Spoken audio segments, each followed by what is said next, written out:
the Project Gutenberg ebook of the Enchanted.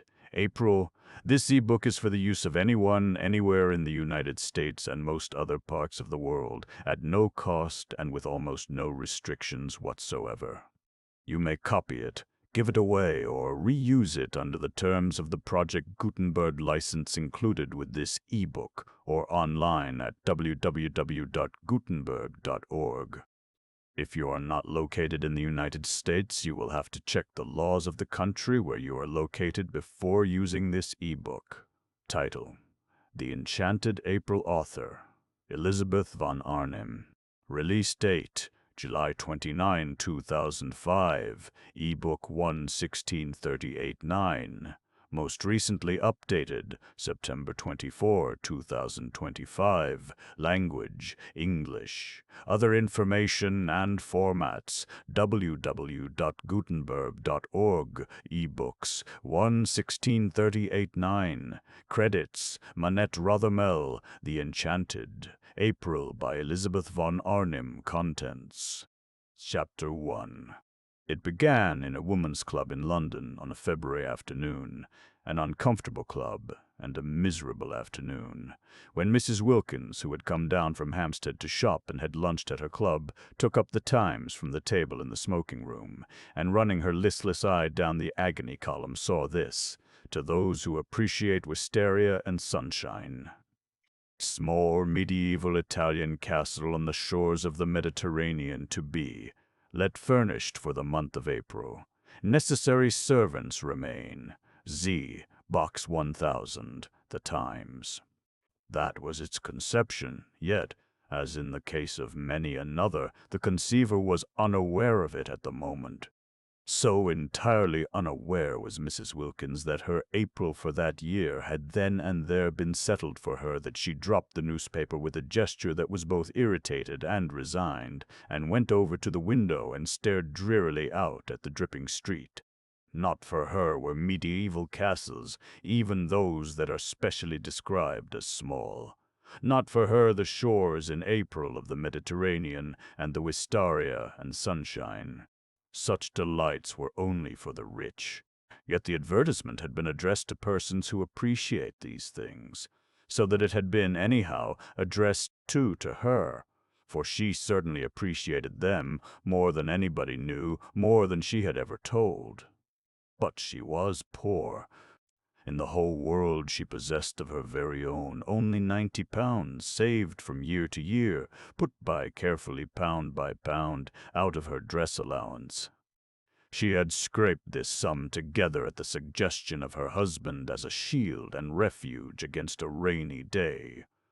Her dress allowance, given her by her father, was £100 a year, so that Mrs. Wilkins's clothes were what her husband, urging her to save, called modest and becoming, and her acquaintance to each other, when they spoke of her at all, which was seldom, for she was very negligible, called a perfect sight. Mr. Wilkins, a solicitor, encouraged thrift, except that branch of it which got into his food. He did not call that thrift, he called it bad housekeeping. But for the thrift which, like moth, penetrated into Mrs. Wilkins's clothes and spoilt them, he had much praise. "You never know," he said, "when there will be a rainy day, and you may be very glad to find you have a nest egg. Indeed, we both may." Looking out of the club window into Shaftesbury Avenue, hers was an economical club, but convenient for Hampstead where she lived, and for Shoolbred's where she shopped. Mrs. Wilkins having stood there some time very drearily, her mind's eye on the Mediterranean in April, and the wisteria, and the enviable opportunities of the rich, while her bodily eye watched the really extremely horrible sooty rain falling steadily on the hurrying umbrellas and splashing omnibuses, suddenly wondered whether perhaps this was not the rainy day Mellish was Mediterranean. Wilkins had so often encouraged her to prepare for, and whether to get out of such a climate and into the small medieval castle wasn't perhaps what Providence had all along intended her to do with her savings. Part of her savings, of course, perhaps quite a small part. The castle, being medieval, might also be dilapidated, and dilapidations were surely cheap. She wouldn't in the least mind a few of them because you didn't pay for dilapidations which were already there. On the contrary, by reducing the price you had to pay, they really paid you. But what nonsense to think of it. Bah! She turned away from the window with the same gesture of mingled irritation and resignation with which she had laid down the Times, and crossed the room towards the door with the intention of getting her mackintosh and umbrella and fighting her way into one of the overcrowded omnibuses and going to Shoolbred's on her way home and buying some soles for Mellish's dinner. Mellish was difficult with fish and liked only soles except salmon. When she beheld Mrs. Dime, Arbuthnot, a woman she knew by sight as also living in Hampstead and belonging to the club, sitting at the table in the middle of the room on which the newspapers and magazines were kept, absorbed, in her turn, in the first page of the Times. Mrs. Wilkins had never yet spoken to Mrs. Arbuthnot, who belonged to one of the various church sets, and who analyzed, classified, divided, and registered the poor, whereas she and Mellish, when they did go out, went to the parties of impressionist painters, of whom in Hampstead there were many. Mellish had a sister who had married one of them and lived up on the heath, and because of this alliance Mrs. Wilkins was drawn into a circle which was highly unnatural to her, and she had learned to dread pictures. She had to say things about them, and she didn't know what to say. She used to murmur, "Marvelous," and feel that it was not enough. But nobody minded, nobody listened, nobody took any notice of Mrs. Wilkins. She was the kind of person who is not noticed at parties. Her clothes, infested by thrift, made her practically invisible. Her face was non-arresting. Her conversation was reluctant. She was shy. And if one's clothes and face and conversation are all negligible, thought Mrs. Wilkins, who recognized her disabilities, what, at parties, is there left of one? Also, she was always with Wilkins, that clean-shaven, fine-looking man who gave a party merely by coming to it, a great air. Wilkins was very respectable. He was known to be highly thought of by his senior partners. His sister's circle admired him. He pronounced adequately intelligent judgments on art and artists. He was pithy, he was prudent, he never said a word too much, nor, on the other hand, did he ever say a word too little. He produced the impression of keeping copies of everything he said, and he was so obviously reliable that it often happened that people who met him at these parties became discontented with their own solicitors, and after a period of restlessness extricated themselves and went to Wilkins. Naturally, Mrs. Wilkins was blotted out. She, said his sister, with something herself of the judicial, the digested, and the final in her manner, should stay at home. But Wilkins could not leave his wife at home. He was a family solicitor, and all such have wives and show them. With his in the week he went to parties, and with his on Sundays he went to church. Being still fairly young, he was 39, and ambitious of old ladies, of whom he had not yet acquired in his practice a sufficient number, he could not afford to miss church, and it was there that Mrs. Wilkins became familiar, though never through words, with Mrs. Arbuthnot. She saw her marshalling the children of the poor into pews. She would come in at the head of the procession from the Sunday school exactly 5 minutes before the choir, and get her boys and girls neatly fitted into their allotted seats, and down on their little knees in their preliminary prayer, and up again on their feet just as, to the swelling organ, the vestry door opened, and the choir and clergy, big with the litanies and commandments they were presently to roll out, emerged. She had a sad face, yet she was evidently efficient. The combination used to make Mrs. Wilkins wonder, for she had been told by Mellish, on days when she had only been able to get place, that if one were efficient one wouldn't be depressed, and that if one does one's job well one becomes automatically bright and brisk. About Mrs. Arbuthnot there was nothing bright and brisk, though much in her way with the Sunday school children that was automatic. But when Mrs. Wilkins, turning from the window, caught sight of her in the club, she was not being automatic at all, but was looking fixedly at one portion of the first page of the Times, holding the paper quite still, her eyes not moving. She was just staring, and her face, as usual, was the face of a patient and disappointed Madonna. Obeying an impulse, she wondered at even while obeying it, Mrs. Wilkins, the shy and the reluctant, instead of proceeding as she had intended to the cloakroom and from thence to Schoolbread's in search of Mellish's fish, stopped at the table and sat down exactly opposite Mrs. Arbuthnot, to whom she had never yet spoken in her life. It was one of those long, narrow refectory tables, so that they were quite close to each other. Mrs. Arbuthnot, however, did not look up. She continued to gaze, with eyes that seemed to be dreaming, at one spot only of the Times. Mrs. Wilkins watched her a minute, trying to screw up courage to speak to her. She wanted to ask her if she had seen the advertisement. She did not know why she wanted to ask her this, but she wanted to. How stupid not to be able to speak to her. She looked so kind, she looked so unhappy. Why couldn't two unhappy people refresh each other on their way through this dusty business of life by a little talk, real, natural talk, about what they felt, what they would have liked, what they still tried to hope? And she could not help thinking that Mrs. Arbuthnot, too, was reading that very same advertisement. Her eyes were on the very part of the paper. Was she, too, picturing what it would be like? The color, the fragrance, the light, the soft lapping of the sea among little hot rocks? Color, fragrance, light, sea, instead of Shaftesbury Avenue, and the wet omnibuses, and the fish department at Shoolbred's, and the tube to Hampstead, and dinner, and tomorrow the same, and the day after the same, and always the same. Sow. Suddenly Mrs. Wilkins found herself leaning across the table. "Are you reading about the medieval castle and the wisteria?" she heard herself asking. Naturally, Mrs. Arbuthnot was surprised, but she was not half so much surprised as Mrs. Wilkins was at herself for asking. Mrs. Arbuthnot had not yet to her knowledge set eyes on the shabby, lank, loosely put-together figure sitting opposite her, with its small, freckled face and big gray eyes almost disappearing under a smashed-down wet-weather hat, and she gazed at her a moment without answering. She was reading about the medieval castle and the wisteria, or rather had read about it 10 minutes before, and since then had been lost in dreams. Of light, of color, of fragrance, of the soft lapping of the sea among little hot rocks. Great Entella, so pressed talk. "Why do you ask me that?" she said in her grave voice, for her training of and by the poor had made her grave and patient.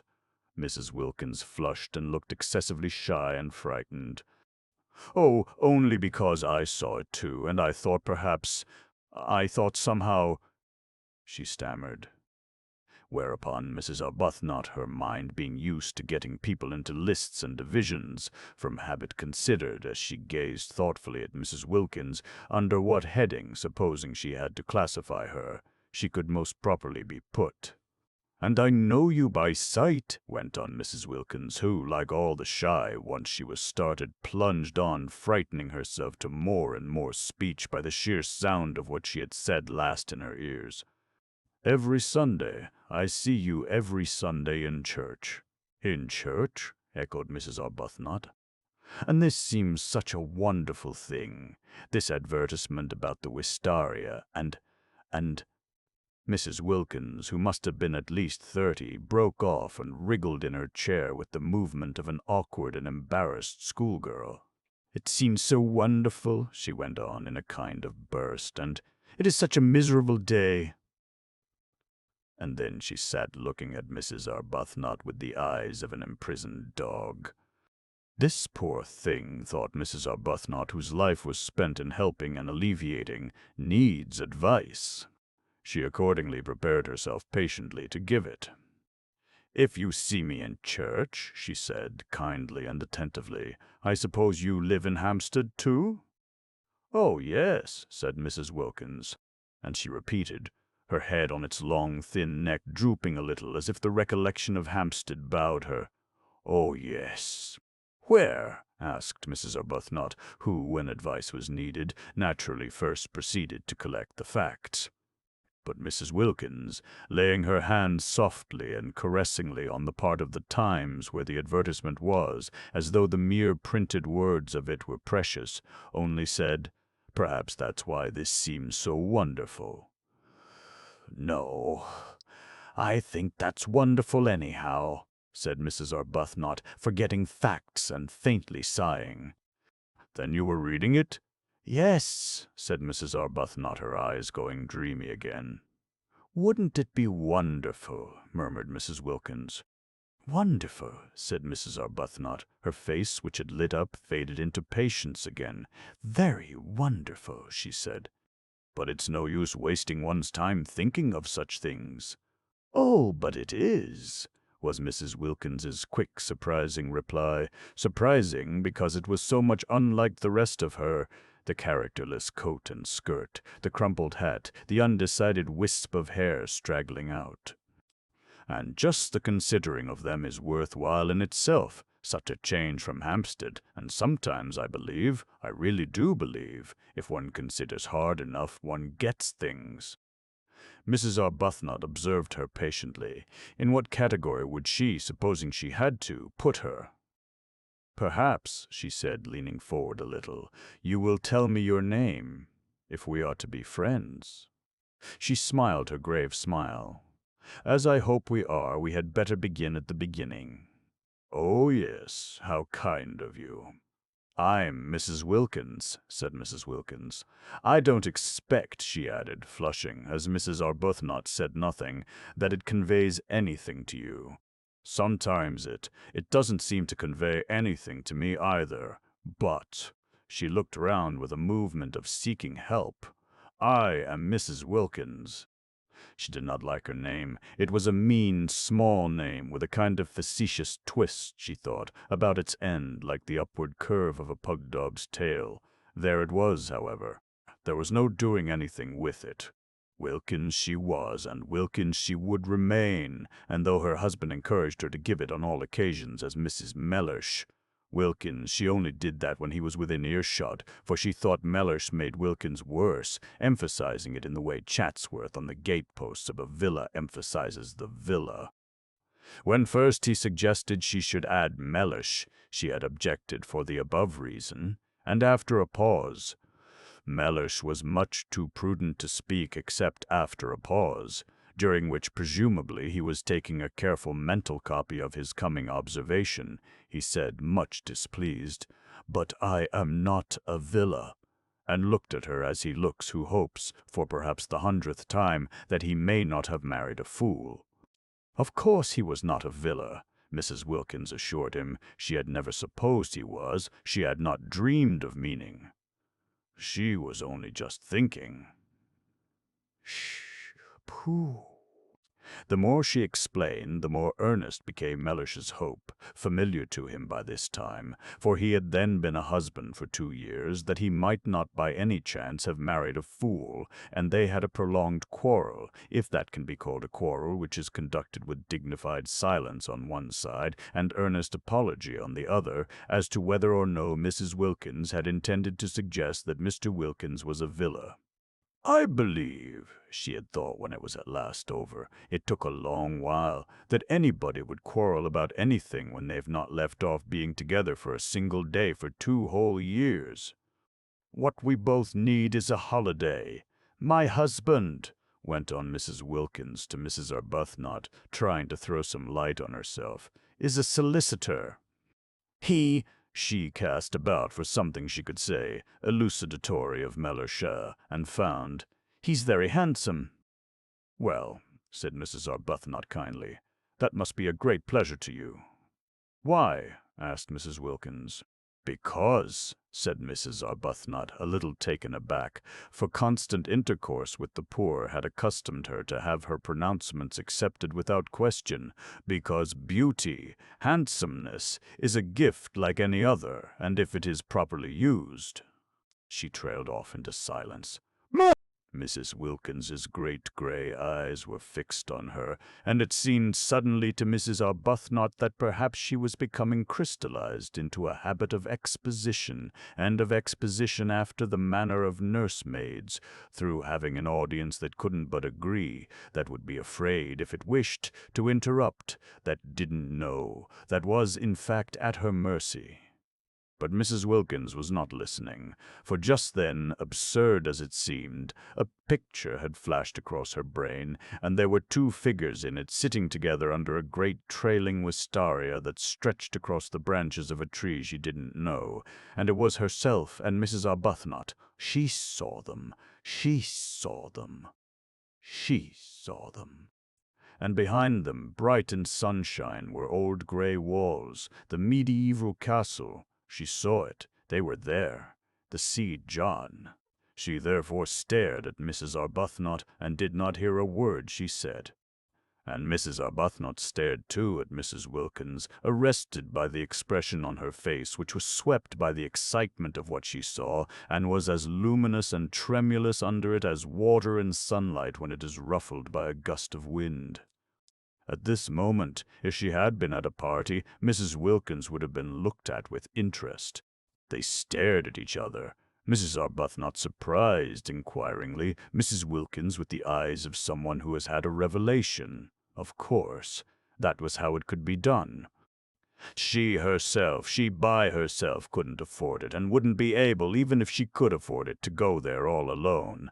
But she and Mrs. Arbuthnot together. She leaned across the table. "Why don't we try and get it?" she whispered. Mrs. Arbuthnot became even more wide-eyed. "Get it?" she repeated. "Yes," said Mrs. Wilkins, still as though she were afraid of being overheard. "Not just sit here and say how wonderful, and then go home to Hampstead without having put out a finger. Go home just as usual and see about the dinner and the fish, just as we've been doing for years and years, and will go on doing for years and years." "In fact," said Mrs. Wilkins, flushing to the roots of her hair, for the sound of what she was saying, of what was coming pouring out, frightened her, and yet she couldn't stop, "I see no end to it." "There is no end to it. So that there ought to be a break. There ought to be intervals, in everybody's interests. Why, it would really be being unselfish to go away and be happy for a little, because we would come back so much nicer. You see, after a bit, everybody needs a holiday." "But how do you mean, get it?" asked Mrs. Arbuthnot. "Take it," said Mrs. Wilkins. "Take it, rent it, hire it." "Have it. But do you mean you and I?" "Yes. Between us. Share. Then it would only cost half, and you look so. You look exactly as if you wanted it just as much as I do, as if you ought to have a rest, have something happy happen to you. Why, but we don't know each other. But just think how well we would if we went away together for a month. And I've saved for a rainy day, and I expect so have you, and this is the rainy day. Look at it." "She is unbalanced," thought Mrs. Arbuthnot, yet she felt strangely stirred. Think of getting away for a whole month, from everything, to heaven, to heaven. She shouldn't say things like that, thought Mrs. Arbuthnot. The vicar, yet she felt strangely stirred. It would indeed be wonderful to have a rest, a cessation. Habit, however, steadied her again, and years of intercourse with the poor made her say, with the slight though sympathetic superiority of the explainer, "But then, you see, heaven isn't somewhere else. It is here and now. We are told so." She became very earnest, just as she did when trying patiently to help and enlighten the poor. "Heaven is within us," she said in her gentle, low voice. "We are told that on the very highest authority."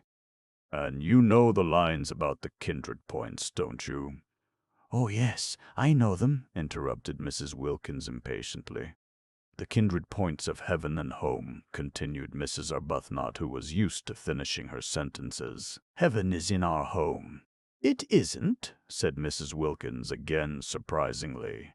Mrs. Arbuthnot was taken aback. Then she said gently, "Oh, but it is. It is there if we choose, if we make it." "I do choose, and I do make it, and it isn't," said Mrs. Wilkins. Then Mrs. Arbuthnot was silent, for she too sometimes had doubts about homes. She sat and looked uneasily at Mrs. Wilkins, feeling more and more the urgent need to getting her classified. If she could only classify Mrs. Wilkins, get her safely under her proper heading, she felt that she herself would regain her balance, which did seem very strangely to be slipping all to one side. For neither had she had a holiday for years, and the advertisement when she saw it had set her dreaming, and Mrs. Wilkins's excitement about it was infectious, and she had the sensation, as she listened to her impetuous, odd talk and watched her lit-up face, that she was being stirred out of sleep. Clearly Mrs. Wilkins was unbalanced, but Mrs. Arbuthnot had met the unbalanced before. Indeed, she was always meeting them, and they had no effect on her own stability at all, whereas this one was making her feel quite wobbly, quite as though to be off and away from her compass points of God, husband, home, and duty. She didn't feel as if Mrs. Wilkins intended Mr. Wilkins to come too, and just for once be happy would be both good and desirable. Which of course it wasn't. Which certainly of course it wasn't. She also had a nest egg, invested gradually in the post office savings bank, but to suppose that she would ever forget her duty to the extent of drawing it out and spending it on herself was surely absurd. Surely she couldn't. She wouldn't ever do such a thing. Surely she wouldn't. She couldn't ever forget her poor. Forget misery and sickness as completely as that. No doubt a trip to Italy would be extraordinarily delightful, but there were many delightful things one would like to do, and what was strength given to one for except to help one not to do them? Steadfast as the points of the compass to Mrs. Arbuthnot were the great four facts of life: God, husband, home, duty.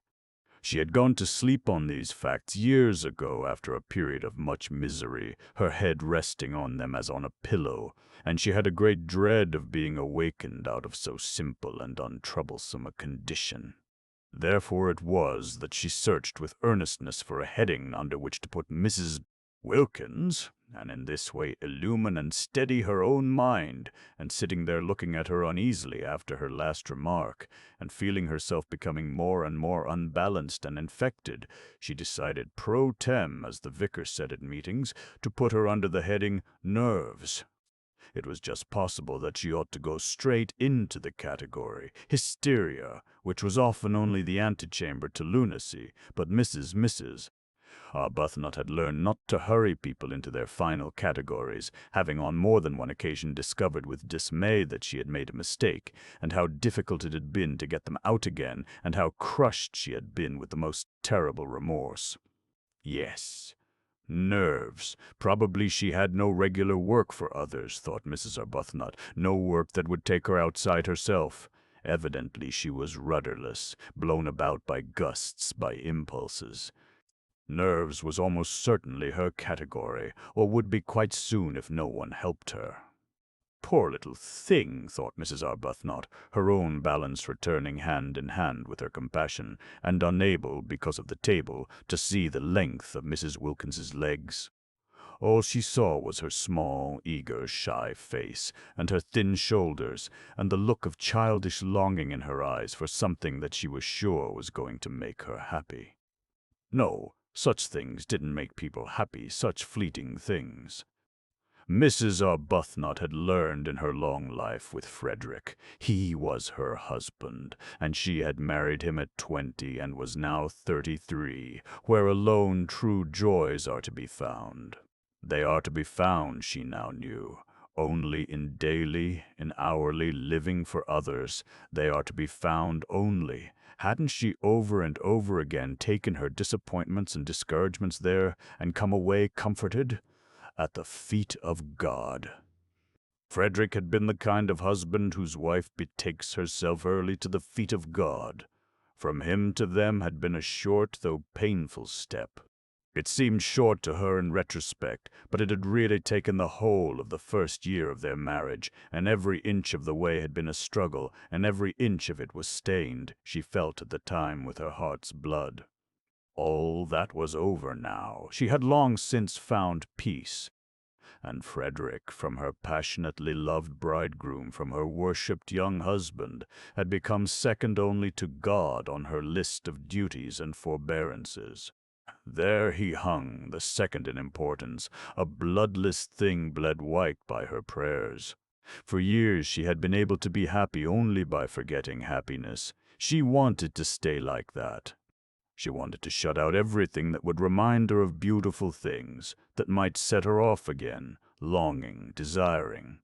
"I'd like so much to be friends," she said earnestly. "Won't you come and see me, or let me come to you sometimes, whenever you feel as if you wanted to talk? I'll give you my address." She searched in her handbag. "And then you won't forget." And she found a card and held it out. Mrs. Wilkins ignored the card. "It's so funny," said Mrs. Wilkins, just as if she had not heard her, "but I see us both, you and me, this April in the medieval castle." Mrs. Arbuthnot relapsed into uneasiness. "Do you?" she said, making an effort to stay balanced under the visionary gaze of the shining gray eyes. "Do you? Don't you ever see things in a kind of flash before they happen?" asked Mrs. Wilkins. "Never," said Mrs. Arbuthnot. She tried to smile, the sympathetic yet wise and tolerant smile with which she was accustomed to listen to the necessarily biased and incomplete views of the poor. She didn't succeed. The smile trembled out. "Of course," she said in a low voice, almost as if she were afraid the vicar and the savings bank were listening, "it would be most beautiful, most beautiful." "Even if it were wrong," said Mrs. Wilkins, "it would only be for a month." "That!" began Mrs. Arbuthnot, quite clear as to the reprehensibleness of such a point of view, but Mrs. Wilkins stopped her before she could finish. "Anyhow," said Mrs. Wilkins, stopping her, "I'm sure it's wrong to go on being good for too long, till one gets miserable. And I can see you've been good for years and years because you look so unhappy." Mrs. Arbuthnot opened her mouth to protest. "And I've done nothing but duties, things for other people, ever since I was a girl, and I don't believe anybody loves me a bit, and I long, oh, I long, oh, I long for something else, something else, something else." Was she going to cry? Mrs. Arbuthnot became acutely uncomfortable and sympathetic. She hoped she wasn't going to cry. Not there. Not in that unfriendly room with strangers coming and going. But Mrs. Wilkins, after tugging agitatedly at a handkerchief that wouldn't come out of her pocket, did succeed at last in merely, apparently blowing her nose with it, and then, blinking her eyes very quickly once or twice, looked at Mrs. Arbuthnot with a quivering air of half-humble, half-frightened apology, and smiled. "Will you believe," she whispered, trying to steady her mouth, evidently dreadfully ashamed of herself, "that I've never spoken to anyone before in my life like this? I can't think. I simply don't know what has come over me." "It's the advertisement," said Mrs. Arbuthnot, nodding gravely. "Yes," said Mrs. Wilkins, dabbing furtively at her eyes.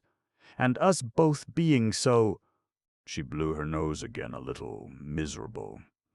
Chapter 2. Of course Mrs. Arbuthnot was not miserable. How could she be, she asked herself, when God was taking care of her?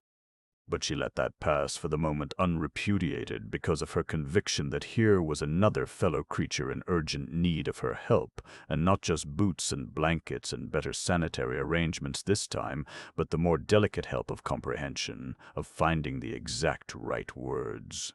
The exact right words, she presently discovered, after trying various ones about living for others, and prayer, and the peace to be found in placing oneself unreservedly in God's hands. To meet all these words, Mrs. Wilkins had other words, incoherent and yet, for the moment at least, till one had had more time, difficult to answer. The exact right words were a suggestion that it would do no harm to answer the advertisement. Non-committal, mere inquiry. And what disturbed Mrs. Arbuthnot about this suggestion was that she did not make it solely to comfort Mrs. Wilkins. She made it because of her own strange longing for the medieval castle. This was very disturbing. There she was, accustomed to direct, to lead, to advise, to support. Except Frederick, she long since had learned to leave Frederick to God. Being led herself, being influenced and thrown off her feet by just an advertisement, by just an incoherent stranger.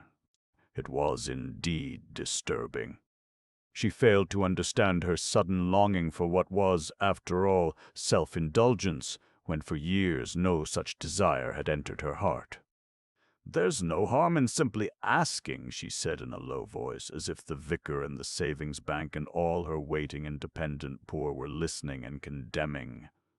"It isn't as if it committed us to anything," said Mrs. Wilkins, also in a low voice, but her voice shook. They got up simultaneously.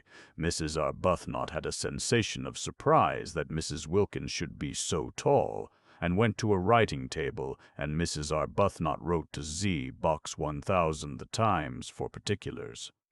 She asked for all particulars, but the only one they really wanted was the one about the rent. They both felt that it was Mrs. Arbuthnot who ought to write the letter and do the business part. Not only was she used to organizing and being practical, but she also was older and certainly calmer, and she herself had no doubt, too, that she was wiser. Neither had Mrs. Ease or Wilkins any doubt of this. The very way Mrs. Arbuthnot parted her hair suggested a great calm that could only proceed from wisdom. But if she was wiser, older, and calmer, Mrs. Arbuthnot's new friend nevertheless seemed to her to be the one who impelled. Incoherent, she yet impelled. She appeared to have, apart from her need of help, an upsetting kind of character. She had a curious infectiousness. She led one on. And the way her unsteady mind leaped at conclusions, wrong ones, of course, witnessed the one that she, Mrs. Arbuthnot, was miserable. The way she leaped at conclusions was disconcerting. Whatever she was, however, and whatever her unsteadiness, Mrs. Arbuthnot found herself sharing her excitement and her longing, and when the letter had been posted in the letter-box in the hall and actually was beyond getting back again, both she and Mrs. Wilkins felt the same sense of guilt.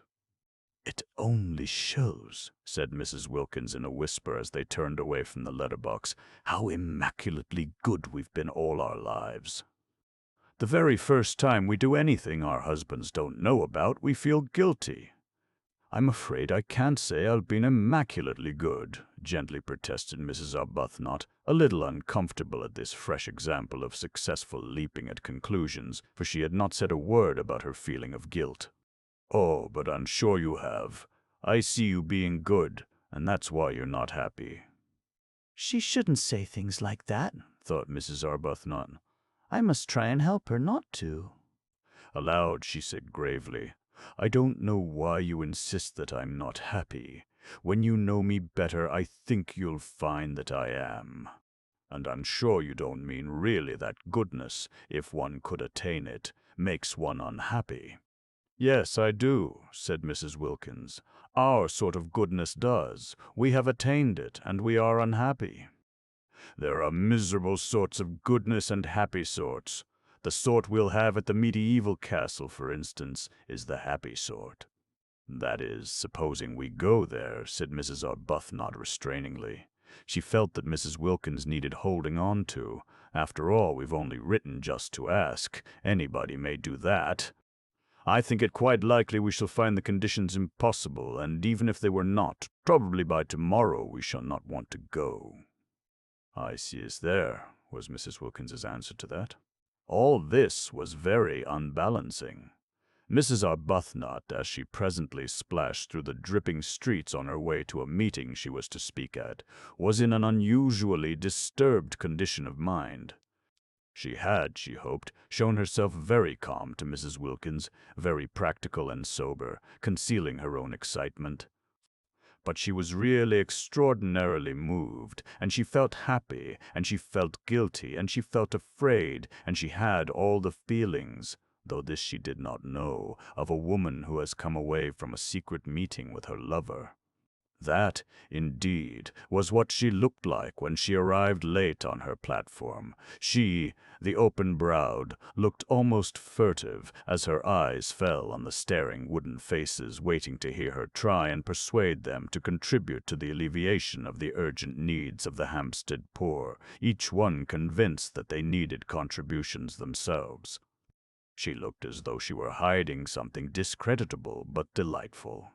Certainly her customary clear expression of candor was not there, and its place was taken by a kind of suppressed and frightened pleasedness, which would have led a more worldly-minded audience to the instant conviction of recent and probably impassioned love-making.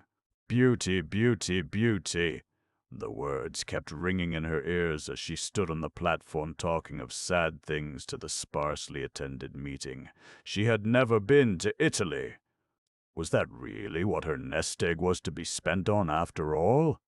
Though she couldn't approve of the way Mrs. Wilkins was introducing the idea of predestination into her immediate future, just as if she had no choice, just as if to struggle or even to reflect were useless, it yet influenced her. Mrs. Wilkins's eyes had been the eyes of a seer. Some people were like that. Mrs. Arbuthnot knew, and if Mrs. Arbuthnot knew, and if Mrs. Wilkins's eyes had been the eyes of Philhouse of Ridge. Wilkins had actually seen her at the medieval castle. It did seem probable that struggling would be a waste of time. Still, to spend her nest egg on self-indulgence. The origin of this egg had been corrupt, but she had at least supposed its end was to be creditable. Was she to deflect it from its intended destination, which alone had appeared to justify her keeping it, and spend it on giving herself pleasure? Mrs. Arbuthnot spoke on, so much practiced in the kind of speech that she could have said it all in her sleep. And at the end of the meeting, her eyes dazzled by her secret visions, she hardly noticed that nobody was moved in any way whatever, least of all in the way of contributions. But the vicar noticed. The vicar was disappointed. Usually his good friend and supporter Mrs. Arbuthnot succeeded better than this. And, what was even more unusual, she appeared, he observed, not even to mind. "I can't imagine," he said to her as they parted, speaking irritably, for he was irritated both by the audience and by her, "what these people are coming to. Nothing seems to move them." "Perhaps they need a holiday," suggested Mrs. Arbuthnot, an unsatisfactory, a queer reply, the vicar thought. "In February?" he called after her sarcastically. "Oh, no, not till April," said Mrs. Arbuthnot over her shoulder. "Very odd," thought the vicar. "Very odd indeed." And he went home, and was not perhaps quite Christian to his wife. That night in her prayers, Mrs. Arbuthnot asked for guidance. She felt she ought really to ask, straight out and roundly, that the medieval castle should already have been taken by someone else, and the whole thing thus be settled, but her courage failed her. Suppose her prayer were to be answered. No, she couldn't ask it, she couldn't risk it. And after all, she almost pointed this out to God, if she spent her present nest egg on a holiday, she could quite soon accumulate another. Frederick pressed money on her, and it would only mean, while she rolled up a second egg, that for a time her contributions to the parish charities would be less, and then it could be the next nest egg whose original corruption would be purged away by the use to which it was finally put. For Mrs. Arbuthnot, who had no money of her own, was obliged to live on the proceeds of Frederick's activities, and her very nest egg was the fruit, posthumously ripened, of ancient sin. The way Frederick made his living was one of the standing distresses of her life. He wrote immensely popular memoirs regularly every year of the mistresses of kings. There were in history numerous kings who had had mistresses, and there were still more numerous mistresses who had had kings, so that he had been able to publish a book of memoirs during each year of his married life, and even so there were great further piles of these ladies waiting to be dealt with. Mrs. Arbuthnot was helpless. Whether she liked it or not, she was obliged to live on the proceeds.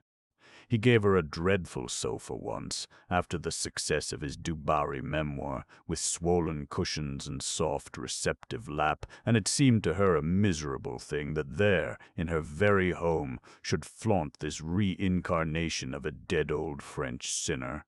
Simply good, convinced that morality is the basis of happiness, the fact that she and Frederick should draw their sustenance from guilt, however much purged by the passage of centuries, was one of the secret reasons of her sadness.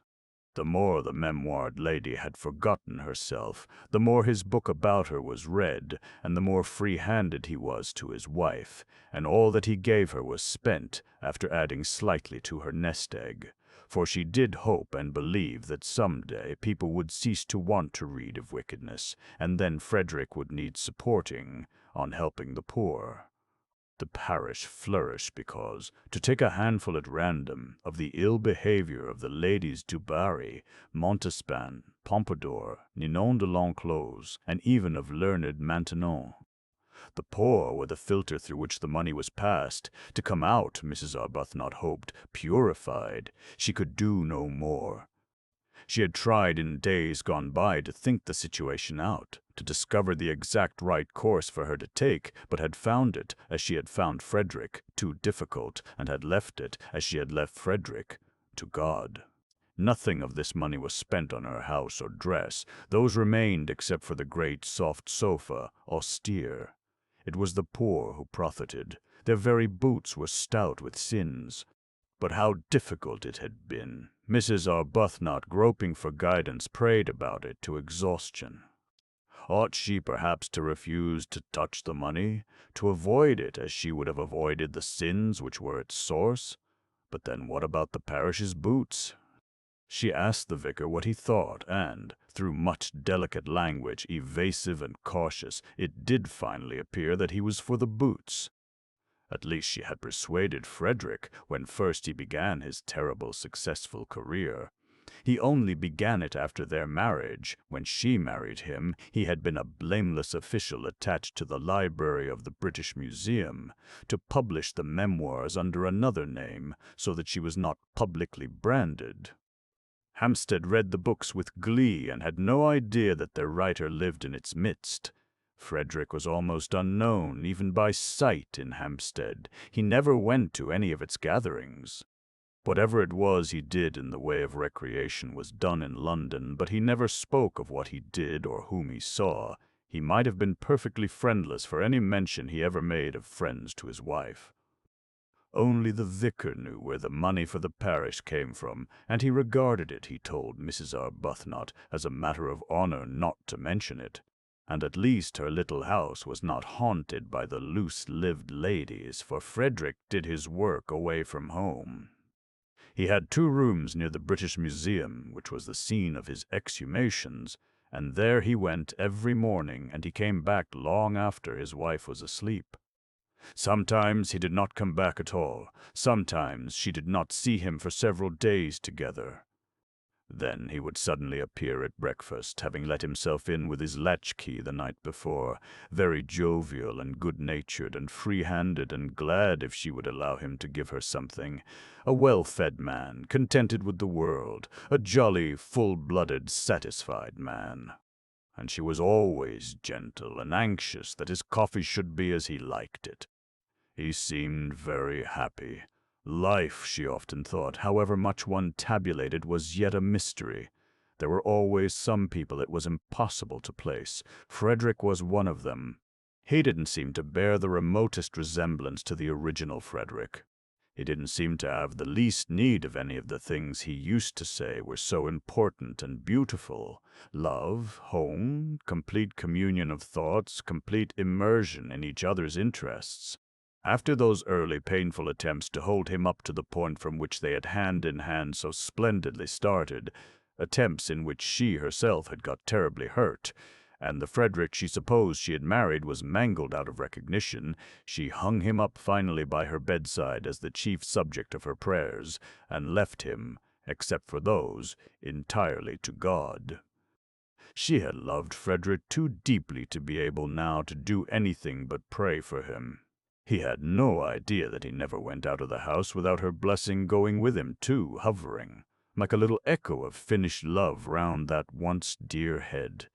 She didn't dare think of him as he used to be, as he had seemed to her to be in those marvelous first days of their love-making, of their marriage. Her child had died. She had nothing, nobody of her own to lavish herself on. The poor became her children, and God the object of her love.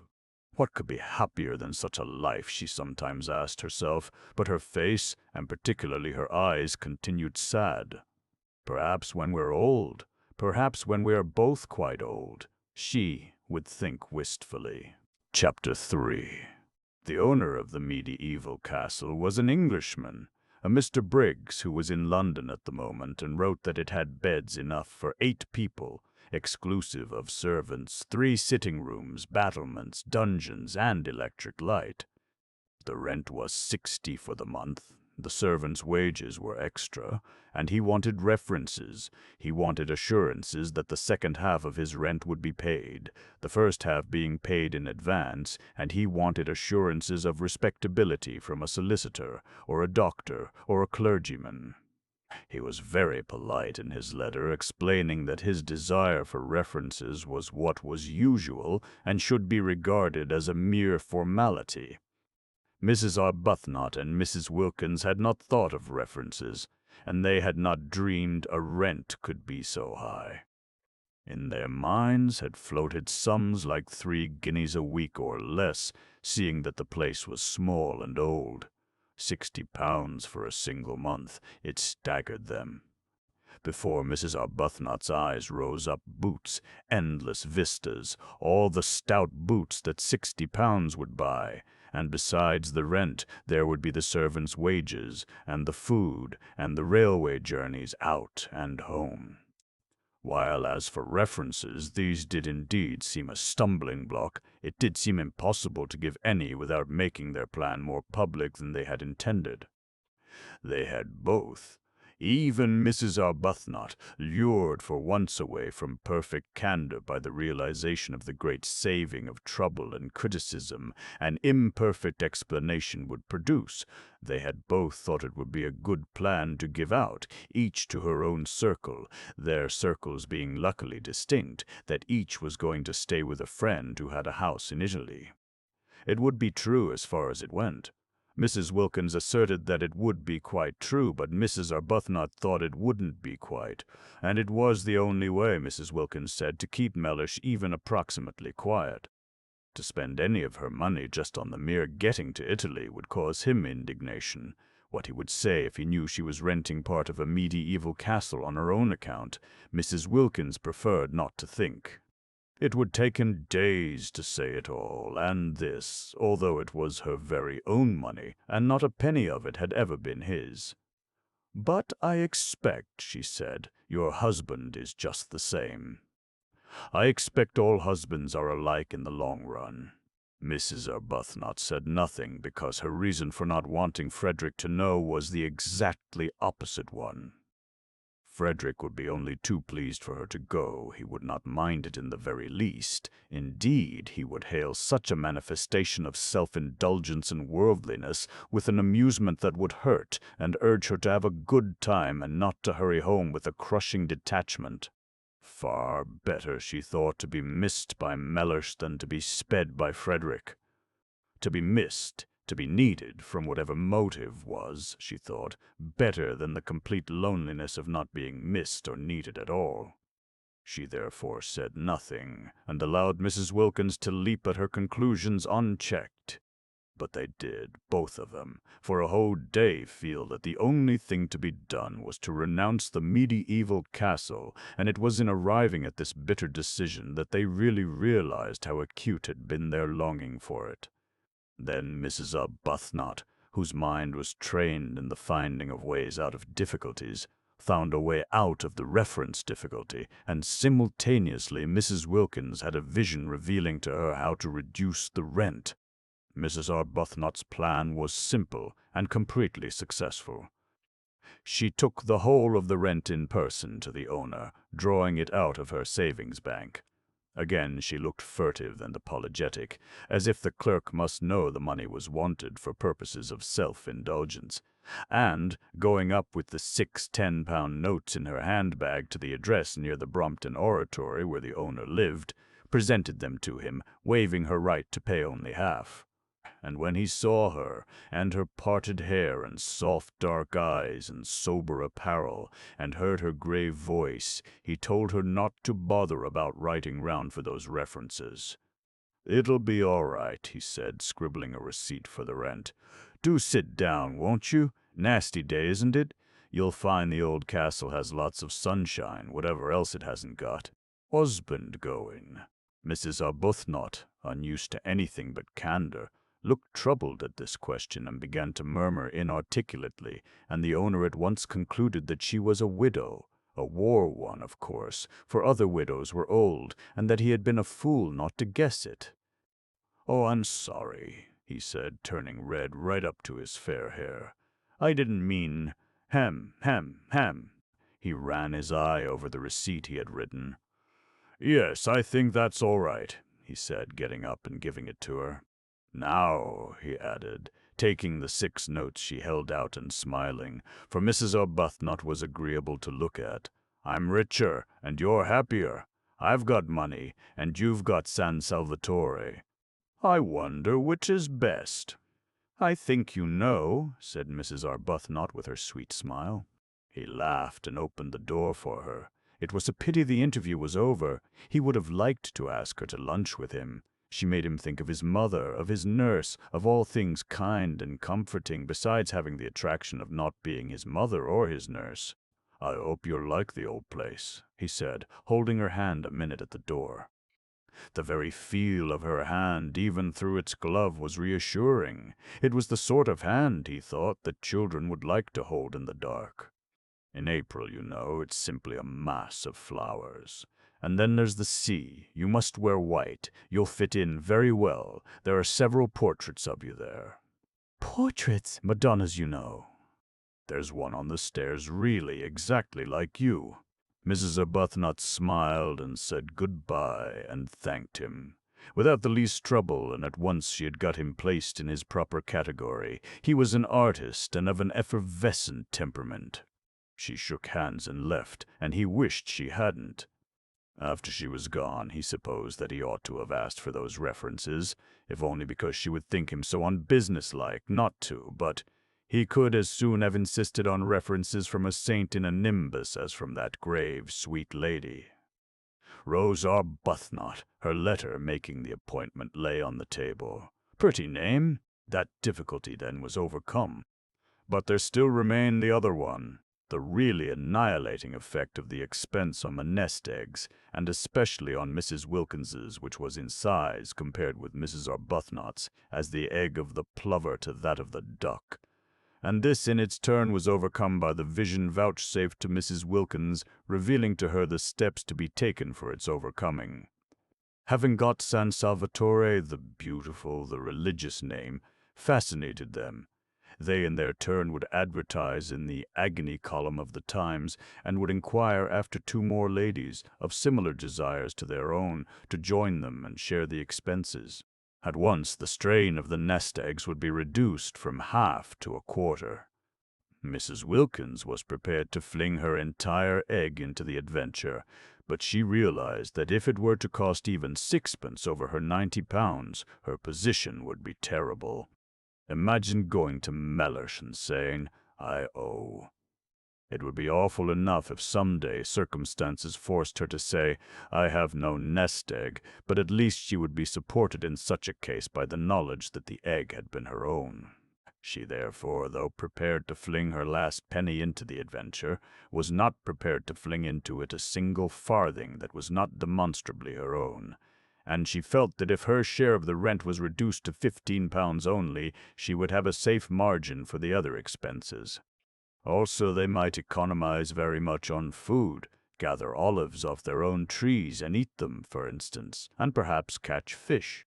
Of course, as they pointed out to each other, they could reduce the rent to an almost negligible sum by increasing the number of sharers. They could have 6 more ladies instead of 2 if they wanted to, seeing that there were 8 beds.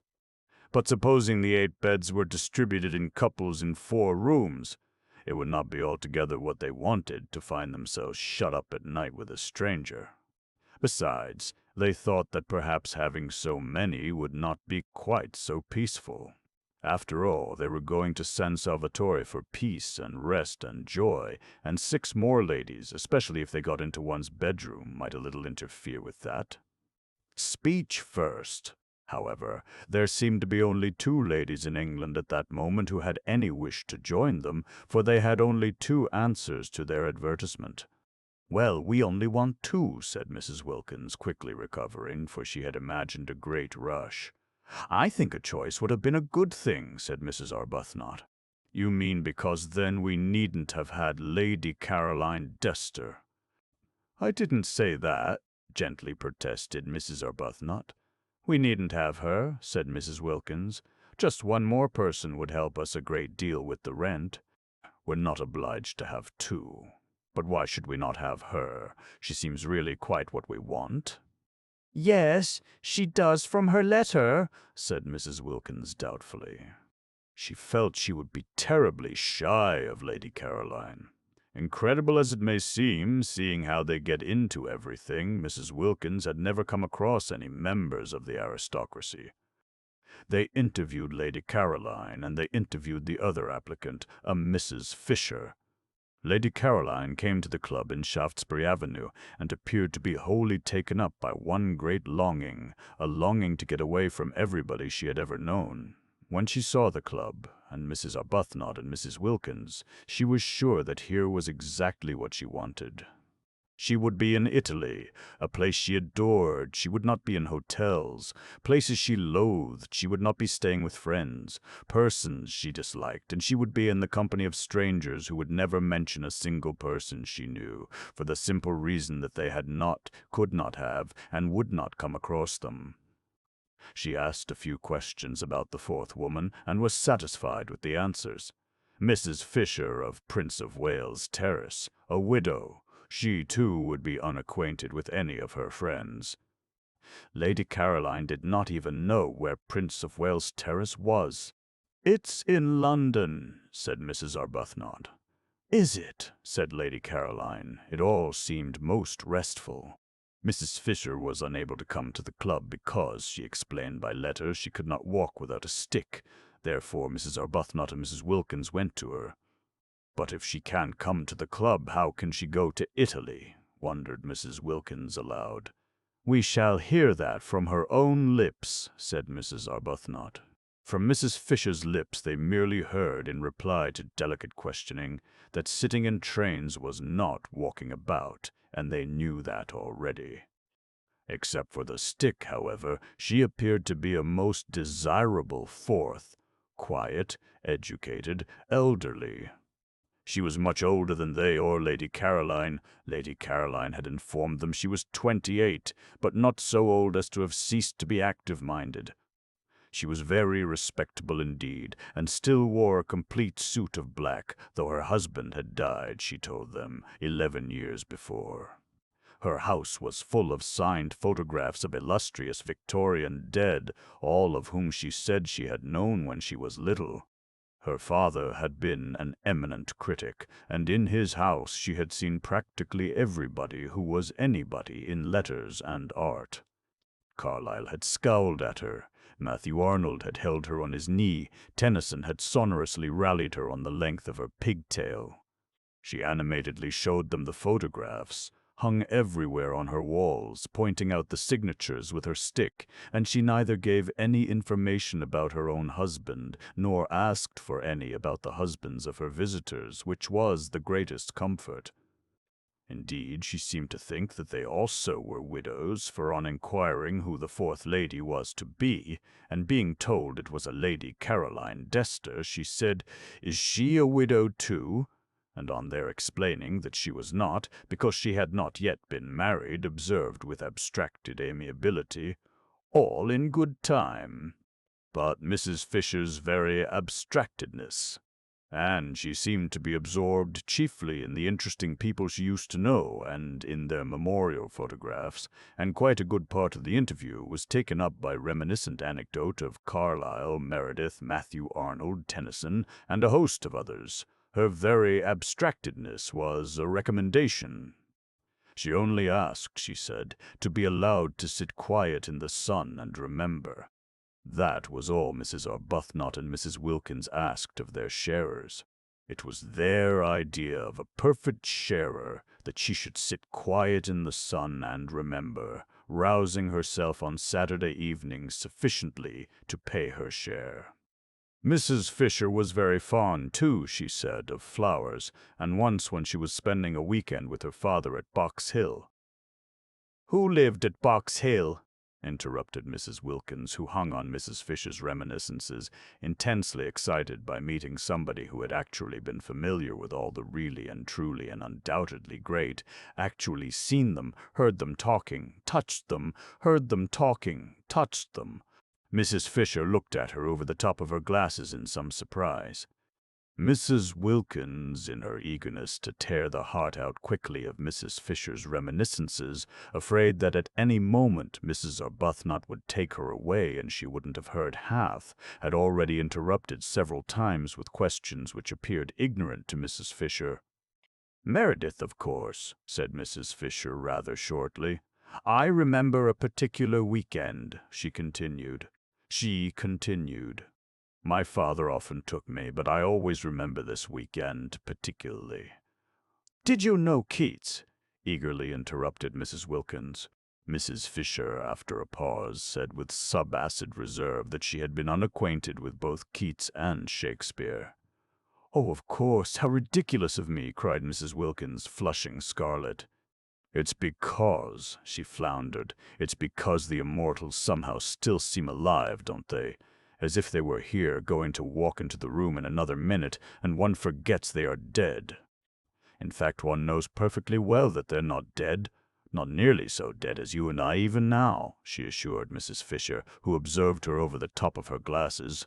"I thought I saw Keats the other day," Mrs. Wilkins incoherently proceeded, driven on by Mrs. Fisher's look over the top of her glasses. "In Hampstead, crossing the road in front of that house, you know. The house where he lived. Mrs. Arbuthnot said they must be going. Mrs. Fisher did nothing to prevent them."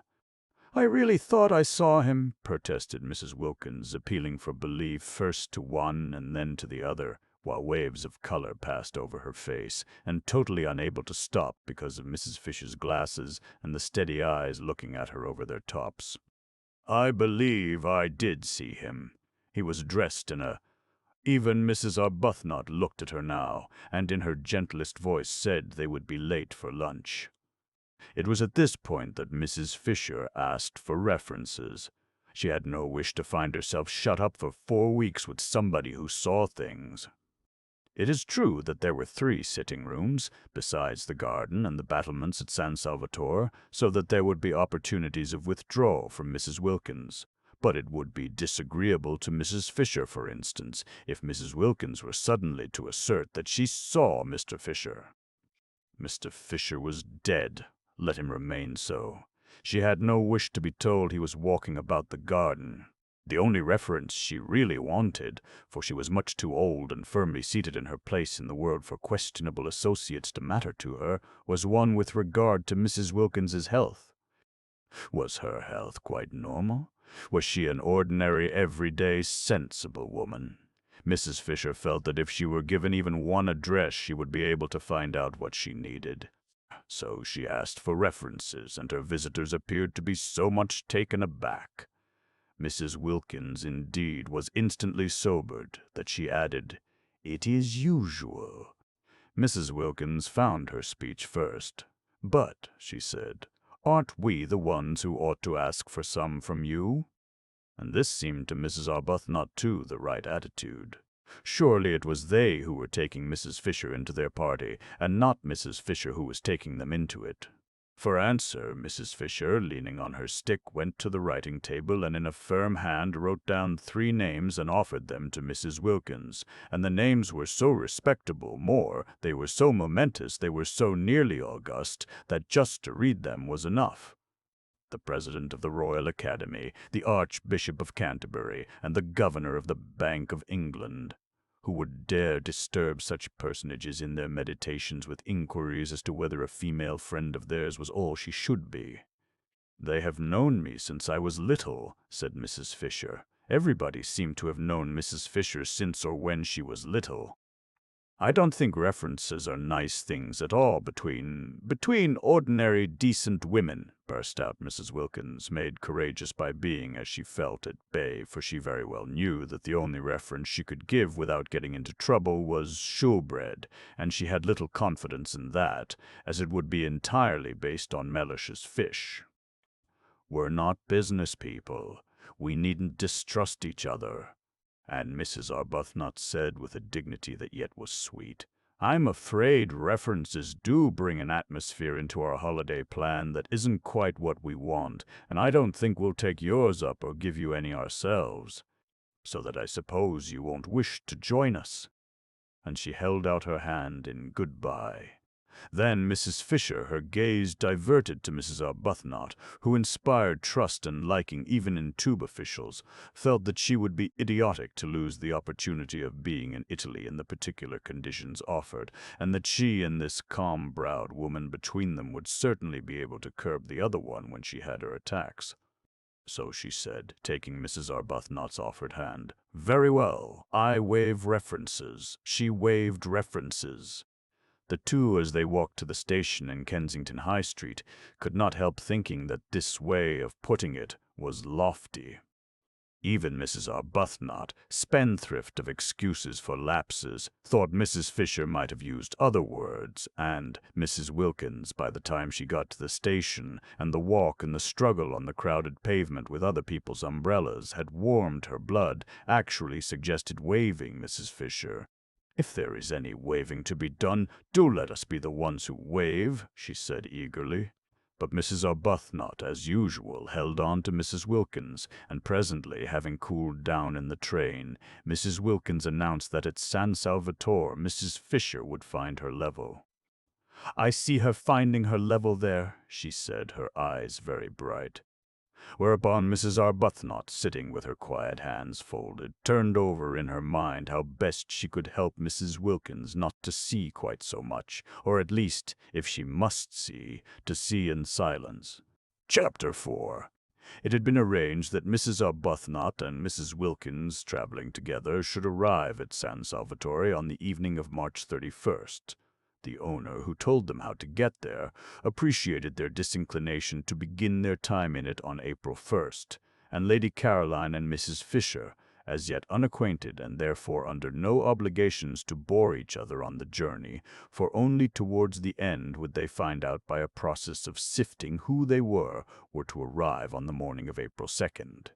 In this way everything would be got nicely ready for the two who seemed, in spite of the equality of the sharing, yet to have something about them of guests. There were disagreeable incidents towards the end of March, when Mrs. Wilkins, her heart in her mouth and her face a mixture of guilt, terror, and determination, told her husband that she had been invited to Italy, and he declined to believe it. Of course he declined to believe it.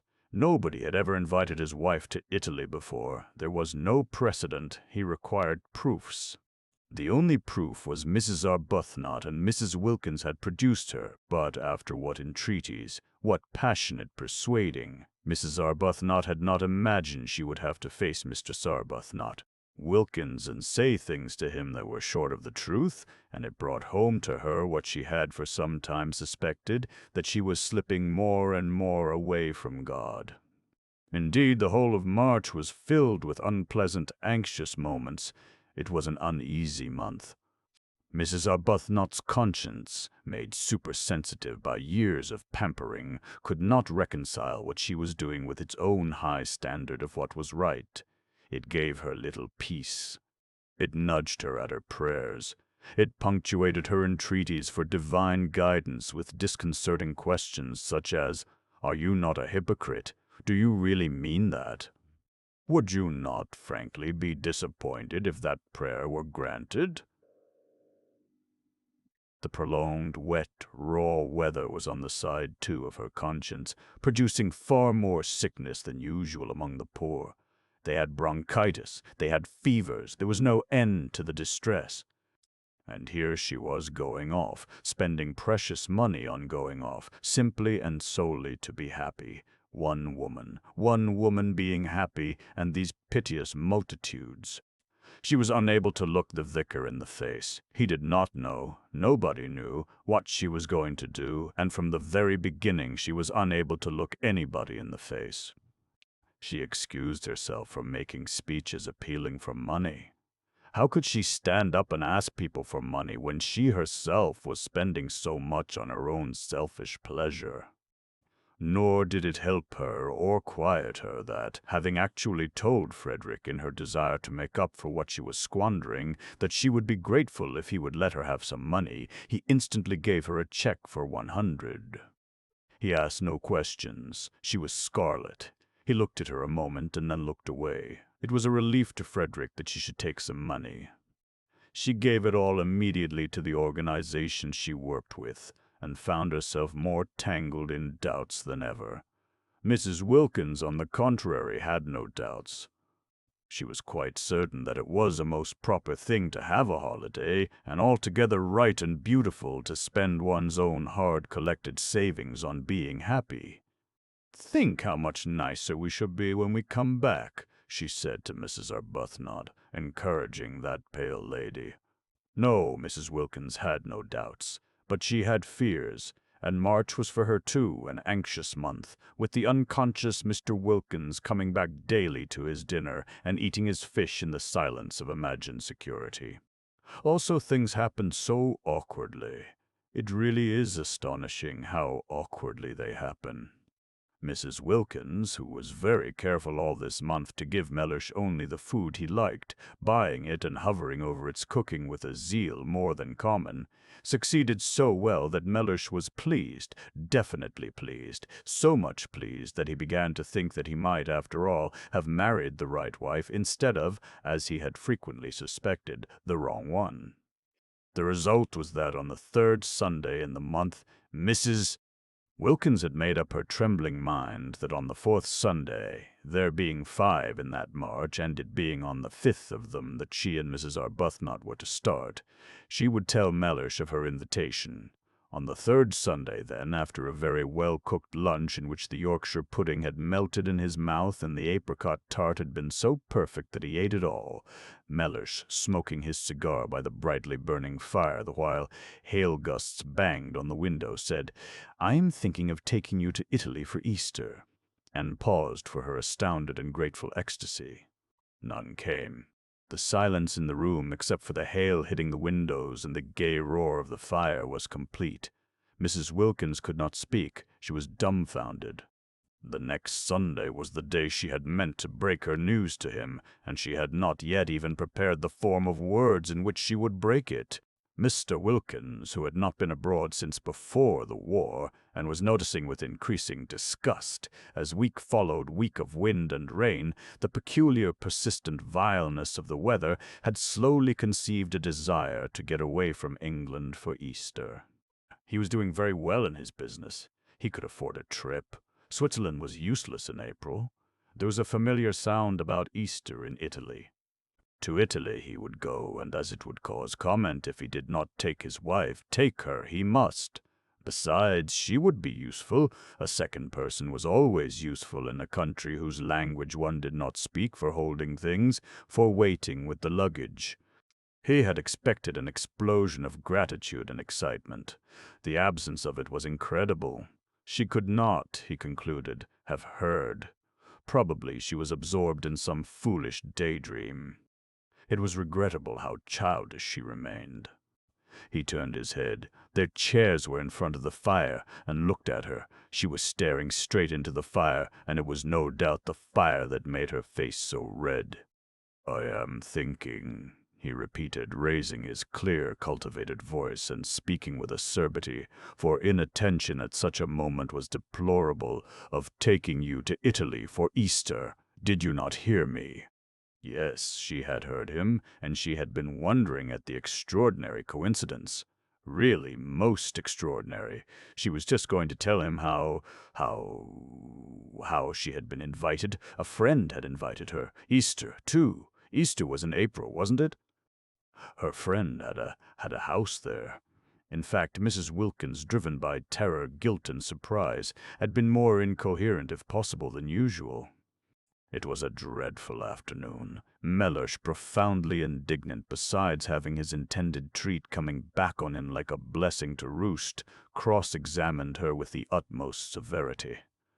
He demanded that she refuse the invitation. He demanded that, since she had so outrageously accepted it without consulting him, she should write and cancel her acceptance. Finding himself up against an unsuspected, shocking rock of obstinacy in her, he then declined to believe she had been invited to Italy at all. He declined to believe in this Mrs. Burld, Arbuthnot, of whom till that moment he had never heard, and it was only when the gentle creature was brought round, with such difficulty, with such a desire on her part to throw the whole thing up rather than tell Mr. Wilkins less than the truth, and herself endorsed his wife's statements, that he was able to give them credence. He could not but believe Mrs. Arbuthnot. She produced the precise effect on him that she did on tube officials. She hardly needed to say anything, but that made no difference to her conscience, which knew and would not let her forget that she had given him an incomplete impression. "Do you," asked her conscience, "see any real difference between an incomplete impression and a completely stated lie? God sees none." The remainder of March was a confused, bad dream. Both Mrs. Arbuthnot and Mrs. Wilkins were shattered, try as they would not to. Both felt extraordinarily guilty, and when on the morning of the 30th they did finally get off, there was no exhilaration about the departure, no holiday feeling at all. "We've been too good, much too good," Mrs. Wilkins kept on murmuring as they walked up and down the platform at Victoria, having arrived there an hour before they need have, "and that's why we feel as though we're doing wrong.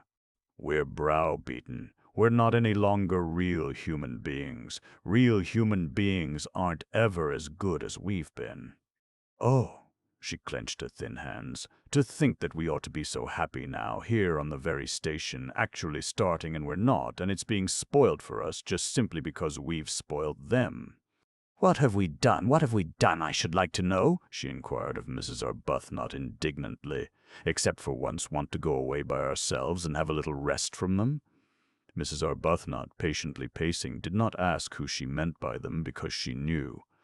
Mrs. Wilkins meant their husbands, persisting in her assumption that Frederick was as indignant as Mellersh over the departure of his wife, whereas Frederick did not even know his wife had gone.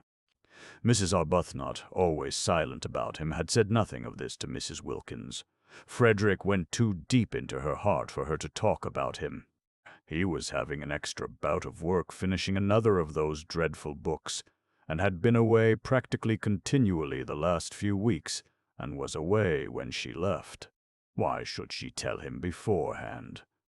Sure as she so miserably was that he would have no objection to anything she did, she merely wrote him a note and put it on the hall table ready for him if and when he should come home. She said she was going for a month's holiday, as she needed a rest, and she had not had one for so long, and that Gladys, the efficient parlour-maid, had orders to see to his comforts. She did not say where she was going. There was no reason why she should. He would not be interested. He would not care. The day was wretched, blustering and wet. The crossing was atrocious, and they were very sick. But after having been very sick, just to arrive at Calais and not be sick was happiness, and it was there that the real splendor of what they were doing first began to warm their benumbed spirits. It got hold of Mrs. Wilkins first and spread from her like a rose-colored flame over her pale companion. Mellish at Calais, where they restored themselves with soles because of Mrs. Wilkins's desire to eat a sole Mellish wasn't having. Mellish at Calais had already begun to dwindle and seem less important. None of the French porters knew him. Not a single official at Calais cared a fig for Mellish. In Paris there was no time to think of him because their train was late and they only just caught the Turin train at the Gare de Lyon, and by the afternoon of the next day, when they got into Italy, England, Frederick Mellish, the vicar, the poor, Hampstead, the club, Shoolbred, everybody and everything, the whole inflamed sore dreariness had faded to the dimness of a dream. Chapter 5. It was cloudy in Italy, which surprised them. They had expected brilliant sunshine. But never mind, it was Italy, and the very clouds looked fat. Neither of them had ever been there before. Both gazed out of the windows with rapt faces. The hours flew as long as it was daylight, and after that there was the excitement of getting nearer, getting quite near, getting there. At Genoa it had begun to rain. Genoa! Imagine actually being at Genoa, seeing its name written up in the station just like any other name. At Nervi it was pouring, and when at last, towards midnight, for again the train was late, they got to Mezzago, the rain was coming down in what seemed solid sheets. But it was Italy. Nothing it did could be bad. The very rain was different, straight rain falling properly onto one's umbrella, not that violently blowing English stuff that got in everywhere. And it did leave off, and when it did, behold, the earth would be strewn with roses. Mr. Briggs, San Salvatore's owner, had said, "You get out at Mezzago, and then you drive." But he had forgotten what he amply knew. The trains in Italy are sometimes late, and he had imagined his tenants arriving at Mezzago at 8 o'clock and finding a string of flies to choose from. The train was 4 hours late, and when Mrs. Arbuthnot and Mrs. Wilkins scrambled down the ladder-like high steps of their carriage into the black downpour, their skirts sweeping off great pools of sooty wet, because their hands were full of suitcases, if it had not been for the vigilance of Domenico, the gardener at San Salvatore, they would have found nothing for them to drive in. All ordinary flies had long since gone home. Domenico, foreseeing this, had sent his aunt's fly, driven by her son, his cousin, and his aunt and her fly lived in Castanito, the village crouching at the feet of San Salvatore, and therefore, however late the train was, the fly would not dare come home without containing that which it had been sent to fetch. Domenico's cousin's name was Beppo, and he presently emerged out of the dark where Mrs. Arbuthnot and Mrs. Wilkins stood, uncertain what to do next after the train had gone on, for they could see no porter, and they thought from the feel of it that they were standing not so much on a platform as in the middle of the permanent way. Beppo, who had been searching for them, emerged from the dark with a kind of pounce, and talked Italian to them vociferously. Beppo was a most respectable young man, but he did not look as if he were, especially not in the dark, and he had a dripping hat slouched over one eye. They did not like the way he seized their suitcases. He could not be, they thought, a porter. However, they presently, from out of his streaming talk, discerned the words San Salvatore, and after that they kept on saying them to him, for it was the only Italian they knew, as they hurried after him, unwilling to lose sight of their suitcases, stumbling across rails and through puddles out to where in the road a small high fly stood. Its hood was up and its horse was in an attitude of thought. They climbed in, and the minute they were in, Mrs. Wilkins indeed could hardly be called in. The horse awoke with a start from its reverie and immediately began going home rapidly, without Beppo, without the suitcases. Beppo darted after him, making the night ring with his shouts, and caught the hanging reins just in time.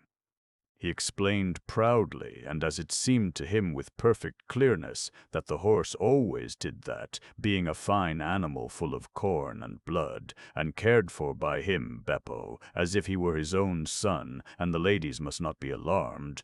He had noticed they were clutching each other, but clear and loud and profuse of words though he was, they only looked at him blankly. He went on talking, however, while he piled the suitcases up around them, sure that sooner or later they must understand him, especially as he was careful to talk very loud and illustrate everything he said with the simplest elucidatory gestures. But they both continued only to look at him. They both, he noticed sympathetically, had white faces, fatigued faces, and they both had big eyes, fatigued eyes. They were beautiful ladies, he thought, and their eyes, looking at him over the tops of the suitcases, watching his every movement. There were no trunks, only numbers of suitcases, were like the eyes of the Mother of God.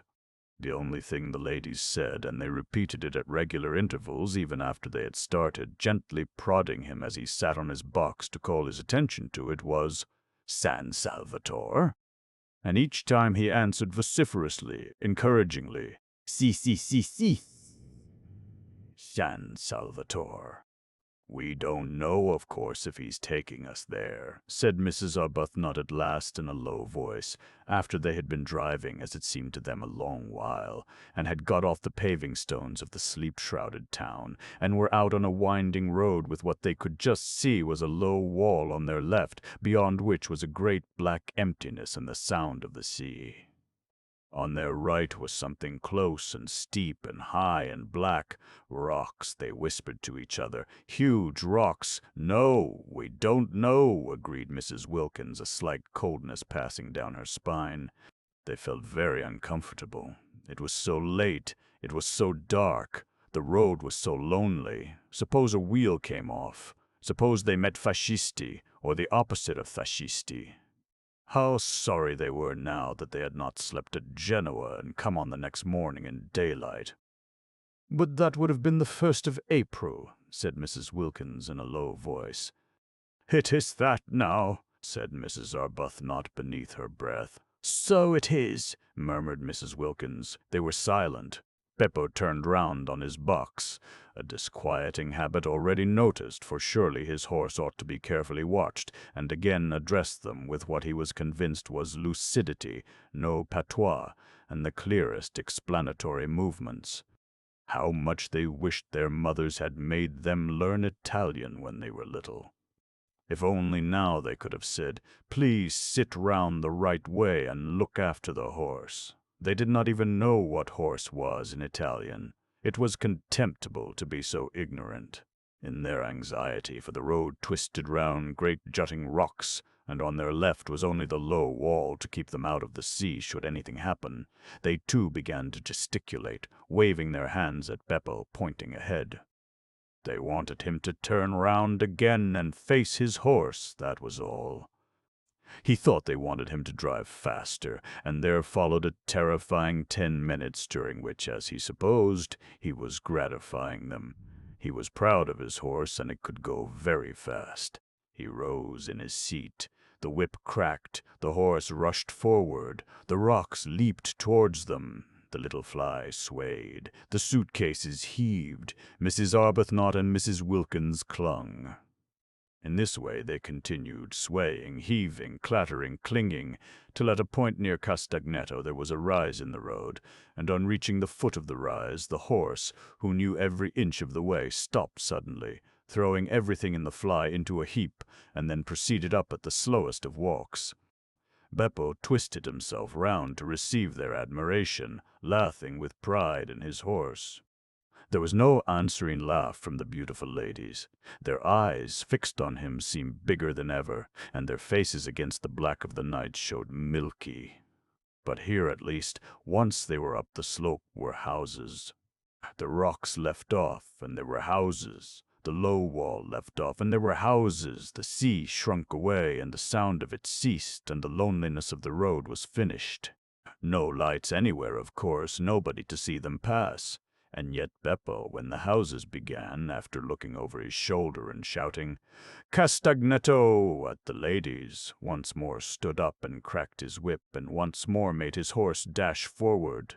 "We shall be there in a minute," Mrs. Arbuthnot said to herself, holding on. "We shall soon stop now," Mrs. Wilkins said to herself, holding on. They said nothing aloud, because nothing would have been heard above the whip cracking and the wheel clattering and the boisterous, inciting noises Beppo was making at his horse. Anxiously they strained their eyes for any sight of the beginning of San Salvatore. They had supposed and hoped that after a reasonable amount of village, a medieval archway would loom upon them, and through it they would drive into a garden and draw up at an open, welcoming door, with light streaming from it, and those servants standing in it who, according to the advertisement, remained. Instead, the fly suddenly stopped. Peering out, they could see they were still in the village street, with small dark houses each side, and Beppo, throwing the reins over the horse's back as if completely confident this time that he would not go any farther, got down off his box. At the same moment, springing, as it seemed, out of nothing, a man and several half-grown boys appeared on each side of the fly and began dragging out the suitcases. "No, no. San Salvatore, San Salvatore," exclaimed Mrs. Wilkins, trying to hold on to what suitcases she could. "Si, San Salvatore," they all shouted, pulling. This can't be San Salvatore, said Mrs. Wilkins, turning to Mrs. Arbuthnot, who sat quite still watching her suitcases being taken from her with the same patience she applied to lesser evils. She knew she could do nothing if these men were wicked men determined to have her suitcases. "I don't think it can be," she admitted, and could not refrain from a moment's wonder at the ways of God. Had she really been brought here, she and poor Mrs. Wilkins, after so much trouble in arranging it, so much difficulty and worry, along such devious paths of prevarication and deceit, only to be— She checked her thoughts and gently said to Mrs. Wilkins, while the ragged youths disappeared with the suitcases into the night, and the man with the lantern helped Beppo pull the rug off her, that they were both in God's hands, and for the first time on hearing this, Mrs. Wilkins was afraid. There was nothing for it but to get out. Useless to try to go on sitting in the fly repeating San Salvatore. Every time they said it, and their voices each time were fainter, Beppo and the other man merely echoed it in a series of loud shouts. If only they had learned Italian when they were little. If only they could have said, "We wish to be driven to the door." But they did not even know what door was in Italian. Such ignorance was not only contemptible, it was, they now saw, definitely dangerous. Useless, however, to lament it now. Useless to put off whatever it was that was going to happen to them by trying to go on sitting in the fly. They therefore got out. The two men opened their umbrellas for them and handed them to them. From this they received a faint encouragement, because they could not believe that if these men were wicked they would pause to open umbrellas. The man with the lantern then made signs to them to follow him, talking loud and quickly, and Beppo, they noticed, remained behind. Ought they to pay him? Not, they thought, if they were going to be robbed and perhaps murdered. Surely on such an occasion one did not pay. Besides, he had not after all brought them to San Salvatore. Where they had got to was evidently somewhere else. Also, he did not show the least wish to be paid. He let them go away into the night with no clamor at all. This, they could not help thinking, was a bad sign.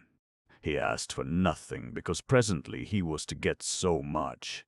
They came to some steps. The road ended abruptly in a church and some descending steps. The man held the lantern low for them to see the steps.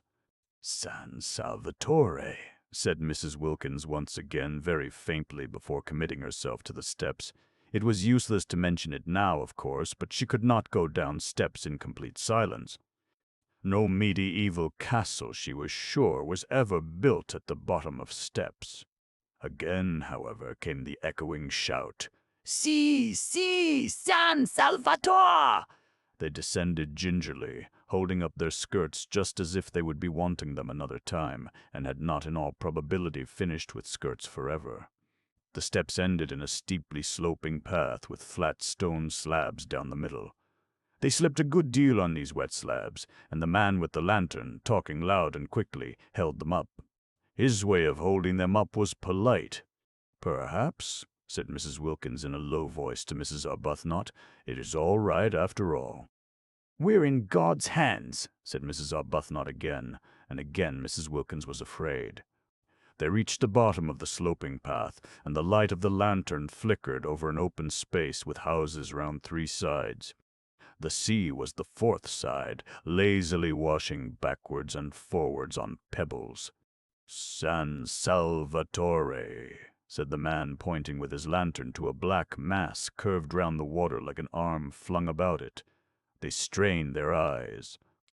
They saw the black mass, and on the top of it a light. "San Salvatore!" they both repeated incredulously. For where were the suitcases, and why had they been forced to get out of the fly? See, San Salvatore. They went along what seemed to be a quay, right on the edge of the water. There was not even a low wall here, nothing to prevent the man with the lantern tipping them in if he wanted to. He did not, however, tip them in. Perhaps it was all right after all, Mrs. Wilkins again suggested to Mrs. Arbuthnot on noticing this, who this time was herself beginning to think that it might be, and said no more about God's hands. The flicker of the lantern danced along, reflected in the wet pavement of the quay. Out to the left, in the darkness and evidently at the end of a jetty, was a red light. They came to an archway with a heavy iron gate. The man with the lantern pushed the gate open. This time they went up steps instead of down, and at the top of them was a little path that wound upwards among flowers. They could not see the flowers, but the whole place was evidently full of them. It here dawned on Mrs. Wilkins that perhaps the reason why the fly had not driven them up to the door was that there was no road, only a footpath.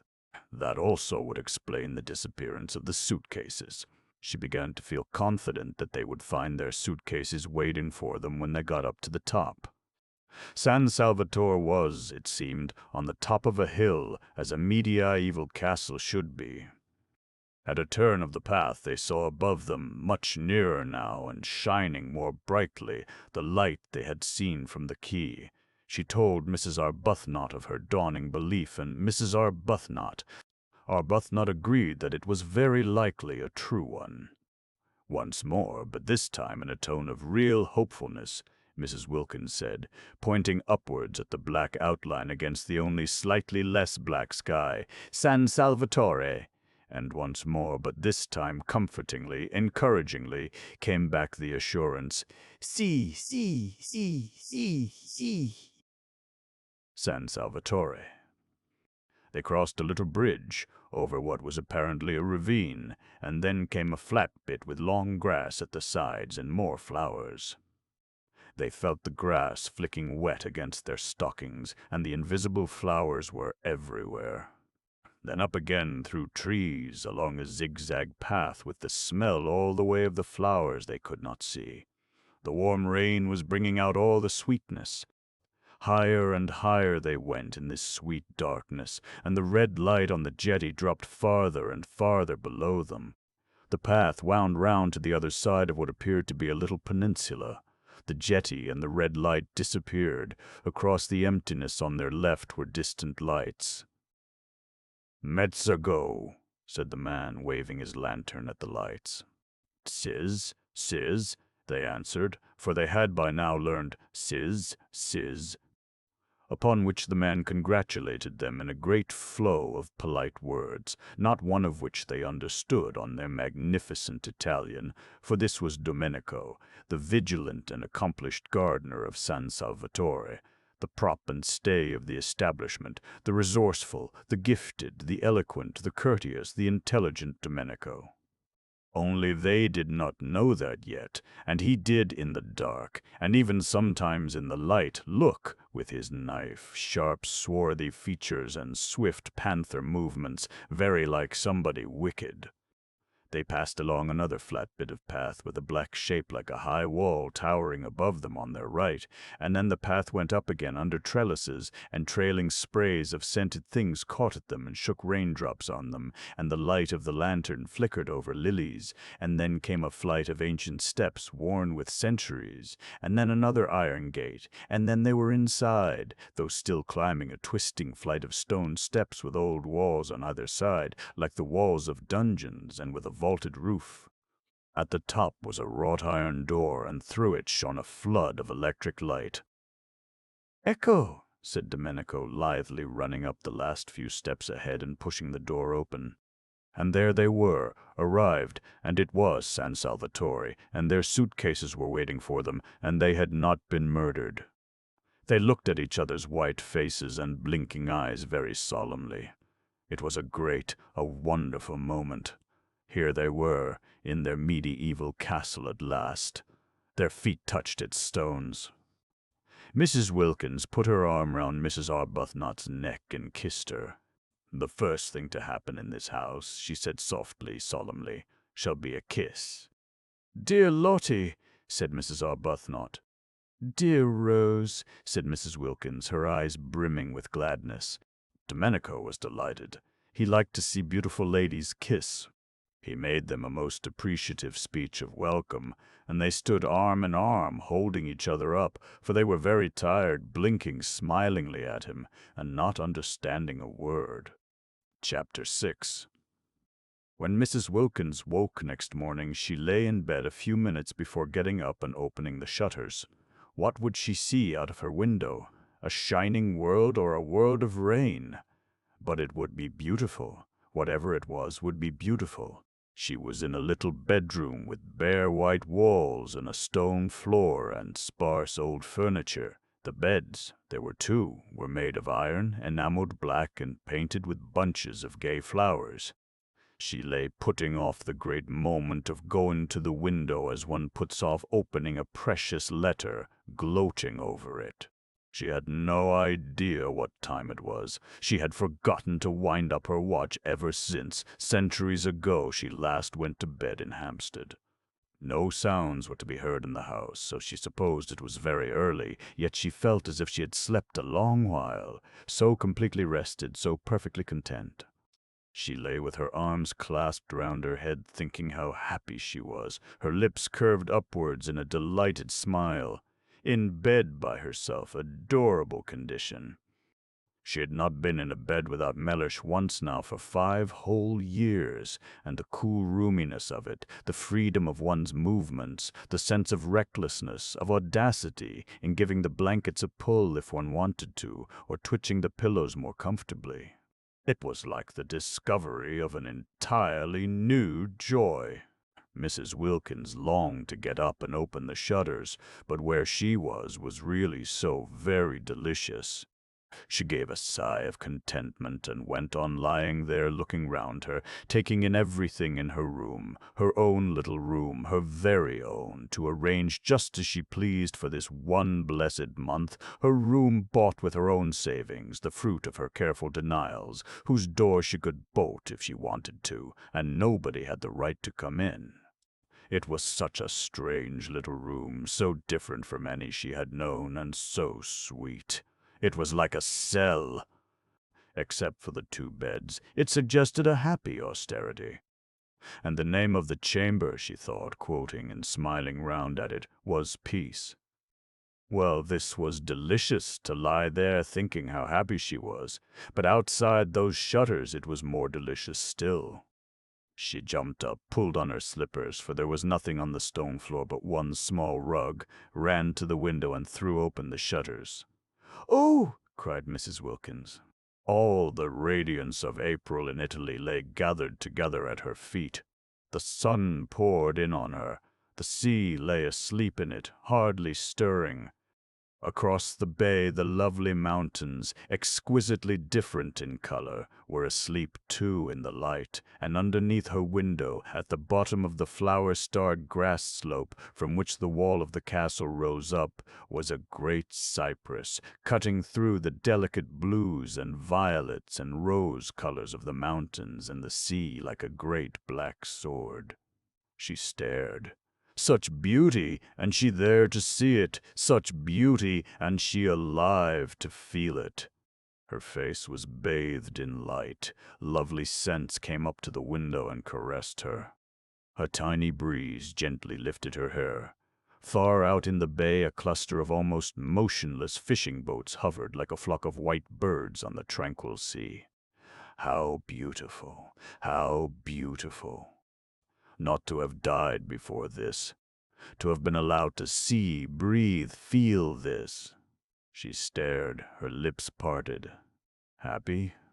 Poor, ordinary, everyday word. But what could one say? How could one describe it? It was as though she could hardly stay inside herself. It was as though she were too small to hold so much of joy. It was as though she were washed through with light. And how astonishing to feel this sheer bliss, for here she was, not doing and not going to do a single unselfish thing, not going to do a thing she didn't want to do. According to everybody she had ever come across, she ought at least to have twinges. She had not one twinge. Something was wrong somewhere. Wonderful that at home she should have been so good, so terribly good, and merely felt tormented. Twinges of every sort had there been her portion, aches, hurts, discouragements, and she the whole time being steadily unselfish. Now she had taken off all her goodness and left it behind her like a heap of rain-sodden clothes, and she only felt joy. She was naked of goodness and was rejoicing in being naked. She was stripped and exulting. And there, away in the dim mugginess of Hampstead, was Mellish being angry. She tried to visualize Mellish. She tried to see him having breakfast and thinking bitter things about her, and lo, Mellish himself began to shimmer, became rose-color, became delicate violet, became an enchanting blue, became formless, became iridescent. Actually, Mellish, after quivering a minute, was lost in light. Well, thought Mrs. Wilkins, staring as it were after him. How extraordinary not to be able to visualize Mellish, and she who used to know every feature, every expression of his by heart. She simply could not see him as he was. She could only see him resolved into beauty, melted into harmony with everything else. The familiar words of the general thanksgiving came quite naturally into her mind, and she found herself blessing God for her creation, preservation, and all the blessings of this life, but above all for his inestimable love, out loud in a burst of acknowledgment. While Mellish, at that moment angrily pulling on his boots before going out into the dripping streets, was indeed thinking bitter things about her. She began to dress, choosing clean white clothes in honor of the summer's day, unpacking her suitcases, tidying her adorable little room. She moved about with quick, purposeful steps, her long, thin body held up straight, her small face, so much puckered at home with effort and fear, smoothed out. All she had been and done before this morning, all she had felt and worried about, was gone. Each of her worries behaved as the image of Mellish had behaved, and dissolved into color and light. And she noticed things she had not noticed for years. When she was doing her hair in front of the glass, she noticed it and thought, "Why, what pretty stuff!" For years she had forgotten she had such a thing as hair, plaiting it in the evening and unplaiting it in the morning with the same hurry and indifference with which she laced and unlaced her shoes. Now she suddenly saw it, and she twisted it round her fingers before the glass, and was glad it was so pretty. Mellish couldn't have seen it either, for he had never said a word about it. Well, when she got home she would draw his attention to it. "Mellish," she would say, "look at my hair. Aren't you pleased you've got a wife with hair like curly honey?" She laughed. She had never said anything like that to Mellish yet, and the idea of it amused her. But why had she not? Oh, yes, she used to be afraid of him.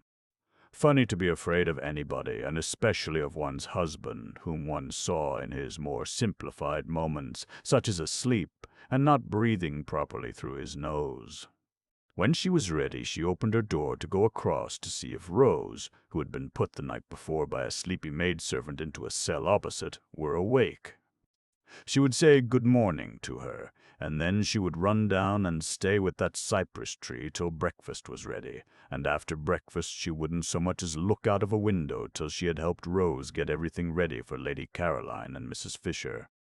There was much to be done that day, settling in, arranging the rooms. She mustn't leave Rose to do it alone. They would make it all so lovely for the two to come, have such an entrancing vision ready for them of little cells bright with flowers. She remembered she had wanted Lady Caroline not to come, fancy wanting to shut someone out of heaven because she thought she would be shy of her. And as though it mattered if she were, and as though she would be anything so self-conscious as shy. Besides, what a reason! She could not accuse herself of goodness over that. And she remembered she had wanted not to have Mrs. Fisher either because she had seemed lofty. How funny of her! So funny to worry about such little things, making them important. The bedrooms and 2 of the sitting rooms at San Salvatore were on the top floor and opened into a roomy hall with a wide glass window at the north end. San Salvatore was rich in small gardens in different parts and on different levels. The garden this window looked down on was made on the highest part of the walls, and could only be reached through the corresponding spacious hall on the floor below. When Mrs. Wilkins came out of her room, this window stood wide open, and beyond it in the sun was a Judas tree in full flower. There was no sign of anybody, no sound of voices or feet. Tubs of arum lilies stood about on the stone floor, and on a table flamed a huge bunch of fierce nasturtiums.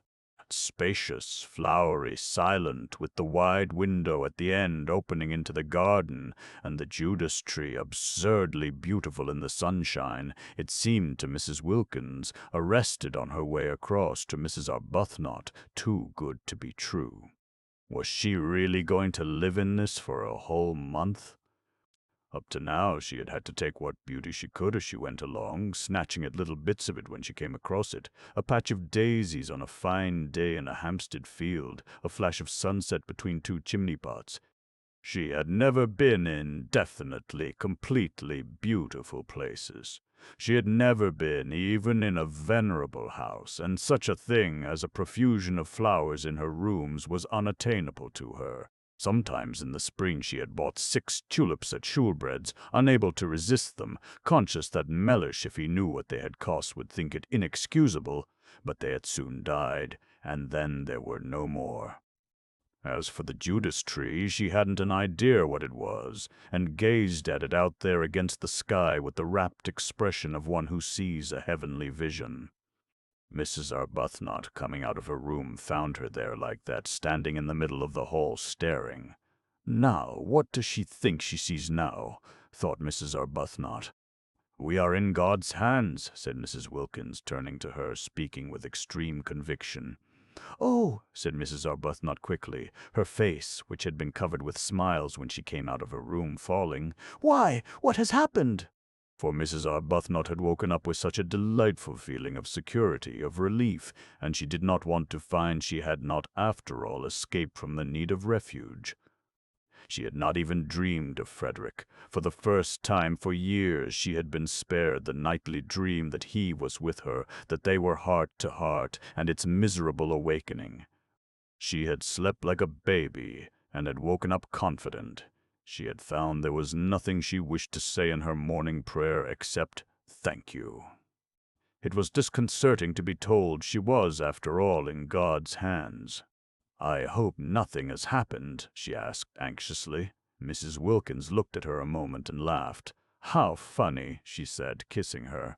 What is funny? Asked Mrs. Arbuthnot, her face clearing because Mrs. Wilkins laughed. We are. This is everything. It's all so wonderful. It's so funny and so adorable that we should be in it. I dare say when we finally reach heaven, the one they talk about so much, we shan't find it a bit more beautiful. Mrs. Arbuthnot relaxed to smiling security again. Isn't it divine? She said. Were you ever in your life so happy? Asked Mrs. Wilkins, catching her by the arm. No, said Mrs. Arbuthnot. Nor had she been, not ever, not even in her first love days with Frederick. Because always pain had been close at hand in that other happiness, ready to torture with doubts, to torture even with the very excess of her love, while this was the simple happiness of complete harmony with her surroundings, the happiness that asks for nothing, that just accepts, just breathes, just is. Let's go and look at that tree close, said Mrs. Wilkins. I don't believe it can only be a tree. and arm in arm they went along the hall, and their husbands would not have known them. Their faces were so young with eagerness, and together they stood at the open window, and when their eyes, having feasted on the marvelous pink thing, wandered farther among the beauties of the garden, they saw sitting on the low wall at the east edge of it, gazing out over the bay, her feet in lilies, Lady Caroline. They were astonished.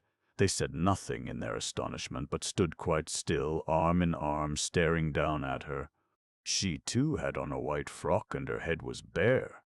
They had had no idea that day in London, when her hat was down to her nose and her furs were up to her ears, that she was so pretty. They had merely thought her different from the other women in the club, and so had the other women themselves, and so had all the waitresses, eyeing her sideways and eyeing her again as they passed the corner where she sat talking.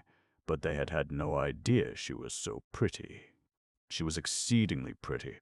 Everything about her was very much that which it was. Her fair hair was very fair, her lovely grey eyes were very lovely and grey, her dark eyelashes were very dark, her white skin was very white, her red mouth was very red. She was extravagantly slender, the merest thread of a girl, though not without little curves beneath her thin frock where little curves should be. She was looking out across the bay, and was sharply defined against the background of empty blue. She was full in the sun. Her feet dangled among the leaves and flowers of the lilies, just as if it did not matter that they should be bent or bruised. She ought to have a headache, whispered Mrs. Arbuthnot at last, sitting there in the sun like that. She ought to have a hat, whispered Mrs. Wilkins. She's treading on lilies, but they're hers as much as ours. Only 1/4 of them. Lady Caroline turned her head. She looked up at them a moment, surprised to see them so much younger than they had seemed that day at the club, and so much less unattractive. Indeed, they were really almost quite attractive, if anyone could ever be really quite attractive in the wrong clothes. Her eyes, swiftly glancing over them, took in every inch of each of them in the half-second before she smiled and waved her hand and called out, "Good morning." There was nothing, she saw at once, to be hoped for in the way of interest from their clothes. She did not consciously think this, for she was having a violent reaction against beautiful clothes and the slavery they impose on one, her experience being that the instant one had got them, they took one in hand and gave one no peace till they had been everywhere and been seen by everybody. You didn't take your clothes to parties, they took you. It was quite a mistake to think that a woman, a really well-dressed woman, wore out her clothes. It was the clothes that wore out the woman, dragging her about at all hours of the day and night. No wonder men stayed young longer.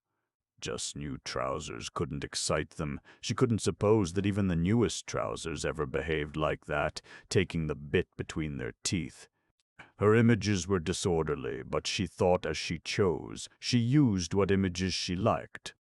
As she got off the wall and came towards the window, it seemed a restful thing to know she was going to spend an entire month with people in dresses made as she dimly remembered dresses used to be made 5 summers ago. "I got here yesterday morning," she said, looking up at them and smiling. She really was bewitching. She had everything, even a dimple. "It's a great pity," said Mrs. Arbuthnot, smiling back, "because we were going to choose the nicest room for you." "Oh, but I've done that," said Lady Caroline. "At least, I think it's the nicest. It looks 2 ways. I adore a room that looks 2 ways, don't you? Over the sea to the west, and over this Judas tree to the north. And we had meant to make it pretty for you with flowers," said Mrs. Wilkins. "Oh, Domenico did that. I told him to directly I got here. He's the gardener. He's wonderful." "It's a good thing, of course," said Mrs. Arbuthnot a little hesitatingly, "to be independent and to know exactly what one wants." "Yes, it saves trouble," agreed Lady Caroline. "But one shouldn't be so independent," said Mrs. Wilkins, "as to leave no opportunity for other people to exercise their benevolences on one." Lady Caroline, who had been looking at Mrs. Arbuthnot, now looked at Mrs. Wilkins. That day at that queer club she had had merely a blurred impression of Mrs. Wilkins, for it was the other one who did all the talking, and her impression had been of somebody so shy, so awkward, that it was best to take no notice of her. She had not even been able to say goodbye properly, doing it in an agony, turning red, turning damp. Therefore she now looked at her in some surprise, and she was still more surprised when Mrs. J goodbye properly. Ah, Wilkins added, gazing at her with the most obvious sincere admiration, speaking indeed with a conviction that refused to remain unuttered, I didn't realize you were so pretty. She stared at Mrs. Wilkins. She was not usually told this quite so immediately and roundly, abundantly as she was used to it, impossible not to be after 28 solid years. It surprised her to be told it with such bluntness, and by a woman. "It's very kind of you to think so," she said. "Why, you're lovely," said Mrs. Wilkins. Quite lovely." "I hope," said Mrs. Arbuthnot pleasantly, "you make the most of it." Lady Caroline then stared at Mrs. Arbuthnot. "Oh, yes," she said, "I make the most of it. I've been doing that ever since I can remember." "Because," said Mrs. Arbuthnot, smiling and raising a warning forefinger, "it won't last." Then Lady Caroline began to be afraid these two were originals. If so, she would be bored. Nothing bored her so much as people who insisted on being original, who came and buttonholed her and kept her waiting while they were being original. And the one who admired her, it would be tiresome if she dogged her about in order to look at her. What she wanted of this holiday was complete escape from all she had had before. She wanted the rest of complete contrast. Being admired, being dogged, wasn't contrast, it was repetition. And as for originals, to find herself shut up with two on the top of a precipitous hill in a medieval castle built for the express purpose of preventing easy-goings out and in, would not, she was afraid, be especially restful. Perhaps she had better be a little less encouraging.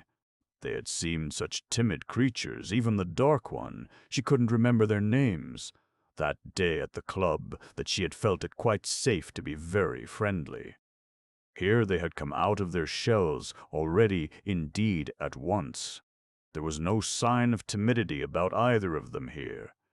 If they had got out of their shells so immediately at the very first contact, unless she checked them, they would soon begin to press upon her, and then goodbye to her dream of 30 restful, silent days, lying unmolested in the sun, getting her feathers smooth again, not being spoken to, not waited on, not grabbed at and monopolized, but just recovering from the fatigue, the deep and melancholy fatigue, of the too much. Besides, there was Mrs. Fisher. She, too, must be checked. Lady Caroline had started 2 days earlier than had been arranged for 2 reasons. First, because she wished to arrive before the others in order to pick out the room or rooms she preferred, and second, because she judged it likely that otherwise she would have to travel with Mrs. Fisher. She did not want to travel with Mrs. Fisher. She did not want to arrive with Mrs. Fisher. She saw no reason whatever why for a single moment she should have to have anything at all to do with Mrs. Fisher. But unfortunately Mrs. Fisher also was filled with a desire to get to San Salvatore first and pick out the room or rooms she preferred, and she and Lady Caroline had, after all, traveled together. As early as Calais they began to suspect it. In Paris they feared it. At Modane they knew it. At Metzego they concealed it, driving out to Castanito in 2 separate flies, the nose of the one almost touching the back of the other the whole way. But when the road suddenly left off at the church and the steps, further evasion was impossible, and faced by this abrupt and difficult finish to their journey, there was nothing for it but to amalgamate. Because of Mrs. Fisher's stick, Lady Caroline had to see about everything. Mrs. Fisher's intentions, she explained from her fly when the situation had become plain to her, were active, but her stick prevented their being carried out. The two drivers told Lady Caroline boys would have to carry the luggage up to the castle, and she went in search of some, while Mrs. Fisher waited in the fly because of her stick. Mrs. Fisher could speak Italian, but only, she explained, the Italian of Dante, which Matthew Arnold used to read with her when she was a girl, and she thought this might be above the heads of boys. Therefore, Lady Caroline, who spoke ordinary Italian very well, was obviously the one to go and do things.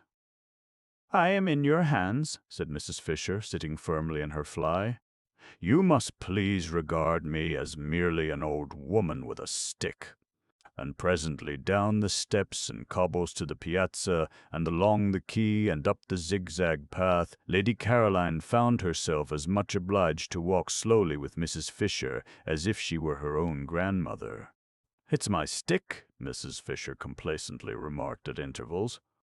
And when they rested at those bends of the zigzag path where seats were, and Lady Caroline, who would have liked to run on and get to the top quickly, was forced in common humanity to remain with Mrs. Fisher because of her stick, Mrs. Fisher told her how she had been on a zigzag path once with Tennyson. "Isn't his cricket wonderful?" said Lady Caroline absently. "The Tennyson," said Mrs. Fisher, turning her head and observing her a moment over her spectacles. "Isn't he?" said Lady Caroline. "I am speaking," said Mrs. Fisher, "of Alfred." "Oh," said Lady Caroline. "And it was a path, too," Mrs. Fisher went on severely, "curiously like this. No eucalyptus tree, of course, but otherwise curiously like this.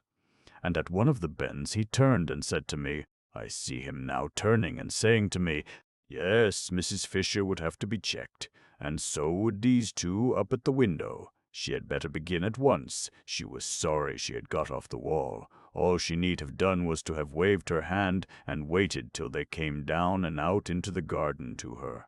So she ignored Mrs. Arbuthnot's remark and raised forefinger, and said with marked coldness, at least she tried to make it sound marked, that she supposed they would be going to breakfast, and that she had had hers, but it was her fate that however coldly she sent forth her words, they came out sounding quite warm and agreeable. That was because she had a sympathetic and delightful voice, due entirely to some special formation of her throat and the roof of her mouth, and having nothing whatever to do with what she was feeling. Nobody, in consequence, ever believed they were being snubbed. It was most tiresome. And if she stared icily, it did not look icy at all, because her eyes, lovely to begin with, had the added loveliness of very long, soft, dark eyelashes. No icy stare could come out of eyes like that. It got caught and lost in the soft eyelashes, and the person stared and merely thought they were being regarded with a flattering and exquisite attentiveness. And if ever she was out of humor or definitely cross, and who would not be sometimes in such a world? She only looked so pathetic that people all rushed to comfort her, if possible, by means of kissing. It was more than tiresome. It was maddening. Nature was determined that she should look and sound angelic. She could never be disagreeable or rude without being completely misunderstood. I had my breakfast in my room, she said, trying her utmost to sound curt. Perhaps I'll see you later. And she nodded and went back to where she had been sitting on the wall, with the lilies being nice and cool round her feet. Chapter 7. Their eyes followed her admiringly. They had no idea they had been snubbed. It was a disappointment, of course, to find she had forestalled them, and that they were not to have the happiness of preparing for her, of watching her face when she arrived and first saw everything, but there was still Mrs. Fisher. They would concentrate on Mrs. Fisher and would watch her face instead, only, like everybody else, they would have preferred to watch Lady Caroline's. Perhaps, then, as Lady Caroline had talked of breakfast, they had better begin by going and having it, for there was too much to be done that day to spend any more time gazing at the scenery, servants to be interviewed, the house to be gone through and examined, and finally Mrs. Fisher's room to be got ready and adorned. They waved their hands gaily at Lady Caroline, who seemed absorbed in what she saw and took no notice, and turning away found the maidservant of the night before had come up silently behind them in cloth slippers with string soles. She was Francesca, the elderly parlour-maid who had been with the owner, he had said, for years, and whose presence made inventories unnecessary, and after wishing them good morning and hoping they had slept well, she told them breakfast was ready in the dining-room on the floor below, and if they would follow her she would lead. They did not understand a single word of the very many in which Francesca succeeded in clothing this simple information, but they followed her, for it at least was clear that they were to follow, and going down the stairs and along the broad hall like the one above, except for glass doors at the end instead of a window opening into the garden, they were shown into the dining-room, where, sitting at the head of the table having her breakfast, was Mrs. Fisher. This time they exclaimed. Even Mrs. Arbuthnot exclaimed, though her exclamation was only, "Oh." Mrs. Wilkins exclaimed at greater length. "Why, but it's like having the bread taken out of one's mouth," exclaimed Mrs. Wilkins. "How do you do?" said Mrs. Fisher. "I can't get up because of my stick," and she stretched out her hand across the table. They advanced and shook it. "We had no idea you were here," said Mrs. Arbuthnot. "Yes," said Mrs. Fisher, resuming her breakfast. "Yes, I am here." And with composure she removed the top of her egg. "It's a great disappointment," said Mrs. Wilkins. "We had meant to give you such a welcome." This was the one, Mrs. Fisher remembered, briefly glancing at her, who when she came to Prince of Wales Terrace said she had seen Keats. She must be careful with this one, curb her from the beginning. She therefore ignored Mrs. Wilkins and said gravely, with a downward face of impenetrable calm bent on her egg, "Yes. I arrived yesterday with Lady Caroline." "It's really dreadful," said Mrs. Wilkins, exactly as if she had not been ignored. "There's nobody left to get anything ready for now. I feel thwarted. I feel as if the bread had been taken out of my mouth just when I was going to be happy swallowing it." "Where will you sit?" asked Mrs. Fisher of Mrs. Arbuthnot. Markedly of Mrs. Arbuthnot. The comparison with the bread seemed to her most unpleasant. "Oh, thank you," said Mrs. Arbuthnot, sitting down rather suddenly next to her. There were only two places she could sit down in, the places laid on either side of Mrs. Fisher. She therefore sat down in one, and Mrs. Wilkins sat down opposite her in the other. Mrs. Fisher was at the head of the table. Round her was grouped the coffee and the tea. Of course they were all sharing San Salvatore equally, but it was she herself and Lottie, Mrs. Arbuthnot mildly reflected, who had found it, who had had the work of getting it, who had chosen to admit Mrs. Fisher into it. Without them, she could not help thinking, Mrs. Fisher would not have been there. Morally, Mrs. Fisher was a guest. There was no hostess in this party. But supposing there had been a hostess, it would not have been Mrs. Fisher nor Lady Caroline. It would have been either herself or Lottie. Mrs. Arbuthnot could not help feeling this as she sat down, and Mrs. Fisher, the hand which Ruskin had wrung suspended over the pots before her, inquired, "Tea or coffee?"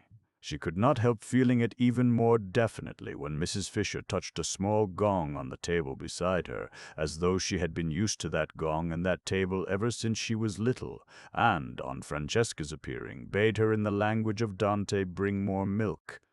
There was a curious air about Mrs. Fisher, thought Mrs. Fisher, Arbuthnot, of being in possession, and if she herself had not been so happy she would have perhaps minded. Mrs. Wilkins noticed it too, but it only made her discursive brain think of cuckoos. She would no doubt immediately have begun to talk of cuckoos, incoherently, unrestrainably, and deplorably, if she had been in the condition of nerves and shyness she was in last time she saw Mrs. Fisher. But happiness had done away with shyness. She was very serene. She could control her conversation. She did not have, horrified, to listen to herself saying things she had no idea of saying when she began. She was quite at her ease and completely natural. The disappointment of not going to be able to prepare a welcome for Mrs. Fisher had evaporated at once, for it was impossible to go on being disappointed in heaven. Nor did she mind her behaving as hostess. What did it matter? You did not mind things in heaven. She and Mrs. Arbuthnot therefore sat down more willingly than they otherwise would have done, one on either side of Mrs. Arbuthnot. Fisher and the sun, pouring through the two windows facing east across the bay, flooded the room, and there was an open door leading into the garden, and the garden was full of many lovely things, especially freesias. The delicate and delicious fragrance of the freesias came in through the door and floated round Mrs. Wilkins's enraptured nostrils. Freesias in London were quite beyond her. Occasionally she went into a shop and asked what they cost, so as just to have an excuse for lifting up a bunch and smelling them, well knowing that it was something awful like a shilling for about 3 flowers. Here they were everywhere, bursting out of every corner and carpeting the rose beds. Imagine it, having freesias to pick in armsful if you wanted to, and with glorious sunshine flooding the room, and in your summer frock, and its being only the 1st of April. "I suppose you realize, don't you, that we've got to heaven," she said, beaming at Mrs. Fisher with all the familiarity of a fellow angel. "They are considerably younger than I had supposed," thought Mrs. Fisher, and not nearly so plain. And she mused a moment while she took no notice of Mrs. Wilkins's exuberance on their instant and agitated refusal that day at Prince of Wales Terrace to have anything to do with the giving or the taking of references. Nothing could affect her, of course, nothing that anybody did. She was far too solidly seated in respectability.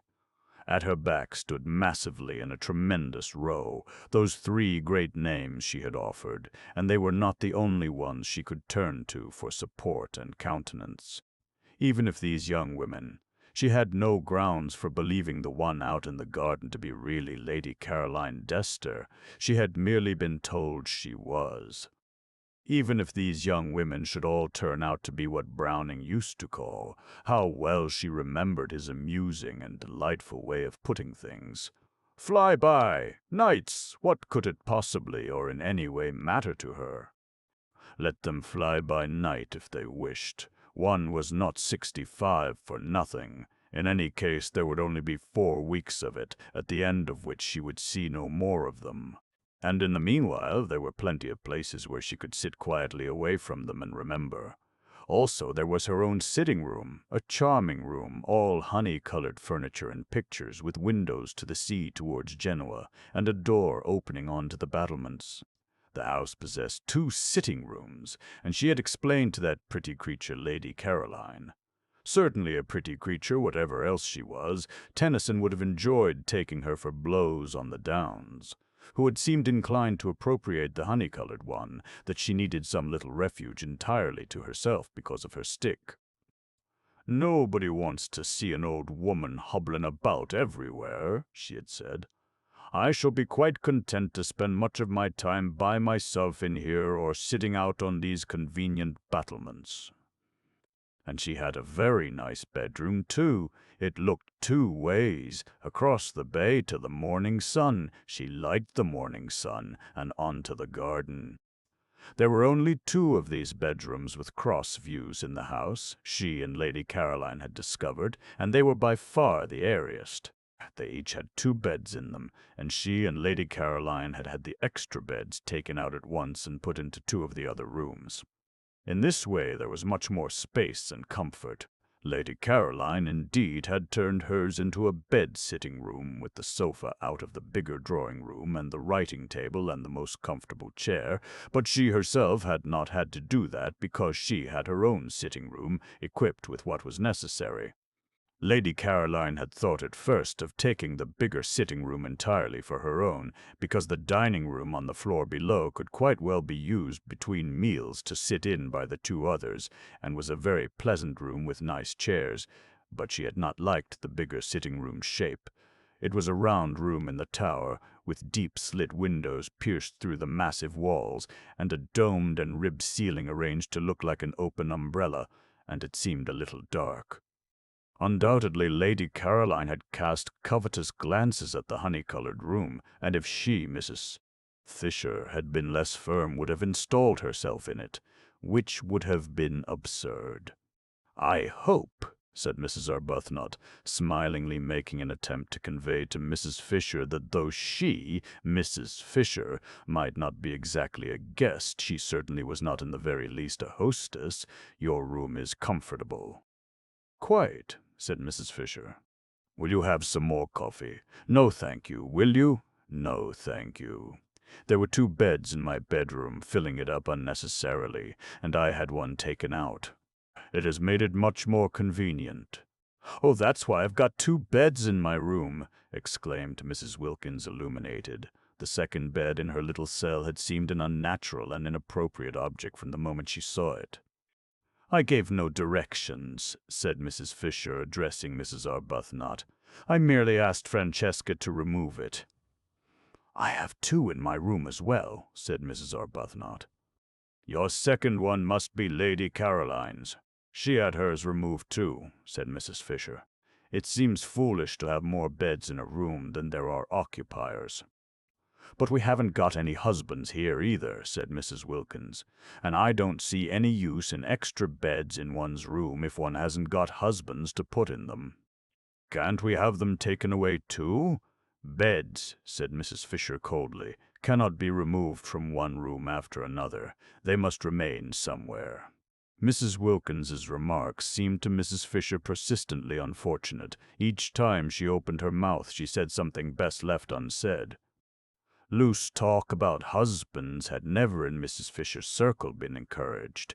In the 80s, when she chiefly flourished, husbands were taken seriously as the only real obstacles to sin.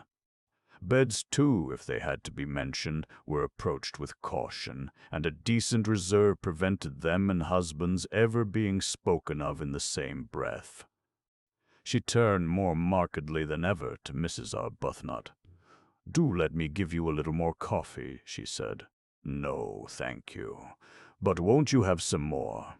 "No, indeed. I never have more than 2 cups at breakfast. Would you like an orange?" "No, thank you. Would you?" "No, I don't eat fruit at breakfast. It is an American fashion which I am too old now to adopt. Have you had all you want?" "Quite. Have you?" Mrs. Fisher paused before replying.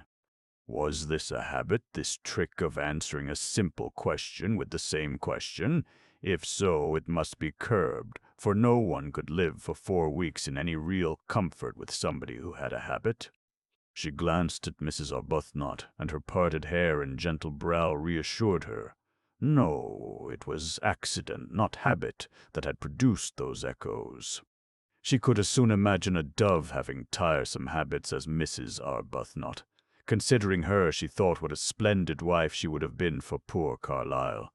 So much better than that horrid, clever Jane. She would have soothed him. "Then shall we go?" she suggested.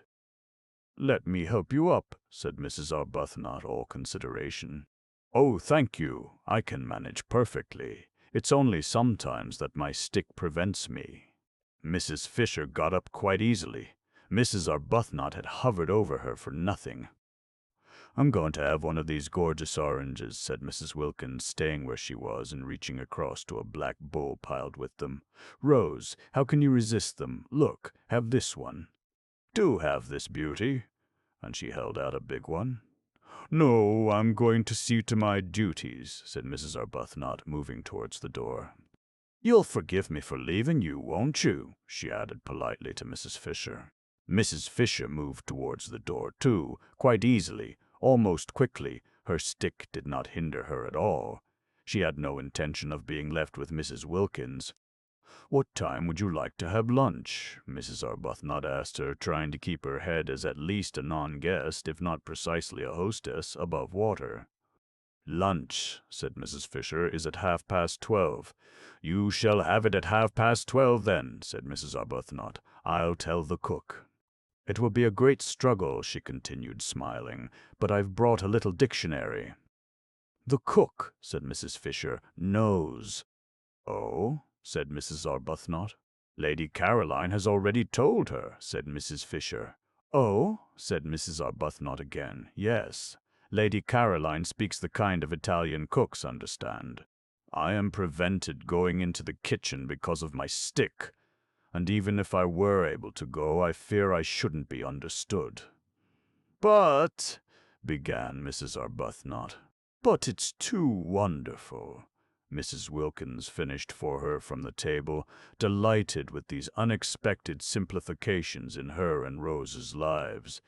"Why, we've got positively nothing to do here, either of us, except just be happy." "You wouldn't believe," she said, turning her head and speaking straight to Mrs. Fisher, portions of orange in either hand, "how terribly good Rose and I have been for years without stopping, and how much now we need a perfect rest." And Mrs. Fisher, going without answering her out of the room, said to herself, She shall be curbed." Chapter 8. Presently, when Mrs. Wilkins and Mrs. Arbuthnot, unhampered by any duties, wandered out and down the worn stone steps and under the pergola into the lower garden, Mrs. Wilkins said to Mrs. Arbuthnot, who seemed pensive, "Don't you see that if somebody else does the ordering, it frees us?" Mrs. Arbuthnot said she did see, but nevertheless she thought it rather silly to have everything taken out of their hands. "I love things to be taken out of my hands," said Mrs. Wilkins. "But we found San Salvatore," said Mrs. Arbuthnot, "and it is rather silly that Mrs. Fisher should behave as if it belonged only to her." "What is rather silly," said Mrs. Wilkins with much serenity, "is to mind." "I can't see the least point in being an authority at the price of one's liberty." Mrs. Arbuthnot said nothing to that for two reasons. First, because she was struck by the remarkable and growing calm of the hitherto incoherent and excited Lottie, and secondly, because what she was looking at was so very beautiful. All down the stone steps on either side were periwinkles in full flower, and she could now see what it was that had caught at her the night before and brushed, wet and scented, across her face. It was wisteria. Wisteria and sunshine. She remembered the advertisement. Here, indeed, were both in profusion. The wisteria was tumbling over itself in its excess of life, its prodigality of flowering, and where the pergola ended, the sun blazed on scarlet geraniums, bushes of them, and nasturtiums in great heaps, and marigolds so brilliant that they seemed to be burning, and red and pink snapdragons all outdoing each other in bright, fierce color. The ground behind these flaming things dropped away in terraces to the sea, each terrace a little orchard, where among the olives grew vines on trellises, and fig trees, and peach trees, and cherry trees. The cherry trees and peach trees were in blossom, lovely showers of white and deep rose color among the trembling delicacy of the olives. The fig leaves were just big enough to smell of figs. The vine buds were only beginning to show. And beneath these trees were groups of blue and purple irises and bushes of lavender and gray, sharp cactuses, and the grass was thick with dandelions and daisies, and right down at the bottom was the sea. Color seemed flung down anyhow, anywhere, every sort of color piled up in heaps, pouring along in rivers. The periwinkles looked exactly as if they were being poured down each side of the steps, and flowers that grow only in borders in England, proud flowers keeping themselves to themselves over there, such as the great blue irises and the lavender, were being jostled by small shining common things like dandelions and daisies and the white bells of the wild onion, and only seemed the better and the more exuberant for it. They stood looking at this crowd of loveliness, this happy jumble in silence. No, it didn't matter what Mrs. Fisher did, not here, not in such beauty. Mrs. Arbuthnot's discomposure melted out of her. In the warmth and light of what she was looking at, of what to her was a manifestation, an entirely new side of God, how could one be discomposed? If only Frederick were with her, seeing it too, seeing as he would have seen it when first they were lovers, in the days when he saw what she saw and loved what she loved. she sighed. "You mustn't sigh in heaven," said Mrs. Wilkins. "One doesn't. I was thinking how one longs to share this with those one loves," said Mrs. Arbuthnot. You mustn't long in heaven, said Mrs. Wilkins. You're supposed to be quite complete there. "And it is heaven, isn't it, Rose? See how everything has been let in together. The dandelions and the irises, the vulgar and the superior, me and Mrs. Fisher, all welcome, all mixed up anyhow, and all so visibly happy and enjoying ourselves." Mrs. Burgeon. "Fisher doesn't seem happy, not visibly anyhow," said Mrs. Arbuthnot, smiling. "She'll begin soon, you'll see." Mrs. Arbuthnot said she didn't believe that after a certain age people began anything.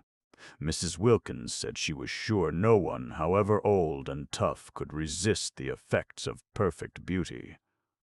Before many days, perhaps only hours, they would see Mrs. Fisher bursting out into every kind of exuberance.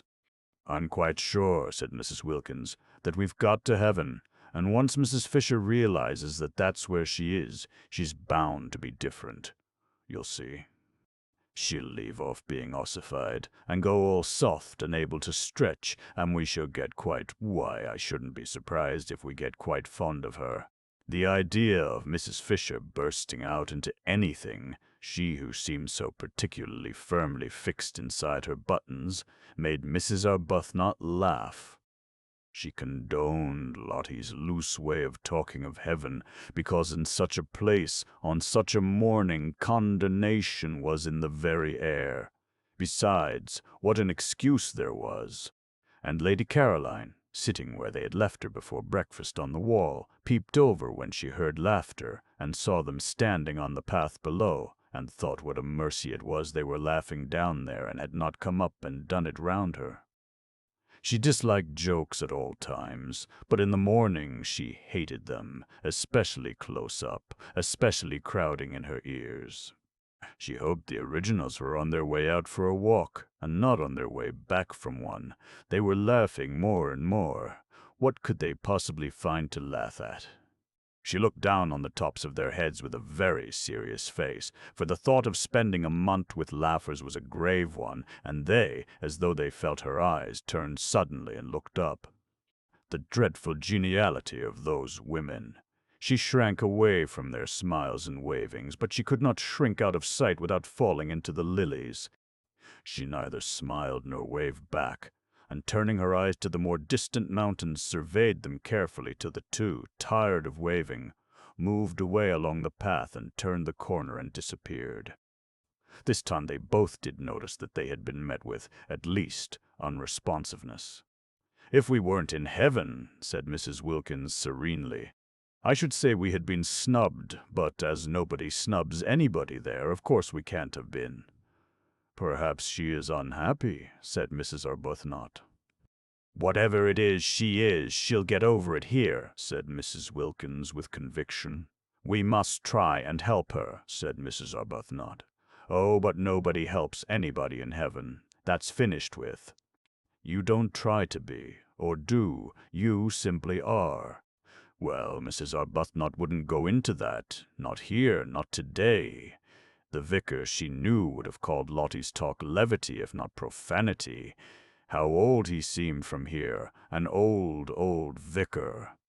They left the path and clambered down the olive terraces, down and down, to where at the bottom the warm, sleepy sea heaved gently among the rocks. There a pine tree grew close to the water, and they sat under it, and a few yards away was a fishing boat lying motionless and green-bellied on the water. The ripples of the sea made little gurgling noises at their feet.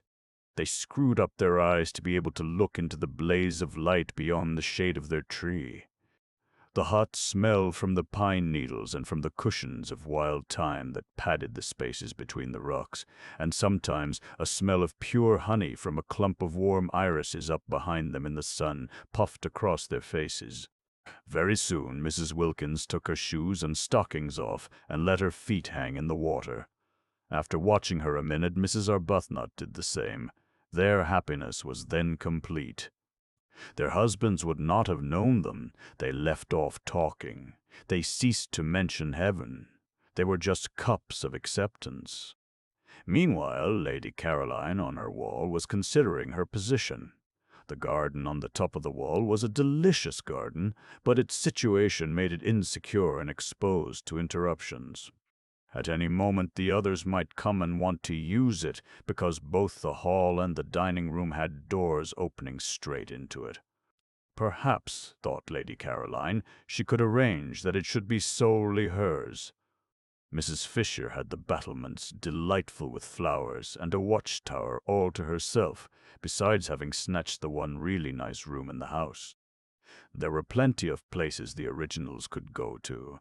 She had herself seen at least 2 other little gardens, while the hill the castle stood on was itself a garden, with walks and seats. Why should not this one spot be kept exclusively for her? She liked it best of all. It had the Judas tree and an umbrella pine. It had the freesias and the lilies. It had a tamarisk beginning to flush pink. It had the convenient low wall to sit on. It had from each of its 3 sides the most amazing views. To the east, the bay and mountains. To the north, the village across the tranquil, clear green water of the little harbor and the hills dotted with white houses and orange groves. And to the west was the thin thread of land by which San Salvatore was tied to the mainland. And then the open sea and the coastline beyond Genoa reaching away into the blue dimness of France. Yes, she would say she wanted to have this entirely to herself. How obviously sensible if each of them had their own special place to sit in apart. It was essential to her comfort that she should be able to be apart, left alone, not talked to. The others ought to like it best too. Why heard? One had enough of that in England, with one's relations and friends, oh, the numbers of them, pressing on one continually. Having successfully escaped them for 4 weeks, why continue, and with persons having no earthly claim on one, to herd? She lit a cigarette. She began to feel secure. Those 2 had gone for a walk. There was no sign of Mrs. Fisher. How very pleasant this was. Somebody came out through the glass doors, just as she was drawing a deep breath of security. Surely it couldn't be Mrs. Fisher wanting to sit with her? Mrs. Fisher had her battlements. She ought to stay on them, having snatched them. It would be too tiresome if she wouldn't, and wanted not only to have them and her sitting-room, but to establish herself in this garden as well. No, it wasn't Mrs. Fisher, it was the cook. She frowned. Was she going to have to go on ordering the food? Surely one or other of those 2 waving women would do that now. The cook, who had been waiting in increasing agitation in the kitchen, watching the clock getting nearer to lunchtime while she still was, without knowledge of what lunch was to consist of, had gone at last to Mrs. Fisher, who had immediately waved her away. She then wandered about the house seeking a mistress, any mistress, who would tell her what to cook, and finding none, and at last, directed by Francesca, who always knew where everybody was, came out to Lady Caroline. Domenico had provided this cook. She was Costanza, the sister of that one of his cousins who kept a restaurant down on the piazza. She helped her brother in his cooking when she had no other job, and knew every sort of fat, mysterious Italian dish, such as the workmen of Castagneto, who crowded the restaurant at midday, and the inhabitants of Mezzago, when they came over on Sundays, loved to eat. She was a fleshless spinster of 50, gray-haired, nimble, rich of speech, and thought Lady Caroline more beautiful than anyone she had ever seen. And so did Domenico, and so did the boy Giuseppe, who helped Domenico, and was, besides, his nephew, and so did the girl Angela, who helped Francesca, and was, besides, Domenico's niece, and so did Francesca herself. Domenico and Francesca, the only 2 who had seen them, thought the 2 ladies who arrived last very beautiful, but compared to the fair young lady who arrived first, they were as candles to the electric light that had lately been installed, and as the tin tubs in the bedrooms to the wonderful new bathroom their master had had arranged on his last visit. Lady Caroline scowled at the cook. The scowl, as usual, was transformed on the way into what appeared to be an intent and beautiful gravity, and Costanza threw up her hands and took the saints aloud to witness that here was the very picture of the Mother of God. Lady Caroline asked her crossly what she wanted, and Costanza's head went on one side with delight at the sheer music of her voice. She said, after waiting a moment in case the music was going to continue, for she didn't wish to miss any of it, that she wanted orders. She had been to the signorina's mother, but in vain. She is not my mother, Repudiated Lady Caroline angrily, and her anger sounded like the regretful wail of a melodious orphan. Costanza poured forth pity. She too, she explained, had no mother. Lady Caroline interrupted with the curt information that her mother was alive and in London. Costanza praised God and the saints that the young lady did not yet know what it was like to be without a mother. Quickly enough did misfortunes overtake one. No doubt the young lady already had a husband. No, said Lady Caroline icily. Worse than jokes in the morning did she hate the idea of husbands, and everybody was always trying to press them on her, all her relations, all her friends, all the evening papers. After all, she could only marry one anyhow, but you would think from the way everybody talked, and especially those persons who wanted to be husbands, that she could marry at least a dozen. Her soft, pathetic no made Costanza, who was standing close to her, well with sympathy. Poor little one, said Costanza, moved actually to pat her encouragingly on the shoulder. Take hope. There is still time. For lunch, said Lady Caroline freezingly, marveling as she spoke that she should be patted, she who had taken so much trouble to come to a place, remote and hidden, where she could be sure that among other things of a like oppressive nature pattings also were not. We will have. Costanza became businesslike. She interrupted with suggestions, and her suggestions were all admirable and all expensive. Lady Caroline did not know they were expensive and fell in with them at once. They sounded very nice. Every sort of young vegetables and fruits came into them, and much butter and a great deal of cream and incredible numbers of eggs. Costanza said enthusiastically at the end, as a tribute to this acquiescence, that of the many ladies and gentlemen she had worked for on temporary jobs such as this, she preferred the English ladies and gentlemen. She more than preferred them. They roused devotion in her, for they knew what to order. They did not skimp. They refrained from grinding down the faces of the poor. From this, Lady Caroline concluded that she had been extravagant and promptly countermanded the cream.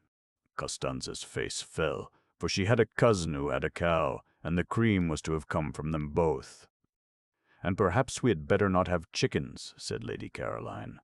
Costanza's face fell more, for her brother at the restaurant kept chickens in his backyard, and many of them were ready for killing. Also do not order strawberries till I have consulted with the other ladies, said Lady Caroline, remembering that it was only the 1st of April, and that perhaps people who lived in Hampstead might be poor, indeed must be poor, or why live in Hampstead? It is not I who am mistress here. Is it the old one? Asked Costanza, her face very long. No, said Lady Caroline. Which of the other two ladies is it? Neither, said Lady Caroline. Then Costanza's smiles returned, for the young lady was having fun with her and making jokes. She told her so in her friendly Italian way, and was genuinely delighted. I never make jokes, said Lady Caroline briefly. You had better go, or lunch will certainly not be ready by 12:30. And these curt words came out sounding so sweet that Costanza felt as if kind compliments were being paid her, and forgot her disappointment about the cream and the chickens, and went away all gratitude and smiles. This, thought Lady Caroline, will never do. I haven't come here to housekeep, and I won't. She called Costanza back. Costanza came running. The sound of her name in that voice enchanted her. "I have ordered the lunch for today," said Lady Caroline with the serious angel face that was hers when she was annoyed, "and I have also ordered the dinner, but from now on you will go to one of the other ladies for orders." I give no more. The idea that she would go on giving orders was too absurd. She never gave orders at home. Nobody there dreamed of asking her to do anything. That such a very tiresome activity should be thrust upon her here, simply because she happened to be able to talk Italian, was ridiculous. Let the originals give orders if Mrs. Fisher refused to. Mrs. Fisher, of course, was the one nature intended for such a purpose. She had the very air of a competent housekeeper. Her clothes were the clothes of a housekeeper, and so was the way she did her hair. Having delivered herself of her ultimatum with an acerbity that turned sweet on the way, and accompanied it by a peremptory gesture of dismissal that had the grace and loving kindness of a benediction, it was annoying that Costanza should only stand still with her head on one side gazing at her in obvious delight. "Oh, go away!" exclaimed Lady Caroline in English, suddenly exasperated. There had been a fly in her bedroom that morning which had stuck just as Costanza was sticking, only one, but it might have been a myriad, it was so tiresome from daylight on. It was determined to settle on her face, and she was determined it should not. Its persistence was uncanny. It woke her and would not let her go to sleep again. She hit at it, and it eluded her without fuss or effort, and with an almost visible blandness, and she had only hit herself. It came back again instantly, and with a loud buzz alighted on her cheek. She hit at it again and hurt herself while it skimmed gracefully away. She lost her temper and sat up in bed and waited, watching to hit at it and kill it. She kept on hitting at it at last, with fury and with all her strength, as if it were a real enemy deliberately trying to madden her, and it elegantly skimmed in and out of her blows, not even angry, to be back again the next instant. It succeeded every time in getting onto her face, and was quite indifferent how often it was driven away. That was why she had dressed and come out so early. Francesca had already been told to put a net over her bed, for she was not going to allow herself to be annoyed twice like that. People were exactly like flies. She wished there were nets for keeping them off, too. She hit at them with words and frowns, and like the fly they slipped between her blows and were untouched. Worse than the fly, they seemed unaware that she had even tried to hit them. The fly at least did for a moment go away. With human beings, the only way to get rid of them was to go away herself. That was what, so tired she had done this April, and having got here, having got close up to the details of life at San Salvatore, it appeared that here, too, she was not to be let alone. Viewed from London, there had seemed to be no details. San Salvatore from there seemed to be an empty, a delicious blank. Yet, after only 24 hours of it, she was discovering that it was not a blank at all, and that she was having to ward off as actively as ever. Already she had been much stuck too. Mrs. Fisher had stuck nearly the whole of the day before, and this morning there had been no peace, not 10 minutes uninterruptedly alone. Costanza, of course, had finally to go because she had to cook, but hardly had she gone before Domenico came. He came to water and tie up. That was natural, since he was the gardener, but he watered and tied up all the things that were nearest to her. He hovered closer and closer, he watered to excess, he tied plants that were as straight and steady as arrows. Well, at least he was a man, and therefore not quite so annoying, and his smiling good morning was received with an answering smile, upon which Domenico forgot his family, his wife, his mother, his grown-up children, and all his duties, and only wanted to kiss the young lady's feet. He could not do that, unfortunately, but he could talk while he worked, and talk he did, voluminously, pouring out every kind of information, illustrating what he said with gestures so lively that he had to put down the watering pot, and thus delay the end of the watering. Lady Caroline bore it for a time, but presently was unable to bear it, and as he would not go, and she could not tell him to, seeing that he was engaged in his proper work, once again it was she who had to. She got off the wall and moved to the other side of the garden, where, in a wooden shed, were some comfortable low cane chairs. All she wanted was to turn one of these round with its back to Domenico and its front to the sea towards Genoa. Such a little thing to want. One would have thought she might have been allowed to do that unmolested. But he, who watched her every movement, when he saw her approaching the chairs, darted after her and seized one and asked to be told where to put it. Would she never get away from being waited on, being made comfortable, being asked where she wanted things put, having to say, "Thank you"? She was short with Domenico, who instantly concluded the sun had given her a headache, and ran in and fetched her a sunshade and a cushion and a footstool, and was skilful, and was wonderful, and was one of nature's gentlemen. She shut her eyes in a heavy resignation. She could not be unkind to Domenico. She could not get up and walk indoors as she would have done if it had been one of the others. Domenico was intelligent and very competent. She had at once discovered that it was he who really ran the house, who really did everything.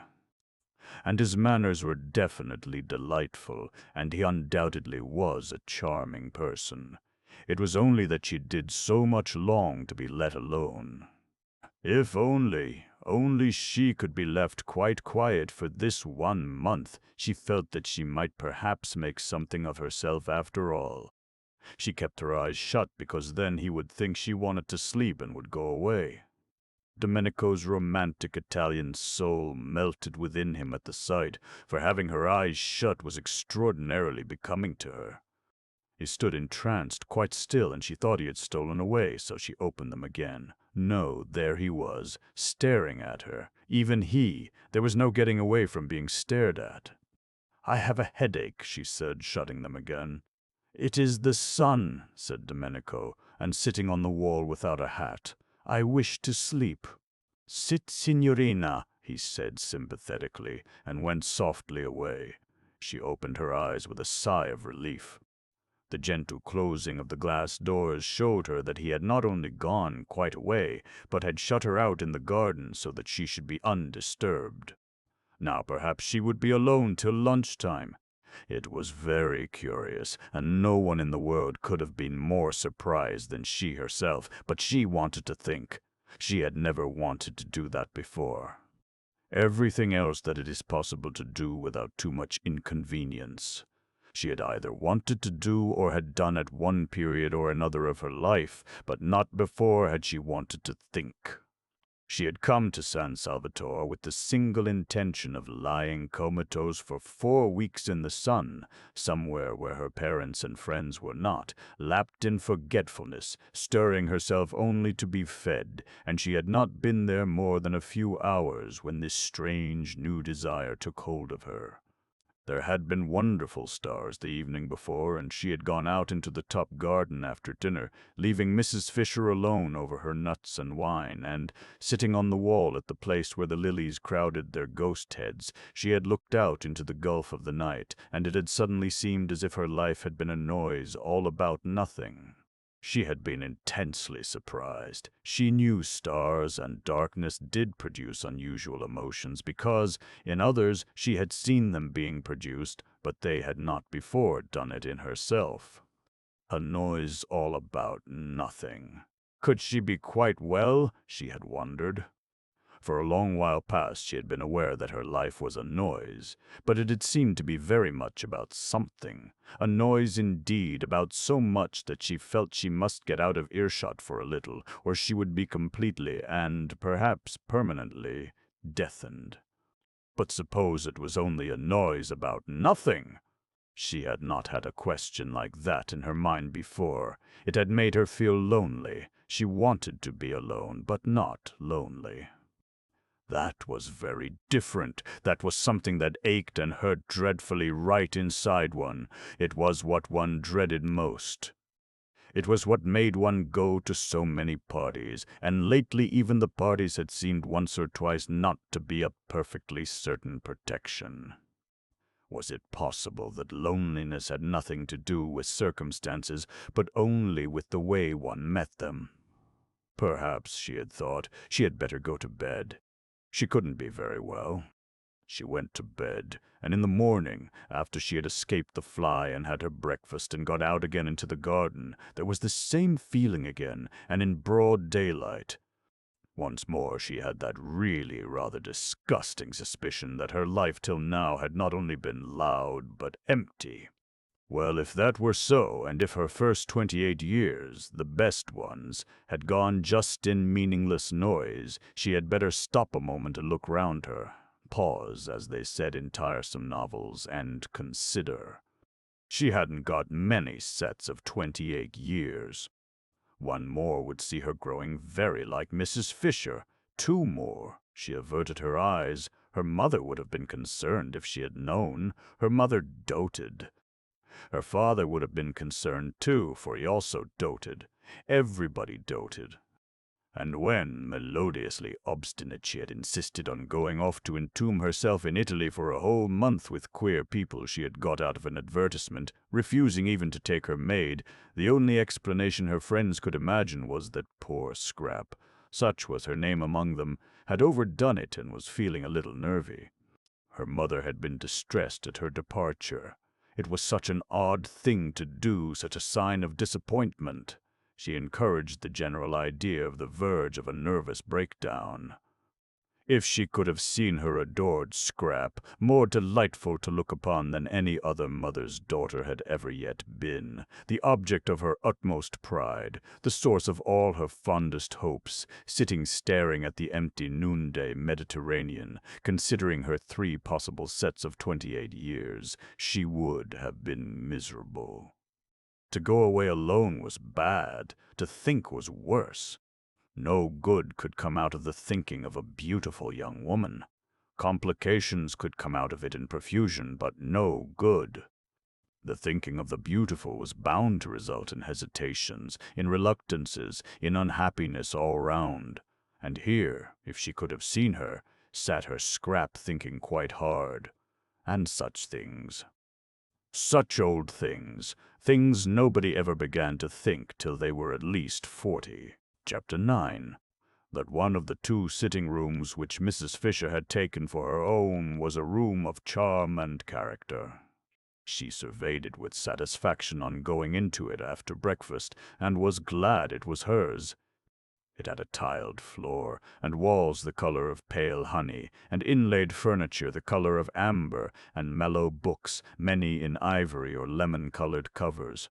There was a big window overlooking the sea towards Genoa, and a glass door through which she could proceed out onto the battlements and walk along past the quaint and attractive watchtower, in itself a room with chairs and a writing-table, to where on the other side of the tower the battlements ended in a marble seat, and one could see the western bay and the point round which began the Gulf of Spezia. Her south view between these 2 stretches of sea was another hill, higher than San Salvatore, the last of the little peninsula, with the bland turrets of a smaller and uninhabited castle on the top, on which the setting sun still shone when everything else was sunk in shadow. Yes, she was very comfortably established here, and receptacles.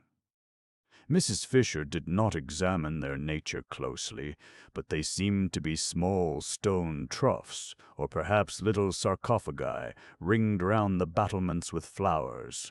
These battlements, she thought, considering them, would have been a perfect place for her to pace up and down gently in moments when she least felt the need of her stick, or to sit in on the marble seat, having first put a cushion on it, if there had not unfortunately been a second glass door opening onto them, destroying their complete privacy, spoiling her feeling that the place was only for her.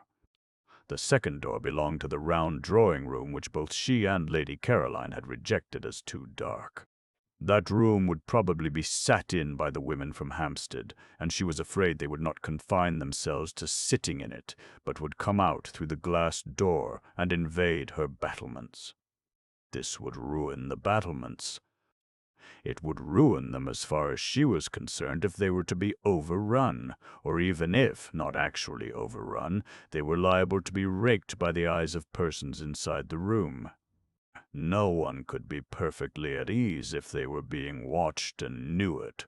What she wanted, what she surely had a right to, was privacy. She had no wish to intrude on the others. Why then should they intrude on her? And she could always relax her privacy if, when she became better acquainted with her companions, she should think it worthwhile, but she doubted whether any of the three would so develop as to make her think it worthwhile. Hardly anything was really worthwhile, reflected Mrs. Fisher, except the past. It was astonishing, it was simply amazing, the superiority of the past to the present. Those friends of hers in London, solid persons of her own age, knew the same past that she knew, could talk about it with her, could compare it as she did with the tinkling present, and in remembering great men forget for a moment the trivial and barren young people who still, in spite of the war, seem to litter the world in such numbers. She had not come away from these friends, these conversable, ripe friends, in order to spend her time in Italy chatting with three persons of another generation and defective experience. She had come away merely to avoid the treacheries of a London April. It was true what she had told the two who came to Prince of Wales Terrace, that all she wished to do at San Salvatore was to sit by herself in the sun and remember. They knew this, for she had told them. It had been plainly expressed and clearly understood. Therefore she had a right to expect them to stay inside the round drawing-room and not to emerge interruptingly onto her battlements. But would they? The doubt spoiled her morning. It was only towards lunchtime that she saw a way to be quite safe, and ringing for Francesca, bade her in slow and majestic Italian shut the shutters of the glass door of the round drawing-room, and then, going with her into the room which had become darker than ever in consequence, but also Mrs. Fisher observed to Francesca, who was being voluble, would, because of this, very darkness remain agreeably cool, and, after all, there were the numerous slit windows in the walls to let in light, and it was nothing to do with her if they did not let it in. She directed the placing of a cabinet of curios across the door on its inside. This would discourage egress. Then she rang for Domenico, and caused him to move one of the flower-filled sarcophagi across the door on its outside. This would discourage ingress. "No one," said Domenico, hesitating, "will be able to use the door." "No one," said Mrs. Fisher firmly, "will wish to." She then retired to her sitting-room, and from a chair placed where she could look straight on to them, gazed at her battlements, secured to her now completely, with calm pleasure. Being here, she reflected placidly, was much cheaper than being in an hotel, and, if she could keep off the others, immeasurably more agreeable. She was paying for her rooms, extremely pleasant rooms now that she was arranged in them, 3 a week, which came to about 8 shillings a day, battlements, watchtower, and all. Where else abroad could she live as well for so little, and have as many baths as she liked, for 8 shillings a day? Of course she did not yet know what her food would cost, but she would insist on carefulness over that, though she would also insist on its being carefulness combined with excellence. The two were perfectly compatible if the caterer took pains. The servants' wages, she had ascertained, were negligible, owing to the advantageous exchange, so that there was only the food to cause her anxiety. If she saw signs of extravagance, she would propose that they each hand over a reasonable sum every week to Lady Caroline, which should cover the bills, any of it that was not used to be returned, and if it were exceeded, the loss to be borne by the caterer. Mrs. Fisher was well off and had the desire for comforts proper to her age, but she disliked expenses. So well off was she that, had she so chosen, she could have lived in an opulent part of London and driven from it and to it in a Rolls-Royce. She had no such wish.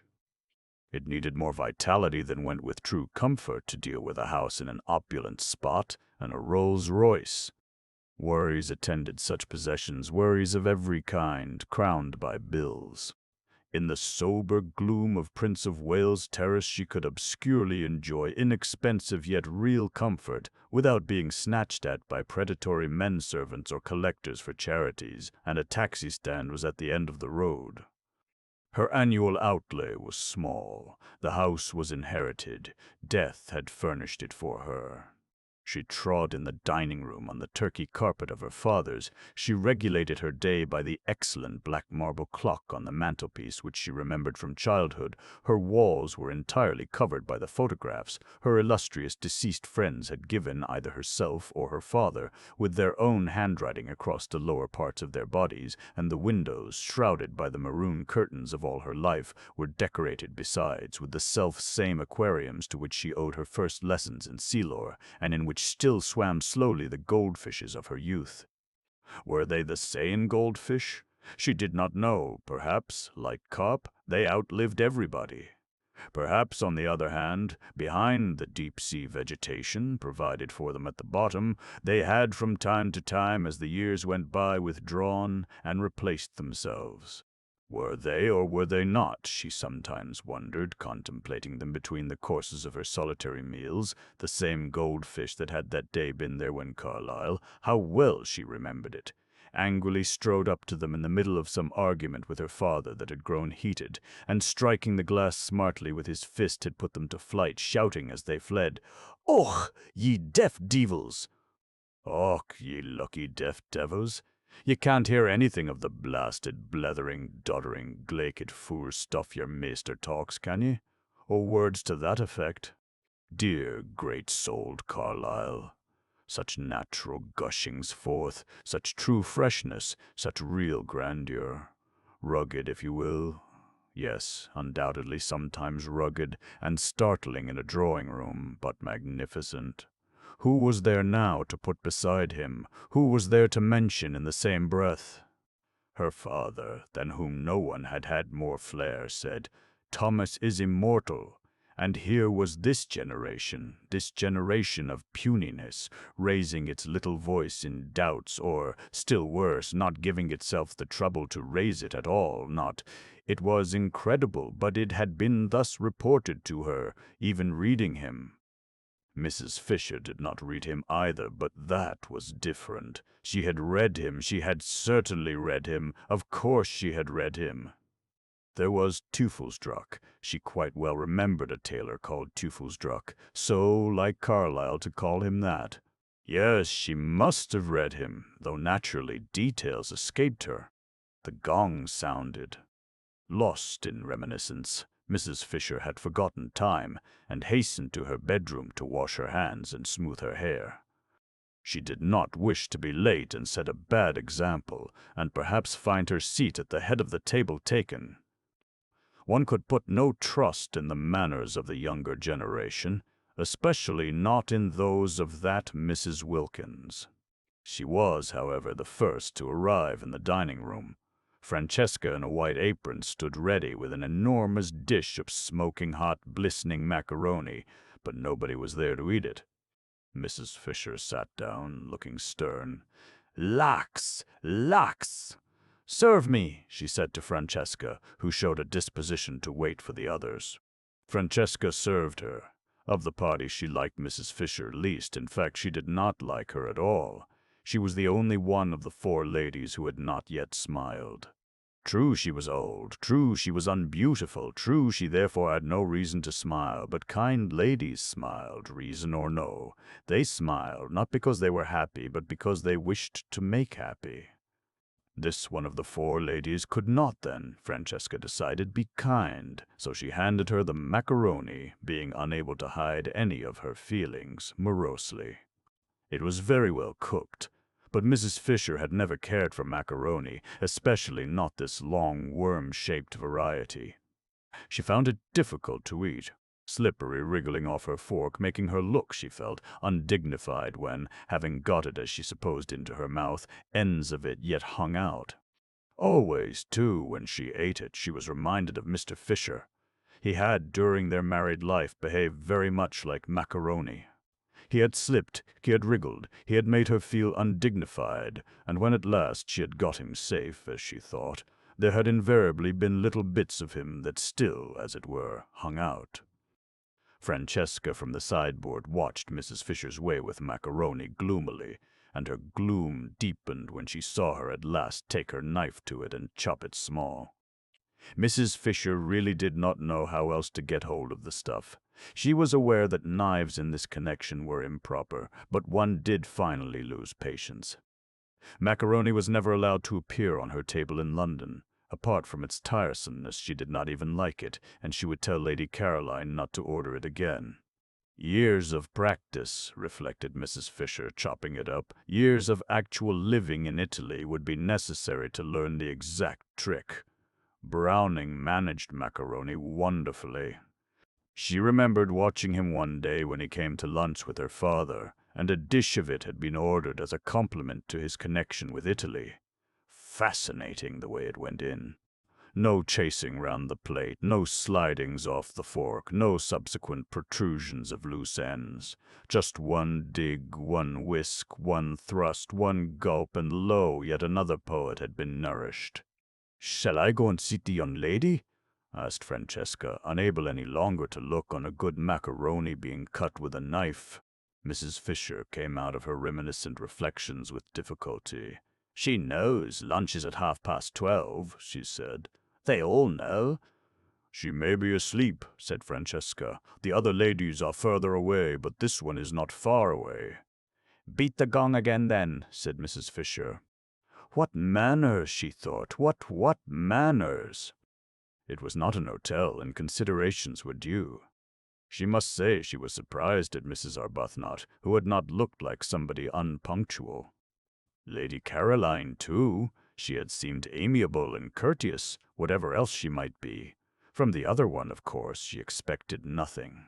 Francesca fetched the gong and took it out into the garden and advanced, beating it as she advanced, close up to Lady Caroline, who, still stretched in her low chair, waited till she had done, and then turned her head and in the sweetest tones poured forth what appeared to be music, but was really invective. Francesca did not recognize the liquid flow as invective. How was she to, when it came out sounding like that? And with her face all smiles, for she could not but smile when she looked at this young lady, she told her the macaroni was getting cold. "When I do not come to meals, it is because I do not wish to come to meals," said the irritated Scrap, "and you will not in future disturb me." "Is she ill?" asked Francesca, sympathetic but unable to stop smiling. Never had she seen hair so beautiful. Like pure flax, like the hair of northern babes. On such a little head only blessing could rest. On such a little head the nimbus of the holiest saints could fitly be placed. Scrap shut her eyes and refused to answer.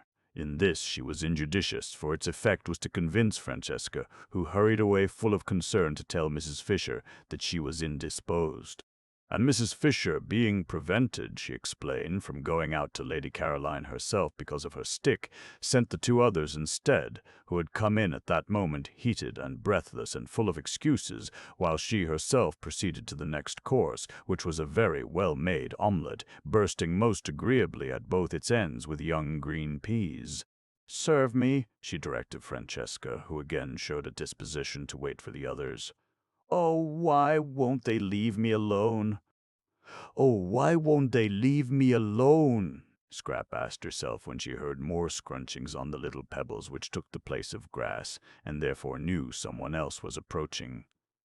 She kept her eyes tight shut this time. Why should she go into lunch if she didn't want to? This wasn't a private house. She was in no way tangled up in duties towards a tiresome hostess. For all practical purposes, San Salvatore was an hotel, and she ought to be let alone to eat or not to eat exactly as if she really had been in an hotel. But the unfortunate Scrap could not just sit still and close her eyes without rousing that desire to stroke and pet in her beholders with which she was only too familiar. Even the cook had patted her. And now a gentle hand, how well she knew and how much she dreaded gentle hands, was placed on her forehead. "I'm afraid you're not well," said a voice that was not Mrs. Fisher's, and therefore must belong to one of the originals. "I have a headache," murmured Scrap. Perhaps it was best to say that. Perhaps it was the shortest cut to peace. "I'm so sorry," said Mrs. Arbuthnot softly, for it was her hand being gentle. "And I," said Scrap to herself, "who thought if I came here I would escape mothers." "Don't you think some tea would do you good?" asked Mrs. Arbuthnot tenderly. "Tea?" The idea was abhorrent to Scrap. In this heat to be drinking tea in the middle of the day. "No," she murmured. "I expect what would really be best for her," said another voice, "is to be left quiet." How sensible, thought Scrap, and raised the eyelashes of one eye just enough to peep through and see who was speaking. It was the freckled original. The dark one, then, was the one with the hand. The freckled one rose in her esteem. "But I can't bear to think of you with a headache and nothing being done for it," said Mrs. Arbuthnot. "Would a cup of strong black coffee?" Scrap said no more. She waited, motionless and dumb, till Mrs. Arbuthnot should remove her hand. After all, she couldn't stand there all day, and when she went away she would have to take her hand with her. "I do think," said the freckled one, "that she wants nothing except quiet."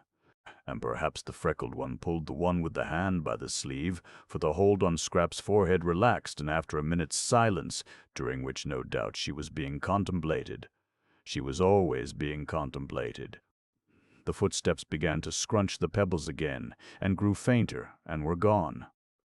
"Lady Caroline has a headache," said Mrs. Arbuthnot, re-entering the dining-room and sitting down in her place next to Mrs. Fisher. "I can't persuade her to have even a little tea or some black coffee. Do you know what aspirin is in Italian?" "The proper remedy for headaches," said Mrs. Fisher firmly, "is castor oil." "But she hasn't got a headache," said Mrs. Wilkins. "Carlyle," said Mrs. Fisher, who had finished her omelette and had leisure while she waited for the next course to talk, "suffered at one period terribly from headaches, and he constantly took castor oil as a remedy. He took it, I should say, almost to excess, and called it, I remember, in his interesting way, the oil of sorrow. My father said it colored for a time his whole attitude to life, his whole philosophy. But that was because he took too much. What Lady Caroline wants is one dose, and one only. It is a mistake to keep on taking castor oil." "Do you know the Italian for it?" asked Mrs. Arbuthnot. "Ah, that I'm afraid I don't. However, she would know." "You can ask her." "But she hasn't got a headache," repeated Mrs. Wilkins, who was struggling with the macaroni. "She only wants to be let alone." They both looked at her. The word shovel crossed Mrs. Fisher's mind in connection with Mrs. Wilkins's actions at that moment. "Then why should she say she has?" asked Mrs. Arbuthnot. "Because she is still trying to be polite. Soon she won't try when the place has got more into her. She'll really be it, without trying, naturally."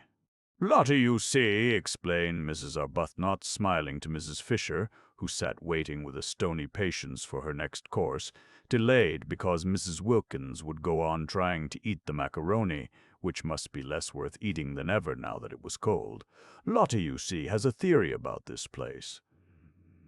But Mrs. Fisher had no wish to hear any theory of Mrs. Wilkins's. "I am sure I don't know," she interrupted, looking severely at Mrs. Wilkins, "why you should assume Lady Caroline is not telling the truth." "I don't assume, I know," said Mrs. Wilkins. "And pray how do you know?" asked Mrs. Fisher icily, for Mrs. Wilkins was actually helping herself to more macaroni, offered her officiously and unnecessarily a second time by Francesca. "When I was out there just now, I saw inside her." Well, Mrs. Fisher wasn't going to say anything to that. She wasn't going to trouble to reply to downright idiocy. Instead, she sharply rapped the little table gong by her side, though there was Francesca standing at the sideboard, and said, for she would wait no longer for her next course, "Serve me." And Francesca, it must have been willful, offered her the macaroni again. Chapter 10. There was no way of getting into or out of the top garden at San Salvatore except through the two glass doors, unfortunately side by side, of the dining room and the hall. A person in the garden who wished to escape unseen could not, for the person to be escaped from would be met on the way. It was a small, oblong garden, and concealment was impossible. What trees there were! The Judas tree, the tamarisk, the umbrella pine grew close to the low parapets. Rose bushes gave no real cover. One step to right or left of them, and the person wishing to be private was discovered. Only the northwest corner was a little place jutting out from the great wall, a kind of excrescence or loop, no doubt used in the old distrustful days for observation, where it was possible to sit really unseen, because between it and the house was a thick clump of daphne. Scrap, after glancing round to see that no one was looking, got up and carried her chair into this place, stealing away as carefully on tiptoe as those steal whose purpose is sin. There was another excrescence on the walls just like it at the northeast corner, but this, though the view from it was almost more beautiful, for from it you could see the bay and the lovely mountains behind Mezzago, was exposed. No bushes grew near it, nor had it any shade. The northwest loop, then, was where she would sit, and she settled into it, and nestling her head in her cushion and putting her feet comfortably on the parapet, from whence they appeared to the villagers on the piazza below as two white doves, thought that now indeed she would be safe. Mrs. Fisher found her there, guided by the smell of her cigarette. The incautious Scrap had not thought of that. Mrs. Fisher did not smoke herself, and all the more distinctly could she smell the smoke of others. The virile smell met her directly. She went out into the garden from the dining room after lunch in order to have her coffee. She had bidden Francesca set the coffee in the shade of the house just outside the glass door, and when Mrs. Wilkins, seeing a table being carried there, reminded her, very officiously and tactlessly, Mrs. Fisher considered, that Lady Caroline wanted to be alone, she retorted, and with what propriety, that the garden was for everybody. Into it accordingly she went, and was immediately aware that Lady Caroline was smoking. She said to herself, "These modern young women," and proceeded to find her, her stick, now that lunch was over, being no longer the hindrance to action that it was before her meal had been securely, as Browning once said. Surely it was Browning? Yes, she remembered how much diverted she had been, roped in. Nobody diverted her now, reflected Mrs. Fisher, making straight for the clump of daphne. The world had grown very dull and had entirely lost its sense of humor. Probably they still had their jokes, these people. In fact, she knew they did, for Punch still went on, but how differently it went on, and what jokes. Thackeray, in his inimitable way, would have made mincemeat of this generation. Of how much it needed the tonic properties of that astringent pen it was of course unaware. It no longer even held him, at least, so she had been informed, in any particular esteem. Well, she could not give it eyes to see and ears to hear and a heart to understand, but she could and would give it, represented and united in the form of Lady Caroline, a good dose of honest medicine. "I hear you are not well," she said, standing in the narrow entrance of the loop and looking down with the inflexible face of one who is determined to do good at the motionless and apparently sleeping Scrap. Mrs. Fisher had a deep voice, very like a man's, for she had been overtaken by that strange masculinity that sometimes pursues a woman during the last lapse of her life. Scrap tried to pretend that she was asleep, but if she had been, her cigarette would not have been held in her fingers, but would have been lying on the ground. She forgot this. Mrs. Fisher did not, and coming inside the loop, sat down on a narrow stone seat built out of the wall. For a little she could sit on it, for a little, till the chill began to penetrate. She contemplated the figure before her. Undoubtedly a pretty creature, and one that would have had a success at Farringford. Strange how easily even the greatest men were moved by exteriors. She had seen with her own eyes Tennyson turn away from everybody, turn, positively, his back on a crowd of eminent people assembled to do him honor, and withdraw to the window with a young person nobody had ever heard of, who had been brought there by accident, and whose one and only merit, if it be a merit, that which is conferred by chance, was beauty. Beauty. All over before you can turn round. An affair, one might almost say, of minutes. Well, while it lasted, it did seem able to do what it liked with men. Even husbands were not immune. There had been passages in the life of Mr. Fisher. "I expect the journey has upset you," she said in her deep voice. "What you want is a good dose of some simple medicine. I shall ask Domenico if there is such a thing in the village as castor oil." Scrap opened her eyes and looked straight at Mrs. Fisher. "Ah," said Mrs. Fisher, "I knew you were not asleep." "If you had been, you would have let your cigarette fall to the ground." Scrap threw the cigarette over the parapet. "Waste," said Mrs. Fisher. "I don't like smoking for women, but I still less like waste. What does one do with people like this?" Scrap asked herself, her eyes fixed on Mrs. Fisher in what felt to her an indignant stare, but appeared to Mrs. Fisher as really charming docility. "Now you'll take my advice," said Mrs. Fisher, touched, "and not neglect what may very well turn into an illness. We are in Italy, you know, and one has to be careful. You ought, to begin with, to go to bed." "I never go to bed," snapped Scrap, and it sounded as moving, as forlorn as that line spoken years and years ago by an actress playing the part of poor Jo in dramatized version of Bleak House.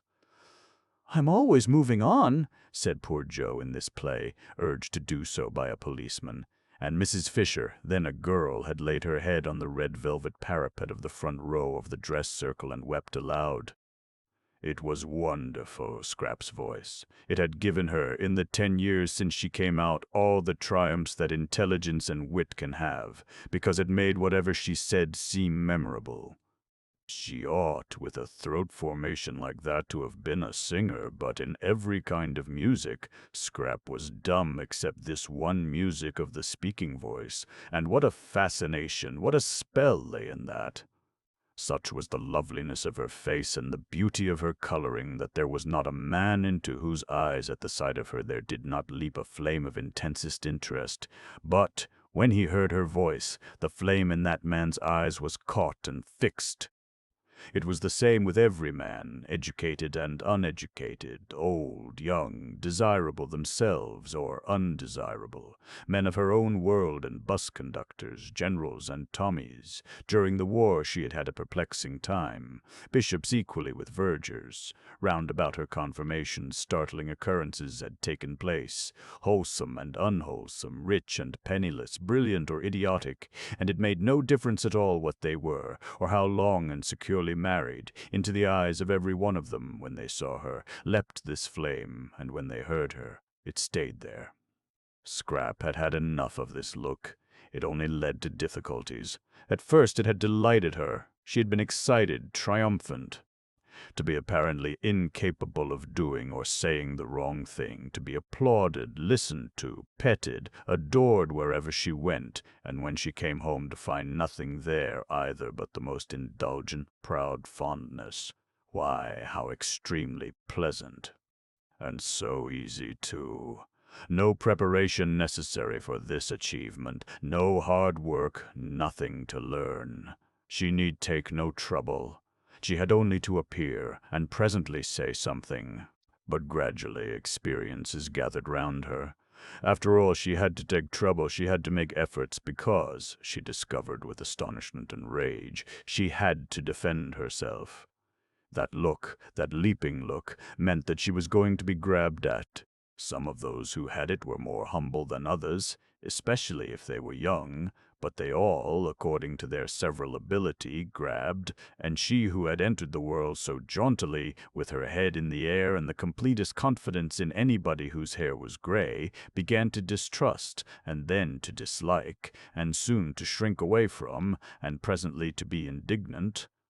Sometimes it was just as if she didn't belong to herself, wasn't her own at all, but was regarded as a universal thing, a sort of beauty of all work. Really men. And she found herself involved in queer, vague quarrels, being curiously hated. Really women. And when the war came, and she flung herself into it along with everybody else, it finished her. Really generals. The war finished Scrap. It killed the one man she felt safe with, whom she would have married, and it finally disgusted her with love. Since then she had been embittered. She was struggling as angrily in the sweet stuff of life as a wasp got caught in honey. Just as desperately did she try to unstick her wings. It gave her no pleasure to outdo other women. She didn't want their tiresome men. What could one do with men when one had got them?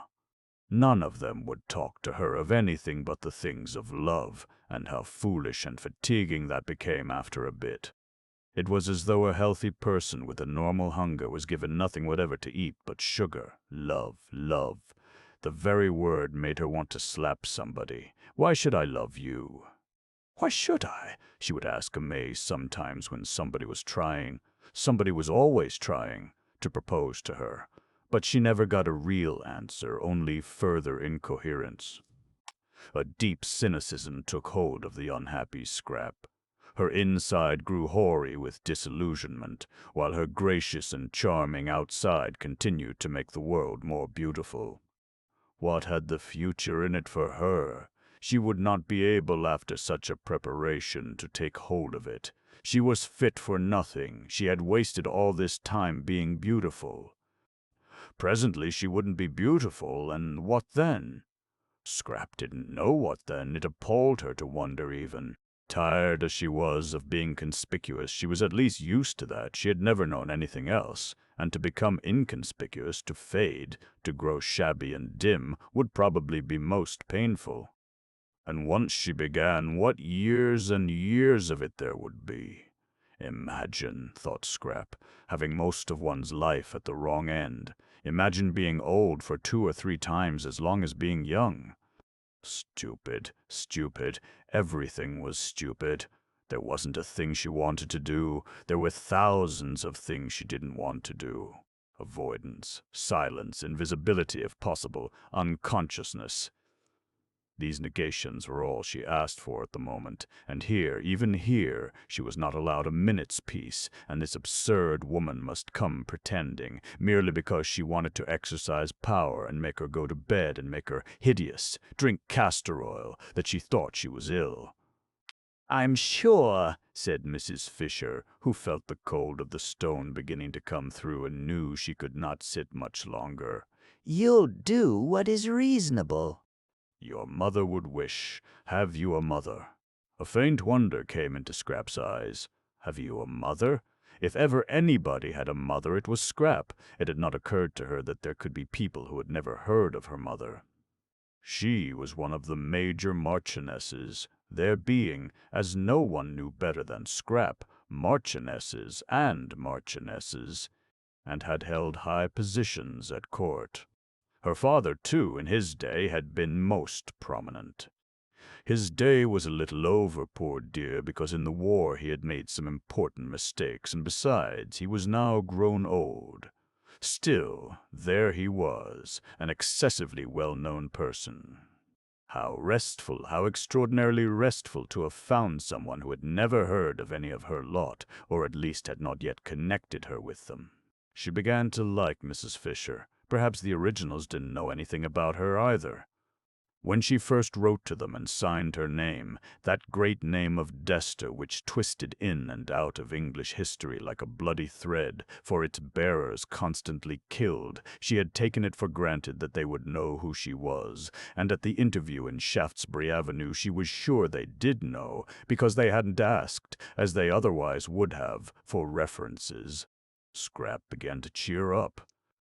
If nobody at San Salvatore had ever heard of her, If for a whole month she could shed herself, get right away from everything connected with herself, be allowed really to forget the clinging and the clogging and all the noise, why, perhaps she might make something of herself after all. She might really think, really clear up her mind, really come to some conclusion.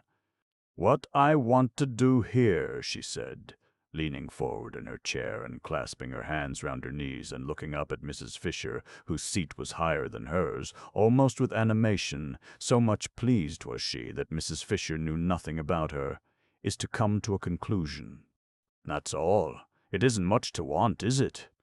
Just that. She gazed at Mrs. Fisher and thought that almost any conclusion would do. The great thing was to get hold of something, catch something tight, cease to drift. Mrs. Fisher's little eyes surveyed her. "I should say," she said, "that what a young woman like you wants is a husband and children."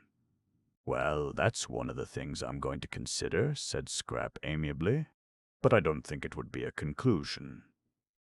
"And meanwhile," said Mrs. Fisher, getting up, for the cold of the stone was now through, "I shouldn't trouble my head if I were you with considerings and conclusions. Women's heads weren't made for thinking, I assure you. I should go to bed and get well." "I am well," said Scrap. "Then why did you send a message that you were ill?" "I didn't." "Then I've had all the trouble of coming out here for nothing. But wouldn't you prefer coming out and finding me well than coming out and finding me ill?" asked Scrap, smiling. Even Mrs. Fisher was caught by the smile. "Well, you're a pretty creature," she said forgivingly. "It's a pity you weren't born 50 years ago. My friends would have liked looking at you." "I'm very glad I wasn't," said Scrap. "I dislike being looked at." "Absurd," said Mrs. Fisher, growing stern again. "That's what you are made for, young women like you. For what else, pray?" "And I assure you that if my friends had looked at you, you would have been looked at by some very great people." "I dislike very great people," said Scrap, frowning. There had been an incident quite recently. Really potentates. "What I dislike," said Mrs. Fisher, now as cold as the stone she had got up from, "is the pose of the modern young woman. It seems to me pitiful, positively pitiful in its silliness." And her stick crunching the pebbles, she walked away. "That's all right," Scrap said to herself, dropping back into her comfortable position with her head in the cushion and her feet on the parapet. If only people would go away, she didn't in the least mind why they went. "Don't you think darling Scrap is growing a little, just a little, peculiar?" Her mother had asked her father a short time before that latest peculiarity of the flight to San Salvatore, uncomfortably struck by the very odd things Scrap said, and the way she had taken to slinking out of reach whenever she could, and avoiding everybody except such a sign of age. Quite young men, almost boys. "Eh? What?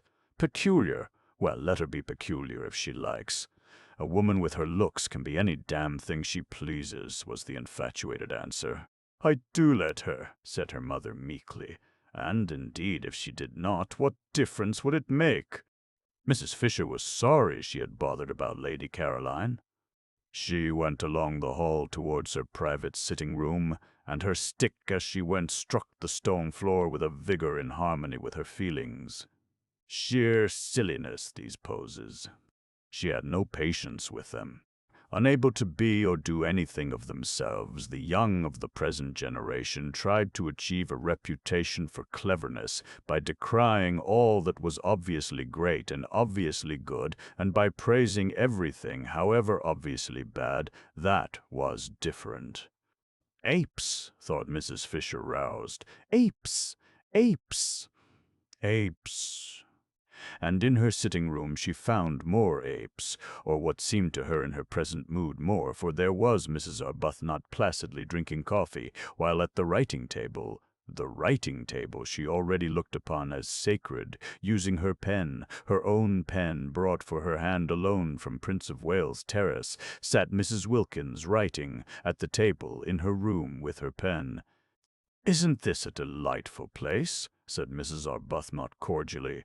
"We have just discovered it."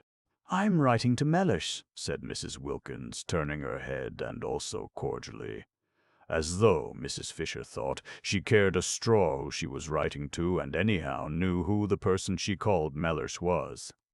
He'll want to know, said Mrs. Wilkins, optimism induced by her surroundings, that I've got here safely. Chapter 11. The sweet smells that were everywhere in San Salvatore were alone enough to produce concord. They came into the sitting room from the flowers on the battlements, and met the ones from the flowers inside the room, and almost, thought Mrs. Wilkins, could be seen greeting each other with a holy kiss. Who could be angry in the middle of such gentlenesses? Who could be acquisitive, selfish, in the old rasped London way, in the presence of this bounteous beauty? Yet Mrs. Fisher seemed to be all three of these things. There was so much beauty, so much more than enough for everyone, that it did appear to be a vain activity to try and make a corner in it. Yet Mrs. Fisher was trying to make a corner in it, and had railed off a portion for her exclusive use. Well, she would get over that presently. She would get over it inevitably, Mrs. Wilkins was sure, after a day or two in the extraordinary atmosphere of peace in that place. Meanwhile, she obviously hadn't even begun to get over it. She stood looking at her and Rose with an expression that appeared to be one of anger, fancy. Silly old nerve-racked London feelings, thought Mrs. Wilkins, whose eyes saw the room full of kisses and everybody in it being kissed, Mrs. Fisher as copiously as she herself and Rose. You don't like us being in here, said Mrs. Wilkins, getting up and at once, after her manner, fixing on the truth. Why? I should have thought, said Mrs. Fisher, leaning on her stick, you could have seen that it is my room. You mean because of the photographs, said Mrs. Wilkins. Mrs. Arbuthnot, who was a little red and surprised, got up too. And the notepaper, said Mrs. Fisher. Notepaper with my London address on it. That pen, she pointed, it was still in Mrs. Wilkins's hand, is yours. I'm very sorry, said Mrs. Wilkins, laying it on the table. And she added, smiling, that it had just been writing some very amiable things. But why? Asked Mrs. Arbuthnot, who found herself unable to acquiesce in Mrs. Fisher's arrangements without at least a gentle struggle. Ought we not to be here? It's a sitting room. There is another one, said Mrs. Fisher. You and your friend cannot sit in 2 rooms at once, and if I have no wish to disturb you in yours, I am unable to see why you should wish to disturb me in mine. But why? Began Mrs. Arbuthnot again. It's quite natural, Mrs. Wilkins interrupted, for Rose was looking stubborn, and turning to Mrs. Fisher she said that although sharing things with friends was pleasant, she could understand that Mrs. Fisher, still steeped in the Prince of Wales Terrace attitude to life, did not yet want to, but that she would get rid of that after a bit and feel quite different. Soon you'll want us to share, said Mrs. Wilkins reassuringly. Why, you may even get so far as asking me to use your pen if you knew I hadn't got one. Mrs. Fisher was moved almost beyond control by this speech. To have a ramshackle young woman from Hampstead patting her on the back, as it were, in breezy certitude that quite soon she would improve, stirred her more deeply than anything had stirred her since her first discovery that Mr. Fisher was not what he seemed. Mrs. Wilkins must certainly be curbed, but how?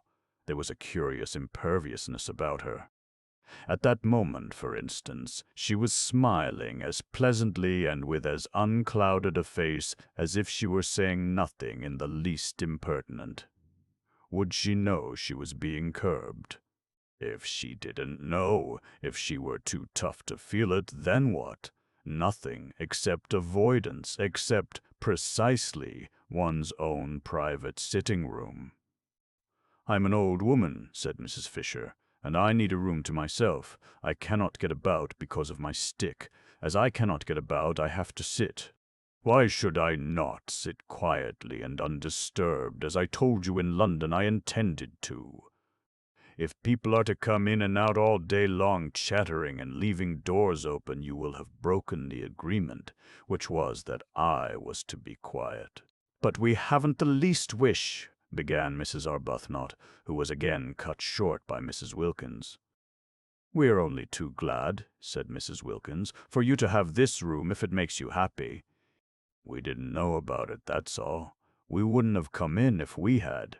Not till you invited us, anyhow." "I expect," she finished, looking down cheerfully at Mrs. Fisher. "you soon will."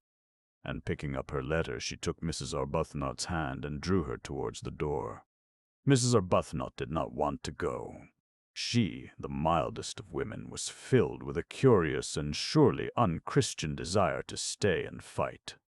Not, of course, really, nor even with any definitely aggressive words. No, she only wanted to reason with Mrs. Fisher, and to reason patiently. But she did feel that something ought to be said, and that she ought not to allow herself to be rated and turned out as if she were a schoolgirl caught in ill behavior by authority. Mrs. Wilkins, however, drew her firmly to and through the door, and once again Rose wondered at Lottie, at her balance, her sweet and equable temper, she who in England had been such a thing of gusts. From the moment they got into Italy, it was Lottie who seemed the elder. She certainly was very happy, blissful in fact. Did happiness so completely protect one? Did it make one so untouchable, so wise? Rose was happy herself, but not anything like so happy. Evidently not, for not only did she want to fight Mrs. Fisher, but she wanted something else, something more than this lovely place, something to complete it. She wanted Frederick. For the first time in her life she was surrounded by perfect beauty, and her one thought was to show it to him, to share it with him. She wanted Frederick. She yearned for Frederick. "Ah, if only Frederick drawn, truer old thing," said Mrs. Wilkins, shutting the door gently on Mrs. Fisher and her triumph. "Fancy on a day like this." "She's a very rude old thing," said Mrs. Arbuthnot. "She'll get over that. I'm sorry we chose just her room to go and sit in." "It's much the nicest," said Mrs. Arbuthnot, "and it isn't hers. Oh, but there are lots of other places, and she's such a poor old thing. Let her have the room. Whatever does it matter?" And Mrs. Wilkins said she was going down to the village to find out where the post office was and post her letter to Mellish, and would Rose go too? "I've been thinking about Mellish," said Mrs. Wilkins as they walked, one behind the other, down the narrow zigzag path up which they had climbed in the rain the night before. She went first. Mrs. Arbuthnot, quite naturally now, followed. In England it had been the other way about. Lottie, timid, hesitating except when she burst out so awkwardly, getting behind the calm and reasonable Rose whenever she could. "I've been thinking about Mellish," repeated Mrs. Wilkins over her shoulder, as Rose seemed not to have heard. "Have you?" said Rose, a faint distaste in her voice, for her experiences with Mellish had not been of a kind to make her enjoy remembering him. She had deceived Mellish, therefore she didn't like him. She was unconscious that this was the reason of her dislike, and thought it was that there didn't seem to be much, if any, of the grace of God about him.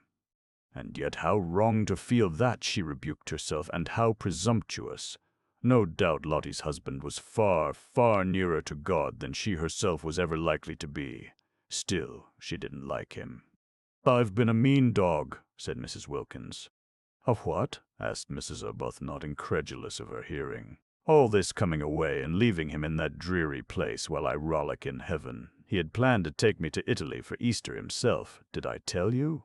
"No," said Mrs. Arbuthnot, and indeed she had discouraged talk about husbands. Whenever Lottie had begun to blurt out things, she had swiftly changed the conversation. One husband led to another in conversation as well as in life, she felt, and she could not, she would not, talk of Frederick.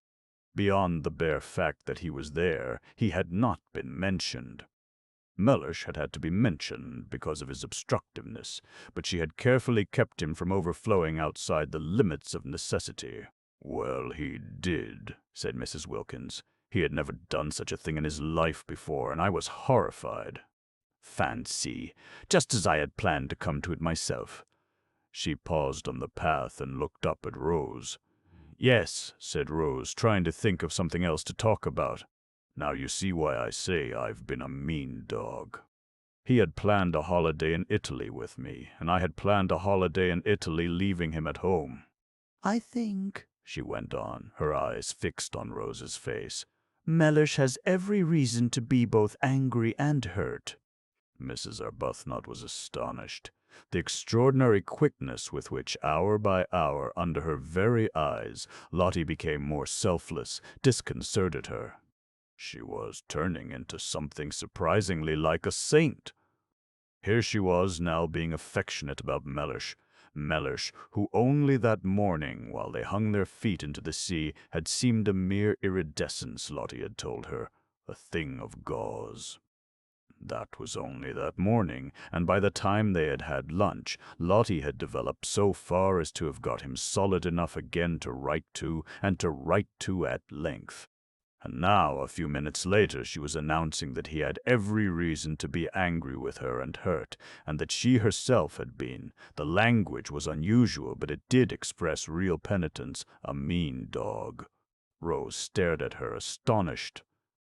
If she went on like this, soon a nimbus might be expected round her head was there already, if one didn't know it was the sun through the tree trunks catching her sandy hair. A great desire to love and be friends, to love everybody, to be friends with everybody, seemed to be invading Lottie, a desire for sheer goodness. Rose's own experience was that goodness, the state of being good, was only reached with difficulty and pain. It took a long time to get to it. In fact, one never did get to it, or if for a flashing instant one did, it was only for a flashing instant. Desperate perseverance was needed to struggle along its path, and all the way was dotted with doubts. Lottie simply flew along. She had certainly, thought Rose, not got rid of her impetuousness. It had merely taken another direction. She was now impetuously becoming a saint. Could one really attain goodness so violently? Wouldn't there be an equally violent reaction? I shouldn't, said Rose with caution, looking down into Lottie's bright eyes. The path was steep, so that Lottie was well below her. I shouldn't be sure of that too quickly. But I am sure of it, and I've written and told him so. Rose stared. Why, but only this morning, she began. It's all in this, interrupted Lottie, tapping the envelope and looking pleased. What? Everything? You mean about the advertisement and my savings being spent? Oh, no, not yet, but I'll tell him all that when he comes. When he comes, repeated Rose. I've invited him to come and stay with us. Rose could only go on staring. It's the least I could do. Besides, look at this. Lottie waved her hand. Disgusting not to share it. I was a mean dog to go off and leave him, but no dog I've ever heard of was ever as mean as I'd be if I didn't try and persuade Mellish to come out and enjoy this too. It's barest decency that he should have some of the fun out of my nest egg. After all, he has housed me and fed me for years. One shouldn't be churlish. But do you think he'll come? Oh, I hope so, said Lottie with the utmost earnestness, and added, Poor lamb. At that Rose felt she would like to sit down. Mellish, a poor lamb? That same Mellish who a few hours before was mere shimmer? There was a seat at the bend of the path, and Rose went to it and sat down. She wished to get her breath, gain time. If she had time, she might perhaps be able to catch up the leaping Lottie, and perhaps be able to stop her before she committed herself to what she probably presently would be sorry for. Mellish at San Salvatore. Mellish from whom Lottie had taken such pains so recently to escape. I see him here, said Lottie, as if in answer to her thoughts. Rose looked at her with real concern, for every time Lottie said in that convinced voice, I see, what she saw came true. Then it was to be supposed that Mr. Wilkins too would presently come true. I wish, said Rose anxiously, I understood you. Don't try, said Lottie, smiling. But I must, because I love you. Dear Rose, said Lottie, swiftly bending down and kissing her. You're so quick, said Rose. I can't follow your developments. I can't keep touch. It was what happened with Freder. She broke off and looked frightened. The whole idea of our coming here, she went on again, as Lottie didn't seem to have noticed, was to get away, wasn't it? Well, we've got away. And now, after only a single day of it, you want to write to the very people. She stopped. The very people we were getting away from, finished Lottie. It's quite true. It seems idiotically illogical, but I'm so happy, I'm so well, I feel so fearfully wholesome. This place, why, it makes me feel flooded with love. And she stared down at Rose in a kind of radiant surprise. Rose was silent a moment. Then she said, "And do you think it will have the same effect on Mr. Wilkins?" Lottie laughed. "I don't know," she said, "but even if it doesn't, there's enough love about to flood 50 Mr. Wilkinses, as you call him. The great thing is to have lots of love about." "I don't see," she went on. "At least I don't see here, though I did at home, that it matters who loves as long as somebody does. I was a stingy beast at home, and used to measure and count. I had a queer obsession about justice, as though justice mattered, as though justice can really be distinguished from vengeance. It's only love that's any good. At home I wouldn't love Mellish unless he loved me back, exactly as much, absolute fairness. Did you ever? And as he didn't, neither did I, and the aridity of that house, the aridity." Rose said nothing. She was bewildered by Lottie. One odd effect of San Salvatore on her rapidly developing friend was her sudden free use of robust words. She had not used them in Hampstead. Beast and dog were more robust than Hampstead cared about. In words, too, Lottie had come unchained. But how she wished, oh, how Rose wished, that she too could write to her husband and say, "Come." The Wilkins menage, however pompous Mellish might be, and he had seemed to Rose pompous, was on a healthier, more natural footing than hers. Lottie could write to Mellish and would get an answer. She couldn't write to Frederick, for only too well did she know he wouldn't answer. At least, he might answer, a hurried scribble showing how much bored he was at doing it, with perfunctory thanks for her letter. But that would be worse than no answer at all, for his handwriting, her name on an envelope addressed by him, stabbed her heart. Too acutely did it bring back the letters of their beginnings together, the letters from him so desolate with separation, so aching with love and longing. To see apparently one of these very same letters arrive, and open it and find, "Dear Rose, thanks for letter.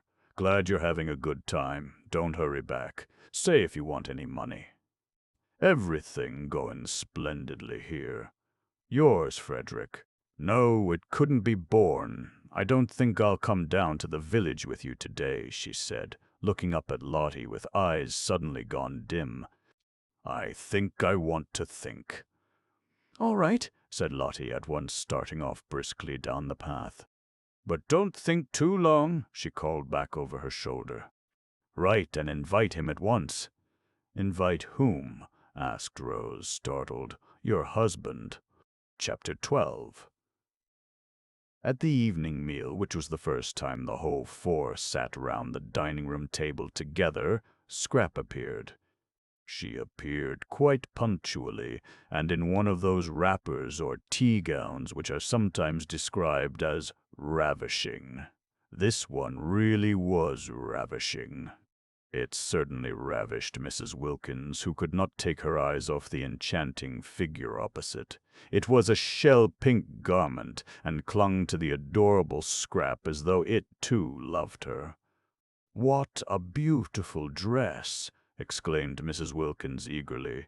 "What? This old rag," said Scrap, glancing down at it as if to see which one she had got on. "I've had it 100 years." And she concentrated on her soup. "You must be very cold in it," said Mrs. Fisher, thin-lipped, for it showed a great deal of scrap, the whole of her arms, for instance, and even where it covered her up it was so thin that you still saw her. "Who, me?" said Scrap, looking up a moment. "Oh, no," and she continued her soup. "You mustn't catch a chill, you know," said Mrs. Arbuthnot, feeling that such loveliness must at all costs be preserved unharmed. "There's a great difference here when the sun goes down." "I'm quite warm," said Scrap, industriously eating her soup. "You look as if you had nothing at all on underneath," said Mrs. Fisher. "I haven't. At least hardly anything," said Scrap, finishing her soup. "How very imprudent," said Mrs. Fisher, "and how highly improper." Whereupon Scrap stared at her. Mrs. Fisher had arrived at dinner feeling friendly towards Lady Caroline. She at least had not intruded into her room and sat at her table and written with her pen. She did, Mrs. Fisher had supposed, know how to behave. Now it appeared that she did not know, for was this behaving to come dressed? No, undressed, like that to a meal.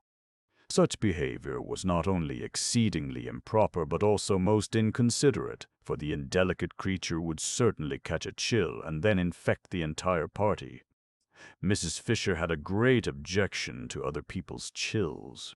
They were always the fruit of folly, and then they were handed on to her, who had done nothing at all to deserve them. Bird-brained, thought Mrs. Fisher, sternly contemplating Lady Caroline. Not an idea in her head except vanity.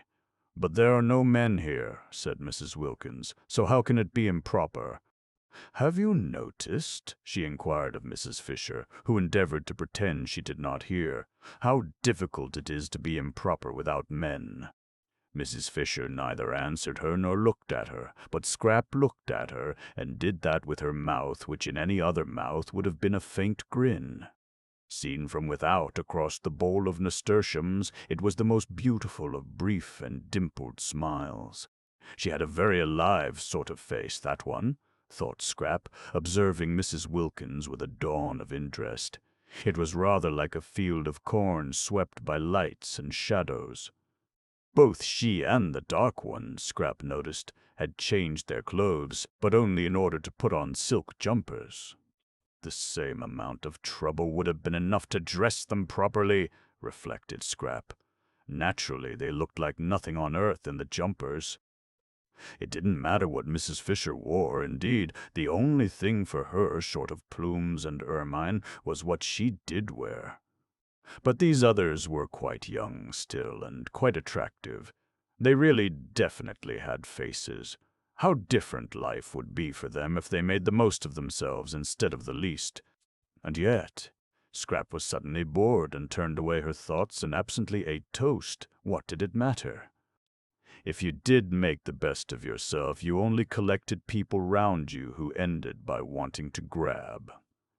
"I've had the most wonderful day," began Mrs. Wilkins, her eyes shining. Scrap lowered hers.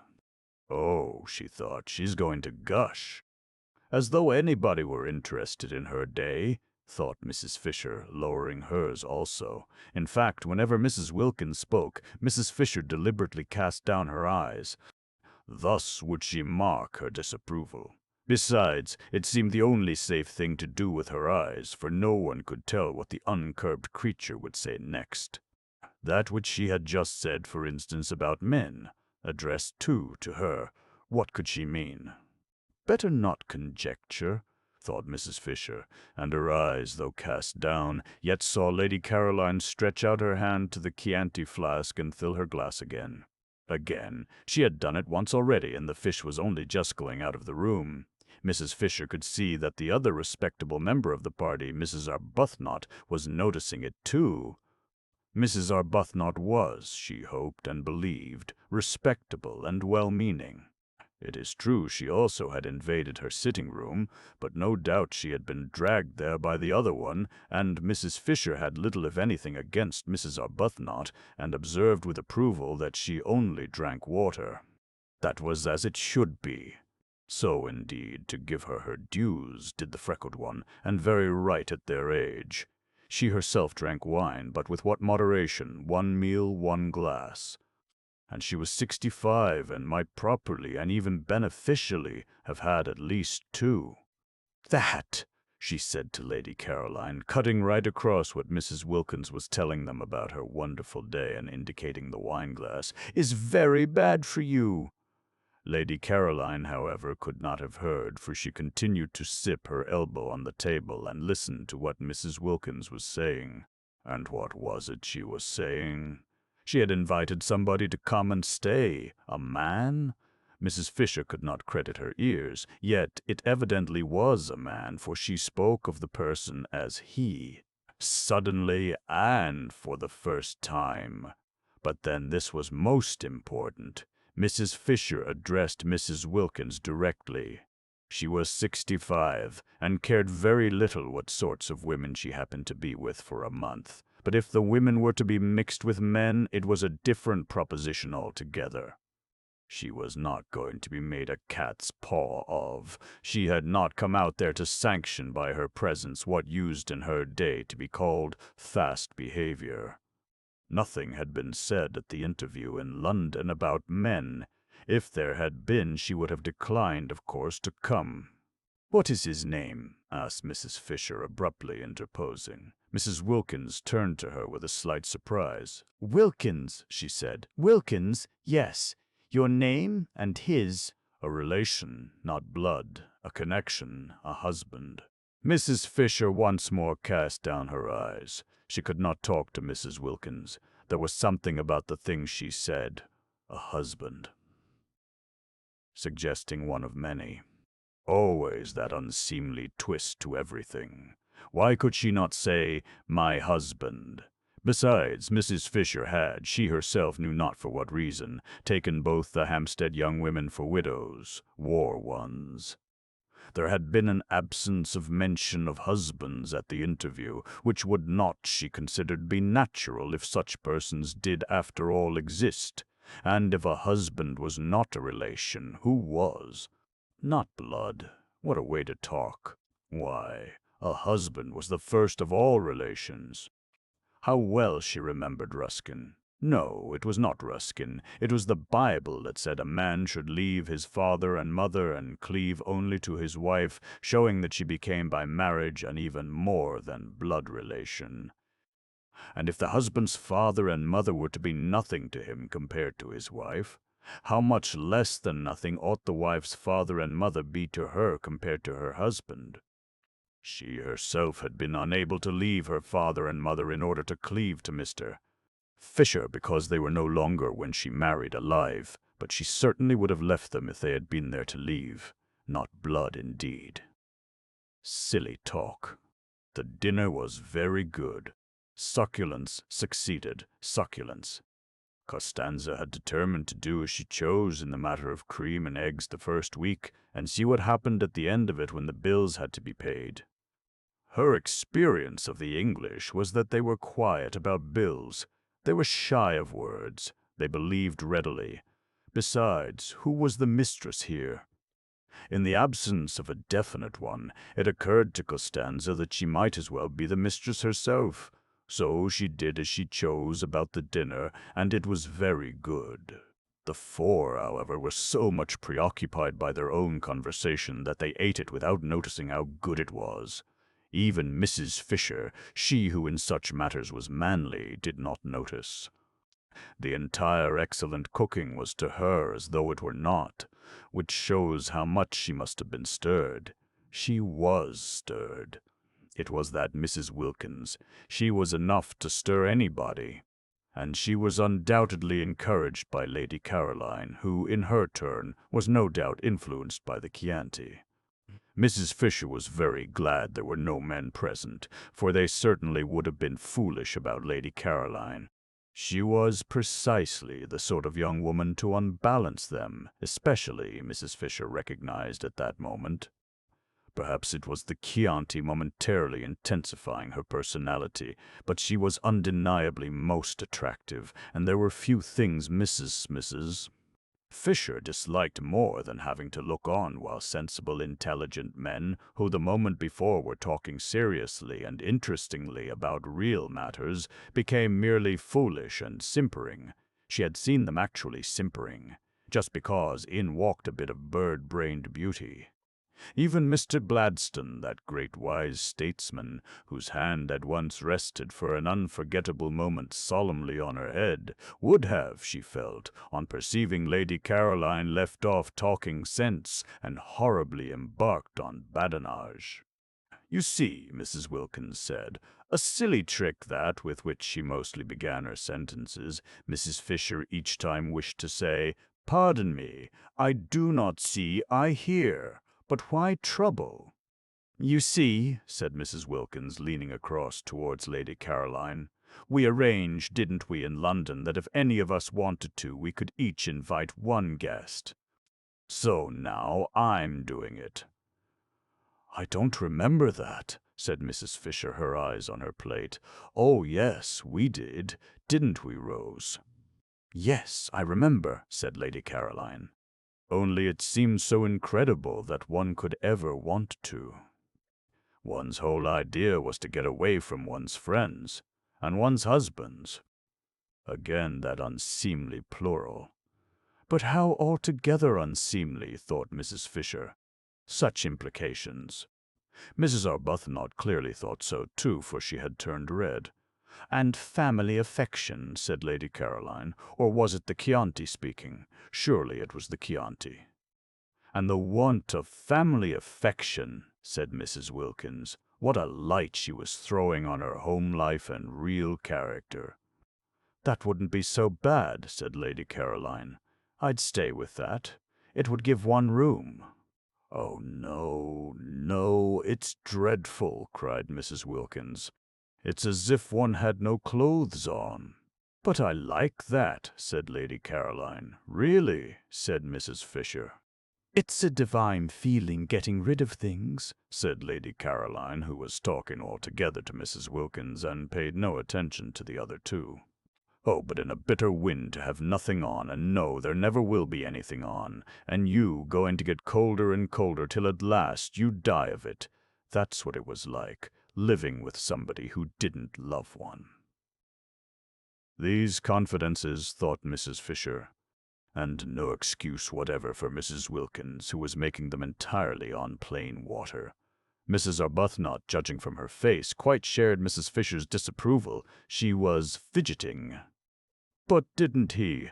asked Lady Caroline, every bit as shamelessly unreticent as Mrs. Wilkins. "Mellish? He showed no signs of it." "Delicious?" murmured Lady Caroline. "Really," said Mrs. Fisher. "I didn't think it was at all delicious. I was miserable. And now, since I've been here, I simply stare at myself being miserable." "As miserable as that? And about Mellish? You mean he wasn't worth it?" "Really?" said Mrs. Fisher. "No, I don't. I mean I've suddenly got well."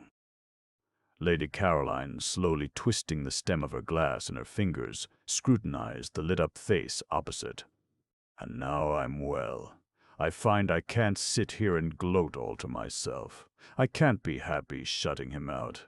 I must share. I understand exactly what the blessed damozel felt like." "What was the blessed damozel?" asked Scrap. "Really?" said Mrs. Fisher, and with such emphasis this time that Lady Caroline turned to her. "Ought I to know?" she asked. "I don't know any natural history. It sounds like a bird." "It is a poem," said Mrs. Fisher with extraordinary frost. "Oh," said Scrap. "I'll lend it to you," said Mrs. Wilkins, over whose face laughter rippled. "No," said Scrap. "And its author," said Mrs. Fisher icily, though not perhaps quite what one would have wished him to be, "was frequently at my father's table." "What a bore for you," said Scrap. "That's what Mother's always doing, inviting authors. I hate authors. I wouldn't mind them so much if they didn't write books." "Go on about Mellish," she said, turning to Mrs. Wilkins. "Really?" said Mrs. Fisher. "All those empty beds," said Mrs. Wilkins. "What empty beds?" asked Scrap. "The ones in this house. Why, of course they each ought to have somebody happy inside them. 8 beds, and only 4 people. It's dreadful, dreadful to be so greedy and keep everything just for oneself. I want Rose to ask her husband out, too. You and Mrs. Fisher haven't got husbands, but why not give some friend a glorious time?" Rose bit her lip. She turned red, she turned pale. If only Lottie would keep quiet, she thought. It was all very well to have suddenly become a saint and want to love everybody, but need she be so tactless? Rose felt that all her poor sore places were being danced on. If only Lottie would keep quiet. And Mrs. Fisher, with even greater frostiness than that with which she had received Lady Caroline's ignorance of the blessed damozel, said, "There is only one unoccupied bedroom in this house." "Only one?" echoed Mrs. Wilkins, astonished. "Then who are in all the others?" "We are," said Mrs. Fisher. "but we're not in all the bedrooms. There must be at least 6. "That leaves 2 over, and the owner told us there were 8 beds, didn't he, Rose?" "There are 6 bedrooms," said Mrs. Fisher, for both she and Lady Caroline had thoroughly searched the house on arriving, in order to see which part of it they would be most comfortable in, and they both knew that there were 6 bedrooms, 2 of which were very small, and in one of these small ones Francesca slept in the company of a chair and a chest of drawers, and the other, similarly furnished, was empty. Mrs. Wilkins and Mrs. Arbuthnot had hardly looked at the house, having spent most of their time out of doors gaping at the scenery, and had, in the agitated inattentiveness of their minds when first they began negotiating for San Salvatore, got into their heads that the 8 beds of which the owner spoke were the same as 8 bedrooms, which they were not. There were indeed 8 beds, but 4 of them were in Mrs. Wilkins's and Mrs. Arbuthnot's rooms. "There are 6 bedrooms," repeated Mrs. Fisher. "We have 4. Francesca has the 5th, and the 6th is empty." "So that," said Scrap, "however kind we feel we would be if we could, we can't. Isn't it fortunate?" "But then there's only room for 1, said Mrs. Wilkins, looking round at the 3 faces. "Yes, and you've got him," said Scrap. Mrs. Wilkins was taken aback. This question of the beds was unexpected. In inviting Mellish, she had intended to put him in one of the 4 spare rooms that she imagined were there. When there were plenty of rooms and enough servants, there was no reason why they should, as they did in their small, 2-servanted house at home, share the same one. Love, even universal love, the kind of love with which she felt herself flooded, should not be tried. Much patience and self-effacement were needed for successful married sleep. Placidity, a steady faith, these 2 were needed. She was sure she would be much fonder of Mellish, and he not mind her nearly so much, if they were not shut up together at night, if in the morning they could meet with the cheery affection of friends between whom lies no shadow of differences about the window or the washing arrangements, or of absurd little choked-down resentments at something that had seemed to one of them unfair. Her happiness, she felt, and her ability to be friends with everybody was the result of her sudden new freedom and its peace. Would there be that sense of freedom, that peace, after a night shut up with Mellish?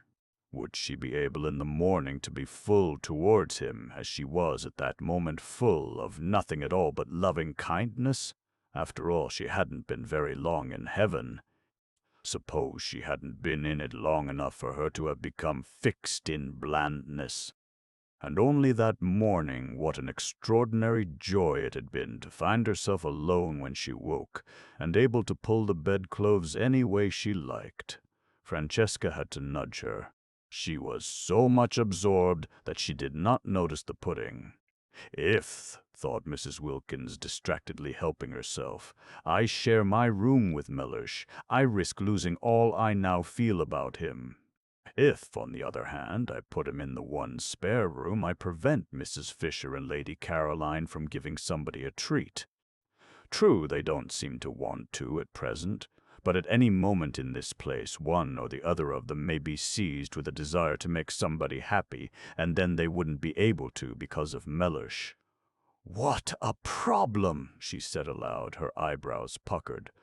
"What is?" asked Scrap. "Where to put Mellish?" Scrap stared. "Why, isn't one room enough for him?" she asked. "Oh, yes, quite. But then there won't be any room left at all, any room for somebody you may want to invite." "I shan't want to," said Scrap. "Or you," said Mrs. Wilkins to Mrs. Fisher. "Rose, of course, doesn't count. I'm sure she would like sharing her room with her husband. It's written all over her." "Really?" said Mrs. Fisher. "Really what?" asked Mrs. Wilkins, turning hopefully to her, for she thought the word this time was the preliminary to a helpful suggestion. It was not. It stood by itself. It was, as before, mere frost. Challenged, however, Mrs. Fisher did fasten it onto a sentence. "Really am I to understand," she asked, "that you propose to reserve the one spare room for the exclusive use of your own family?" "He isn't my own family," said Mrs. Wilkins. "He's my husband." "You see, I see nothing," Mrs. Fisher could not this time refrain from interrupting, for what an intolerable trick. "At the most I hear, and that reluctantly." But Mrs. Wilkins, as impervious to rebuke as Mrs. Fisher had feared, immediately repeated the tiresome formula and launched out into a long and excessively indelicate speech about the best place for the person she called Mellish to sleep in. Mellish, Mrs. Fisher, remembering the Thomases and Johns and Alfreds and Roberts of her day, plain names that yet had all become glorious, thought it sheer affectation to be christened Mellish, was, it seemed, Mrs. Wilkins's husband, and therefore his place was clearly indicated. Why this talk? She herself, as if foreseeing his arrival, had had a second bed put in Mrs. Wilkins's room. There were certain things in life which were never talked about, but only done. Most things connected with husbands were not talked about, and to have a whole dinner table taken up with a discussion as to where one of them should sleep was an affront to the decencies. How and where husbands slept should be known only to their wives. Sometimes it was not known to them, and then the marriage had less happy moments. But these moments were not talked about either. The decencies continued to be preserved. At least, it was so in her day. To have to hear whether Mr. Wilkins should or should not sleep with Mrs. Wilkins, and the reasons why he should and the reasons why he shouldn't, was both uninteresting and indelicate. She might have succeeded in imposing propriety and changing the conversation if it had not been for Lady Caroline. Lady Caroline encouraged Mrs. Wilkins, and threw herself into the discussion with every bit as much unreserve as Mrs. Wilkins herself. No doubt she was impelled on this occasion by Chianti, but whatever the reason, there it was. And, characteristically, Lady Caroline was all for Mr. Wilkins being given the solitary spare room. She took that for granted. Any other arrangement would be impossible, she said. Her expression was barbarous. Had she never read her Bible, Mrs. R., Fisher was tempted to inquire. And they two shall be one flesh. Clearly also, then, one room. But Mrs. Fisher did not inquire. She did not care even to allude to such text to someone unmarried. However, there was one way she could force Mr. Wilkins into his proper place and save the situation. She could say she herself intended to invite a friend. It was her right. They had all said so. Apart from propriety, it was monstrous that Mrs. Wilkins should want to monopolize the one spare room, when in her own room was everything necessary for her husband. Perhaps she really would invite somebody. Not invite, but suggest coming. There was Kate Lumley, for instance. Kate could perfectly afford to come and pay her share, and she was of her own period and knew and had known most of the people she herself knew and had known. Kate, of course, had only been on the fringe. She used to be asked only to the big parties, not to the small ones, and she still was only on the fringe. There were some people who never got off the fringe, and Kate was one. Often, however, such people were more permanently agreeable to be with than the others, in that they remained grateful. Yes, she might really consider Kate. The poor soul had never married, but then everybody could not expect to marry, and she was quite comfortably off. Not too comfortably, but just comfortably enough to pay her own expenses if she came and yet be grateful. Yes, Kate was the solution. If she came, at one stroke, Mrs. Fisher saw, would the Wilkinses be regularized, and Mrs. Wilkins be prevented from having more than her share of the rooms. Also, Mrs. Fisher would save herself from isolation, spiritual isolation.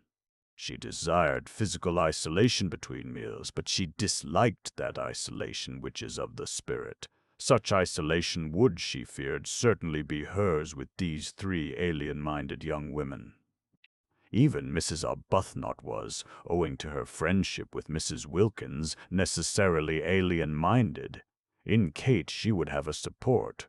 Kate, without intruding on her sitting room, for Kate was tractable, would be there at meals to support her.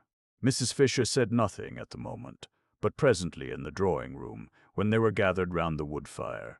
She had discovered there was no fireplace in her own sitting-room, and therefore she would, after all, be forced, so long as the evenings remained cool, to spend them in the other room. Presently, while Francesca was handing coffee round and Lady Caroline was poisoning the air with smoke, Mrs. Wilkins, looking relieved and pleased, said, "Well, if nobody really wants that room and wouldn't use it anyhow, I shall be very glad if Mellish may have it." "Of course he must have it," said Lady Caroline. Then Mrs. Fisher spoke. "I have a friend," she said in her deep voice, and sudden silence fell upon the others. "Kate Lumley," said Mrs. Fisher. Nobody spoke. "Perhaps," continued Mrs. Fisher, addressing Lady Caroline, "you know her?" No, Lady Caroline did not know Kate Lumley, and Mrs. Fisher, without asking the others if they did, for she was sure they knew no one, proceeded. "I wish to invite her to join me," said Mrs. Fisher. Complete silence. Then Scrap said, turning to Mrs. Wilkins, "That settles Mellish, then." "It settles the question of Mr. Wilkins," said Mrs. Fisher, "although I am unable to understand that there should ever have been a question in the only way that is right." "I'm afraid you're in for it, then," said Lady Caroline, again to Mrs. Wilkins. "Unless," she added, "he can't come." But Mrs. Wilkins, her brow perturbed, for suppose, after all, she were not yet quite stable in heaven, could only say, a little uneasily, "I see him here." Chapter 13.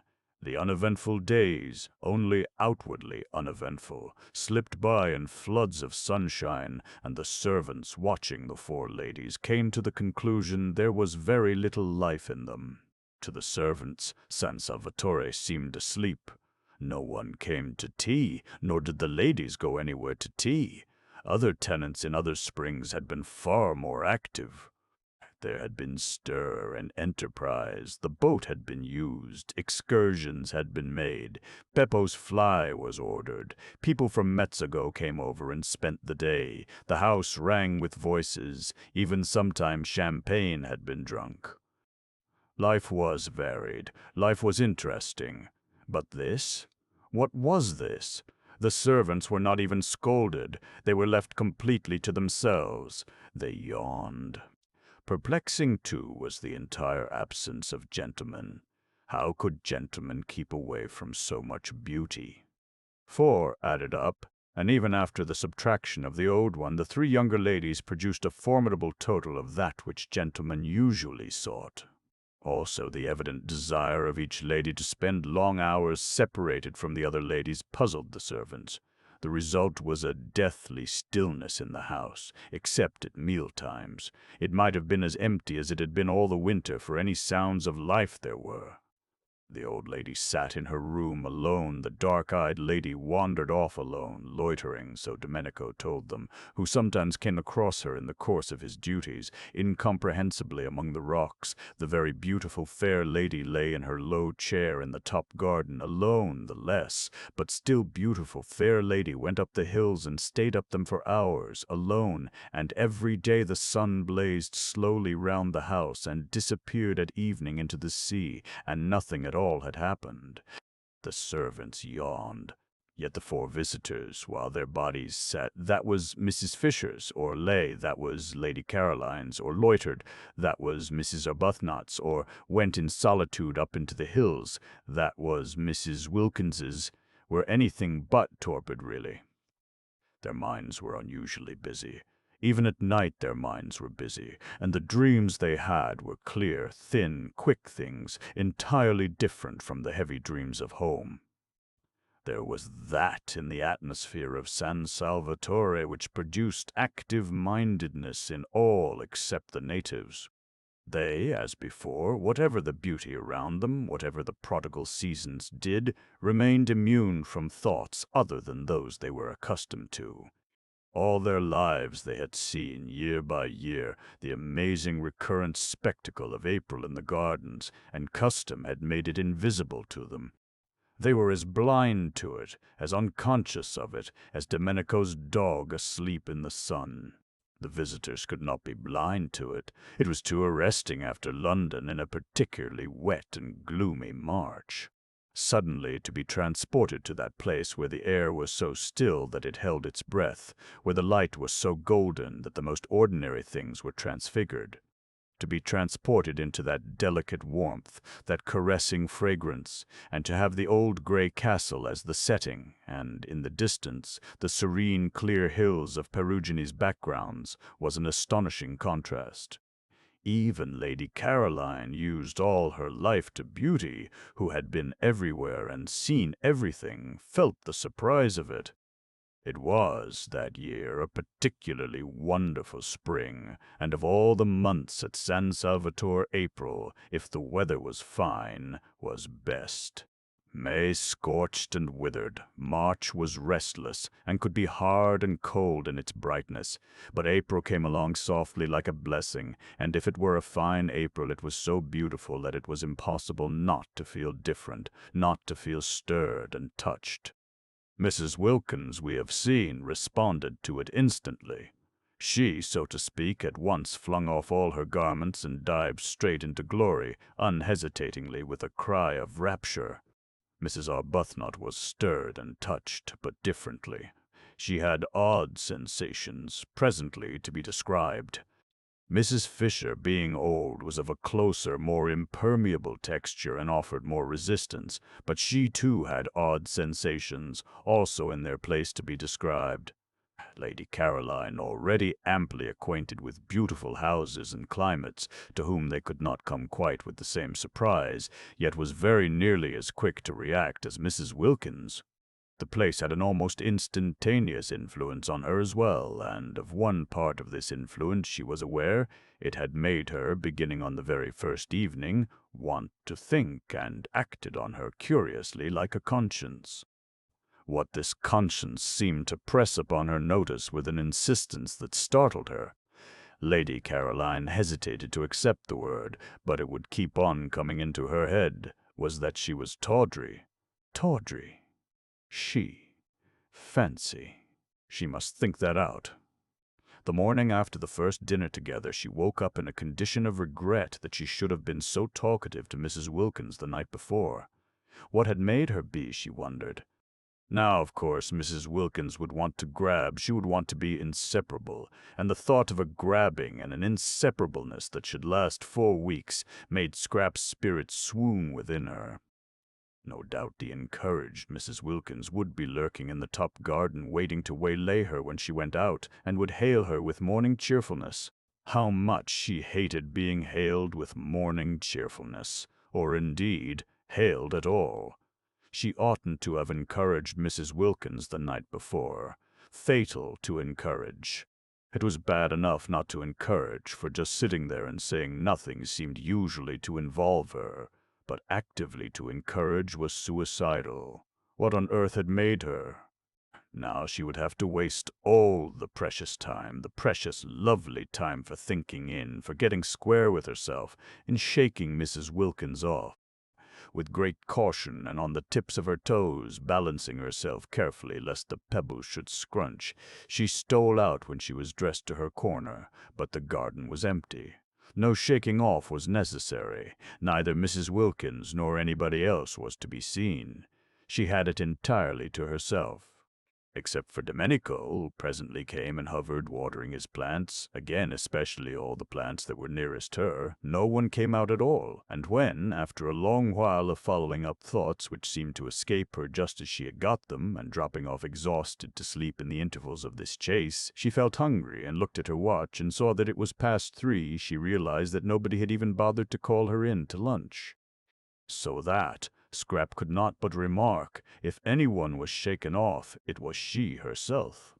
Well, but how delightful, and how very new. Now she would really be able to think, uninterruptedly. Delicious to be forgotten. Still, she was hungry, and Mrs. Wilkins, after that excessive friendliness the night before, might at least have told her lunch was ready. And she had really been excessively friendly. So nice about Mellish's sleeping arrangements, wanting him to have the spare room and all. She wasn't usually interested in arrangements. In fact, she wasn't ever interested in them, so that Scrap considered she might be said almost to have gone out of her way to be agreeable to Mrs. Wilkins. And in return, Mrs. Wilkins didn't even bother whether or not she had any lunch. Fortunately, though she was hungry, she didn't mind missing a meal. Life was full of meals. They took up an enormous proportion of one's time, and Mrs. Fisher was, she was afraid, one of those persons who at meals linger. Twice now had she dined with Mrs. Fisher, and each time she had been difficult at the end to dislodge, lingering on, slowly cracking innumerable nuts, and slowly drinking a glass of wine that seemed as if it would never be finished. Probably it would be a good thing to make a habit of missing lunch, and as it was quite easy to have tea brought out to her, and as she breakfasted in her room, only once a day would she have to sit at the dining-room table and endure the nuts. Scrap burrowed her head comfortably in the cushions, and with her feet crossed on the low parapet gave herself up to more thought. She said to herself, as she had said at intervals throughout the morning, "Now I'm going to think." But, never having thought out anything in her life, it was difficult. Extraordinary how one's attention wouldn't stay fixed. Extraordinary how one's mind slipped sideways.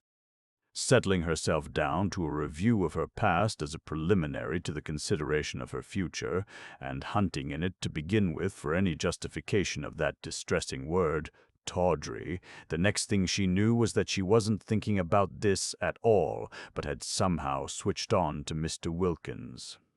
Well, Mr. Wilkins was quite easy to think about, though not pleasant. She viewed his approach with misgivings. For not only was it a profound and unexpected bore to have a man added to the party, and a man, too, of the kind she was sure Mr. Wilkins must be, but she was afraid.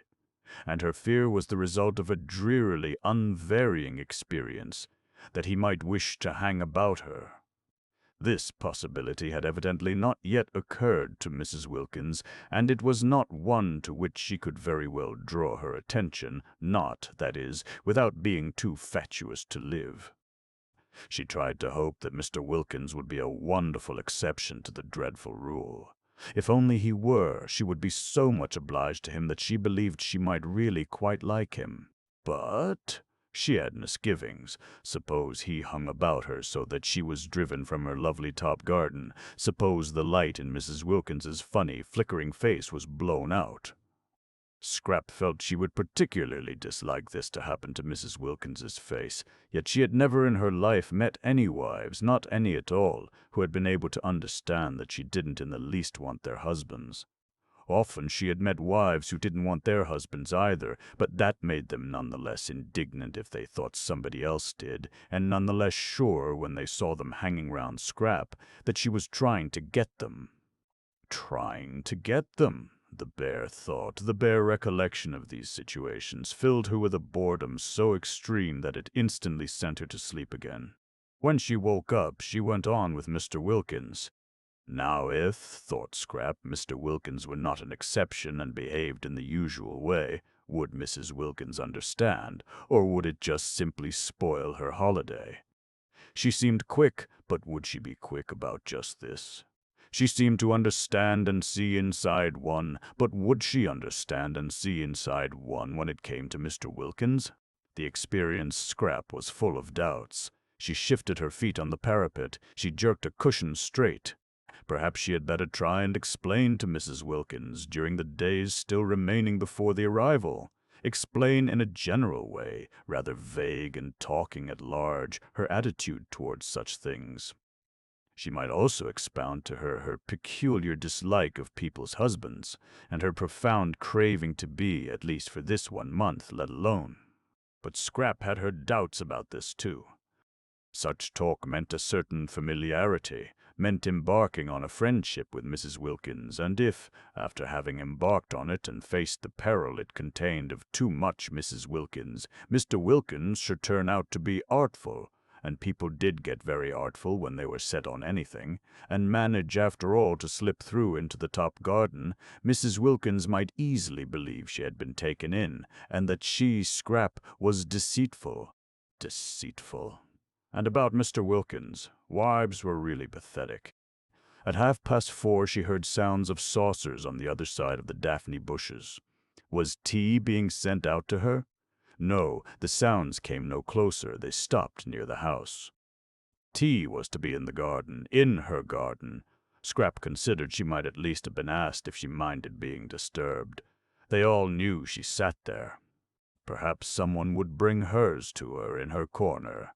No, nobody brought anything. Well, she was too hungry not to go and have it with the others today, but she would give Francesca strict orders for the future. She got up and walked with that slow grace which was another of her outrageous number of attractions towards the sounds of tea.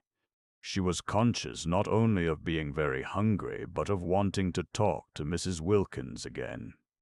Mrs. Wilkins had not grabbed. She had left her quite free all day in spite of the rapprochement the night before.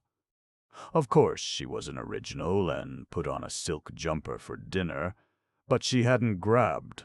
This was a great thing. Scrap went towards the tea-table, quite looking forward to Mrs. Wilkins, and when she came in sight of it she saw only Mrs. Fisher and Mrs. Arbuthnot. Mrs. Fisher was pouring out the tea, and Mrs. Arbuthnot was offering Mrs. Fisher macaroons. Every time Mrs. Fisher offered Mrs. Arbuthnot anything, her cup, or milk, or sugar, Mrs. Arbuthnot offered her macaroons, pressed them on her with an odd assiduousness, almost with obstinacy. Was it a game? Scrap wondered, sitting down and seizing a macaroon. "Where is Mrs. Wilkins?" asked Scrap. They did not know. At least Mrs. Arbuthnot, on Scrap's inquiry, did not know. Mrs. Fisher's face at the name became elaborately uninterested. It appeared that Mrs. Wilkins had not been seen since breakfast. Mrs. Arbuthnot thought she had probably gone for a picnic. Scrap missed her. She ate the enormous macaroons, the best and biggest she had ever come across, in silence. Tea without Mrs. Wilkins was dull, and Mrs. Arbuthnot had that fatal flavor of motherliness about her, of wanting to peck one, to make one very comfortable, coaxing one to eat, coaxing her who was already so frankly, so even excessively eating, that seemed to have dogged Scrap's steps through life. Couldn't people leave one alone? She was perfectly able to eat what she wanted, unincited. She tried to quench Mrs. Arbuthnot's zeal by being short with her. Useless. The shortness was not apparent. It remained, as all Scrap's evil feelings remained, covered up by the impenetrable veil of her loveliness. Mrs. Fisher sat monumentally, and took no notice of either of them. She had had a curious day, and was a little worried. She had been quite alone, for none of the three had come to lunch, and none of them had taken the trouble to let her know they were not coming. And Mrs. Arbuthnot, drifting casually into tea, had behaved oddly till Lady Caroline joined them and distracted her attention. Mrs. Fisher was prepared not to dislike Mrs. Arbuthnot, whose parted hair and mild expression seemed very decent and womanly, but she certainly had habits that were difficult to like.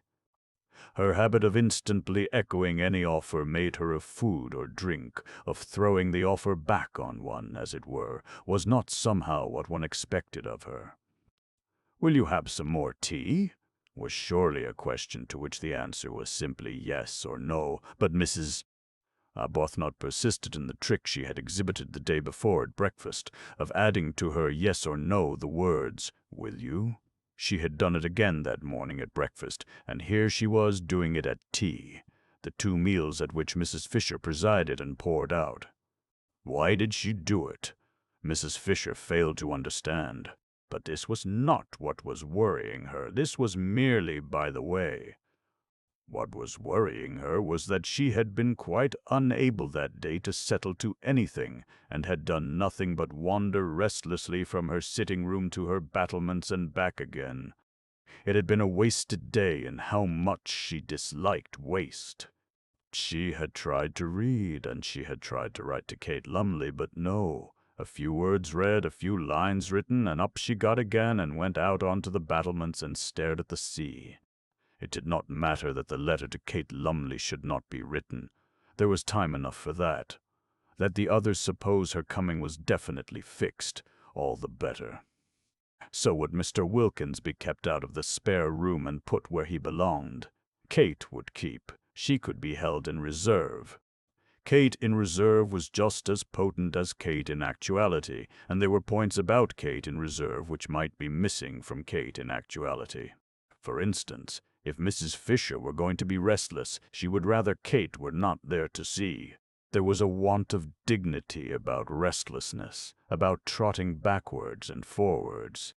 But it did matter that she could not read a sentence of any of her great dead friends' writings. No, not even of Browning's, who had been so much in Italy, nor of Ruskin's, whose Stones of Venice she had brought with her to reread so nearly on the very spot, nor even a sentence of a really interesting book like the one she had found in her sitting-room about the home life of the German emperor, poor man, written in the 90s when he had not yet begun to be more sinned against than sinning, which was, she was firmly convinced, what was the matter with him now, and full of exciting things about his birth and his right arm and accoucheurs, without having to put it down and go and stare at the sea.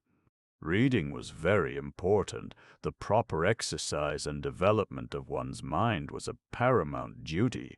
How could one read if one were constantly trotting in and out? Curious, this restlessness. Was she going to be ill? No, she felt well, indeed, unusually well, and she went in and out quite quickly, trotted, in fact, and without her stick. Very odd that she shouldn't be able to sit still, she thought, frowning across the tops of some purple hyacinths at the Gulf of Spezia glittering beyond a headland. Very odd that she, who walked so slowly with such dependence on her stick, should suddenly trot. It would be interesting to talk to someone about it, she felt, not to Kate, to a stranger. Kate would only look at her and suggest a cup of tea. Kate always suggested cups of tea. Besides, Kate had a flat face. That Mrs. Wilkins, now, annoying as she was, loose-tongued as she was, impertinent, objectionable, would probably understand and perhaps know what was making her be like this. But she could say nothing to Mrs. Wilkins. She was the last person to whom one would admit sensations. Dignity alone forbade it. Confide in Mrs. Wilkins, never. And Mrs. Arbuthnot, while she wistfully mothered the obstructive scrap at tea, felt too that she had had a curious day. Like Mrs. Fisher's, it had been active, but, unlike Mrs. Fisher's, only active in mind. Her body had been quite still. Her mind had not been still at all. It had been excessively active. For years she had taken care to have no time to think. Her scheduled life in the parish had prevented memories and desires from intruding on her. That day they had crowded. She went back to tea feeling dejected, and that she should feel dejected in such a place with everything about her to make her rejoice only dejected her the more. But how could she rejoice alone? How could anybody rejoice and enjoy and appreciate, really appreciate, alone? Except Lottie. Lottie seemed able to. She had gone off down the hill directly after breakfast, alone, yet obviously rejoicing, for she had not suggested that Rose should go too, and she was singing as she went. Rose had spent the day by herself, sitting with her hands clasping her knees, staring straight in front of her. What she was staring at were the grey swords of the agaves, and, on their tall stalks, the pale irises that grew in the remote place she had found, while beyond them, between the grey leaves and the blue flowers, she saw the sea. The place she had found was a hidden corner where the sun-baked stones were padded with time, and nobody was likely to come. It was out of sight and sound of the house, it was off any path, it was near the end of the promontory. She sat so quiet that presently lizards darted over her feet, and some tiny birds like finches, frightened away at first, came back again and flitted among the bushes round her just as if she hadn't been there. How beautiful it was! And what was the good of it with no one there, no one who loved being with one, who belonged to one, to whom one could say, "Look"? And wouldn't one say, "Look, dearest"? Yes, one would say dearest, and the sweet word just to say it to somebody who loved one would make one happy. She sat quite still, staring straight in front of her. Strange that in this place she did not want to pray. She who had prayed so constantly at home didn't seem able to do it here at all. The first morning she had merely thrown up a brief thank you to heaven on getting out of bed, and had gone straight to the window to see what everything looked like. Thrown up the thank you as carelessly as a ball, and thought no more about it. That morning, remembering this and ashamed, she had knelt down with determination. But perhaps determination was bad for prayers, for she had been unable to think of a thing to say. And as for her bedtime prayers, on neither of the nights had she said a single one. She had forgotten them. She had been so much absorbed in other thoughts that she had forgotten them, and, once in bed, she was asleep and whirling along among bright, thin, swift dreams before she had so much time as to stretch herself out. What had come over her? Why had she let go the anchor of prayer? And she had difficulty, too, in remembering her poor, in remembering even that there were such things as poor. Holidays, of course, were good, and were recognized by everybody as good, but ought they so completely to blot out, to make such havoc of, the realities? Perhaps it was healthy to forget, her poor, with all the greater gusto would she go back to them. But it couldn't be healthy to forget her prayers, and still less could it be healthy not to mind. Rose did not mind. She knew she did not mind, and, even worse, she knew she did not mind not minding. In this place she was indifferent to both the things that had filled her life and made it seem as if it were happy for years. Well, if only she could rejoice in her wonderful new surroundings, have that much at least to set against the indifference, the letting go, but she could not. She had no work, she did not pray, she was left empty. Lottie had spoilt her day that day, as she had spoilt her day the day before. Lottie, with her invitation to her husband, with her suggestion that she too should invite hers. Having flung Frederick into her mind again the day before, Lottie had left her. For the whole afternoon she had left her alone with her thoughts. Since then they had been all of Frederick. Where at Hampstead he came to her only in her dreams, here he left her dreams free and was with her during the day instead. And again that morning, as she was struggling not to think of him, Lottie had asked her, just before disappearing singing down the path, if she had written yet and invited him, and again he was flung into her mind and she wasn't able to get him out. How could she invite him? It had gone on so long, their estrangement, such years, she would hardly know what words to use, and besides, he would not come. Why should he come? He didn't care about being with her. What could they talk about? Between them was the barrier of his work and her religion. She could not. How could she, believing as she did in purity, in responsibility for the effect of one's actions on others, bear his work, their living by it, and he, she knew, had at first resented and then been merely bored by her religion. He had let her slip away. He had given her up. He no longer minded. He accepted her religion indifferently, as a settled fact. Both it and she. Rose's mind, becoming more luminous in the clear light of April at San Salvatore, suddenly saw the truth, bored him. Naturally, when she saw this, when that morning it flashed upon her for the first time, she did not like it. She liked it so little that for a space the whole beauty of Italy was blotted out. What was to be done about it? She could not give up believing in good and not liking evil, and it must be evil to live entirely on the proceeds of adulteries, however dead and distinguished they were. Besides, if she sacrificed her whole past, her bringing up, her work for the last 10 years, would she bore him less? Rose felt right down at her very roots that if you have once thoroughly bored somebody, it is next to impossible to unbore him. Once a bore, always a bore, certainly, she thought, to the person originally bored. Then, thought she, looking out to sea through eyes grown misty, better cling to her religion. It was better, she hardly noticed the reprehensibleness of her thought, than nothing. But oh, she wanted to cling to something tangible, to love something living, something that one could hold against one's heart, that one could see and touch and do things for. If her poor baby hadn't died. My babies didn't get bored with one. It took them a long while to grow up and find one out. And perhaps one's baby never did find one out. Perhaps one would always be to it, however old and bearded it grew, somebody special, somebody different from everyone else, and if for no other reason, precious in that one could never be repeated. Sitting with dim eyes, looking out to sea, she felt an extraordinary yearning to hold something of her very own tight to her bosom. Rose was slender and as reserved in figure as in character, yet she felt a queer sensation of, how could she describe it?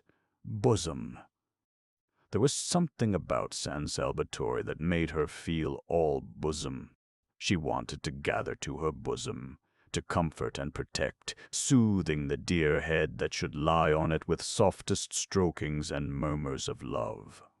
Frederick's child, come to her, pillowed on her, because they were unhappy, because they had been hurt.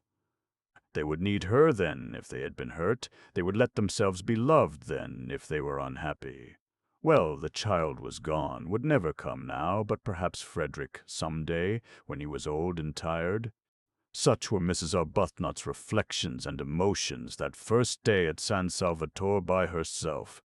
She went back to tea dejected as she had not been for years. San Salvatore had taken her carefully built-up semblance of happiness away from her and given her nothing in exchange. Yes, it had given her yearnings in exchange, this ache and longing, this queer feeling of bosom, but that was worse than nothing. And she who had learned balance, who never at home was irritated but always able to be kind, could not, even in her dejection that afternoon, endure Mrs. Fisher's assumption of the position as hostess at tea. One would have supposed that such a little thing would not have touched her, but it did. Was her nature changing? Was she to be not only thrown back on long-stifled yearnings after Frederick, but also turned into somebody who wanted to fight over little things? After tea, when both Mrs. Fisher and Lady Caroline had disappeared again, it was quite evident that nobody wanted her. She was more dejected than ever, overwhelmed by the discrepancy between the splendor outside her, the warm, teeming beauty and self-sufficiency of nature, and the blank emptiness of her heart. Then came Lottie back to dinner, incredibly more freckled, exuding the sunshine she had been collecting all day, talking, laughing, being tactless, being unwise, being without reticence, and Lady Caroline, so quiet at tea, woke up to animation, and Mrs. Fisher was not so noticeable, and Rose was beginning to revive a little, for Lottie's spirits were contagious as she described the delights of her day, a day which might easily to anyone else have had nothing in it but a very long and very hot walk and sandwiches, when she suddenly said, catching Rose's eye, "Let her gone." Rose flushed. This tactlessness! Both her elbows were on the table and her chin was supported in her hands, for the nut stage had been reached, and there was nothing for it but to wait in as comfortable a position as possible till Mrs. Fisher had finished cracking. "Asking her husband here," said Lottie. Mrs. Fisher looked up. Another husband? Was there to be no end to them? Nor was this one, then, a widow either, but her husband was no doubt a decent, respectable man following a decent, respectable calling. She had little hope of Mr. Wilkins, so little that she had refrained from inquiring what he did. Has it? Persisted Lottie, as Rose said nothing. No, said Rose. Oh, well, tomorrow then, said Lottie. Rose wanted to say no again to this. Lottie would have in her place, and would, besides, have expounded all her reasons. But she could not turn herself inside out like that and invite any and everybody to come and look. How was it that Lottie, who saw so many things, didn't see stuck on her heart, and seeing keep quiet about it, the sore place that was Frederick? "Who is your husband?" asked Mrs. Fisher, carefully adjusting another nut between the crackers. "Who should he be?" said Rose quickly, roused at once by Mrs. Fisher to irritation, except Mr. Arbuthnot.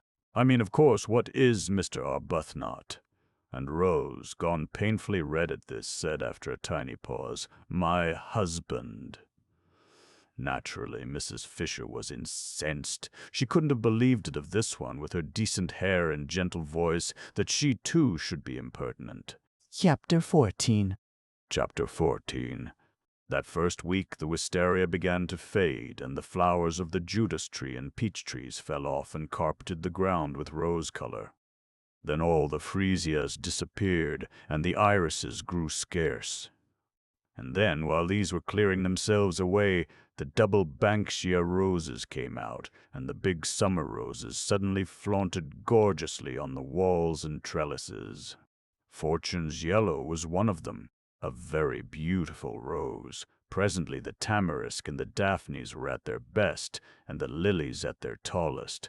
By the end of the week the fig trees were giving shade, the plum blossom was out among the olives, the modest wagelias appeared in their fresh pink clothes, and on the rocks sprawled masses of thick-leaved, star-shaped flowers, some vivid purple and some a clear pale lemon. By the end of the week, too, Mr. Wilkins arrived, even as his wife had foreseen he would, so he did. And there were signs almost of eagerness about his acceptance of her suggestion, for he had not waited to write a letter in answer to hers, but had telegraphed. That surely was eager. It showed, Scrap thought, a definite wish for reunion, and watching his wife's happy face, and aware of her desire that Mellish should enjoy his holiday, she told herself that he would be a very unusual fool should he waste his time bothering about anybody else. If he isn't nice to her, Scrap thought, he shall be taken to the battlements and tipped over. For, by the end of the week, she and Mrs. Wilkins had become Caroline and Lottie to each other, and were friends. Mrs. Wilkins had always been friends, but Scrap had struggled not to be. She had tried hard to be cautious, but how difficult was caution with Mrs. Wilkins? Free herself from every vestige of it, she was so entirely unreserved, so completely expansive, that soon Scrap, almost before she knew what she was doing, was being unreserved too. And nobody could be more unreserved than Scrap once she let herself go. The only difficulty about Lottie was that she was nearly always somewhere else. You couldn't catch her, you couldn't pin her down to come and talk.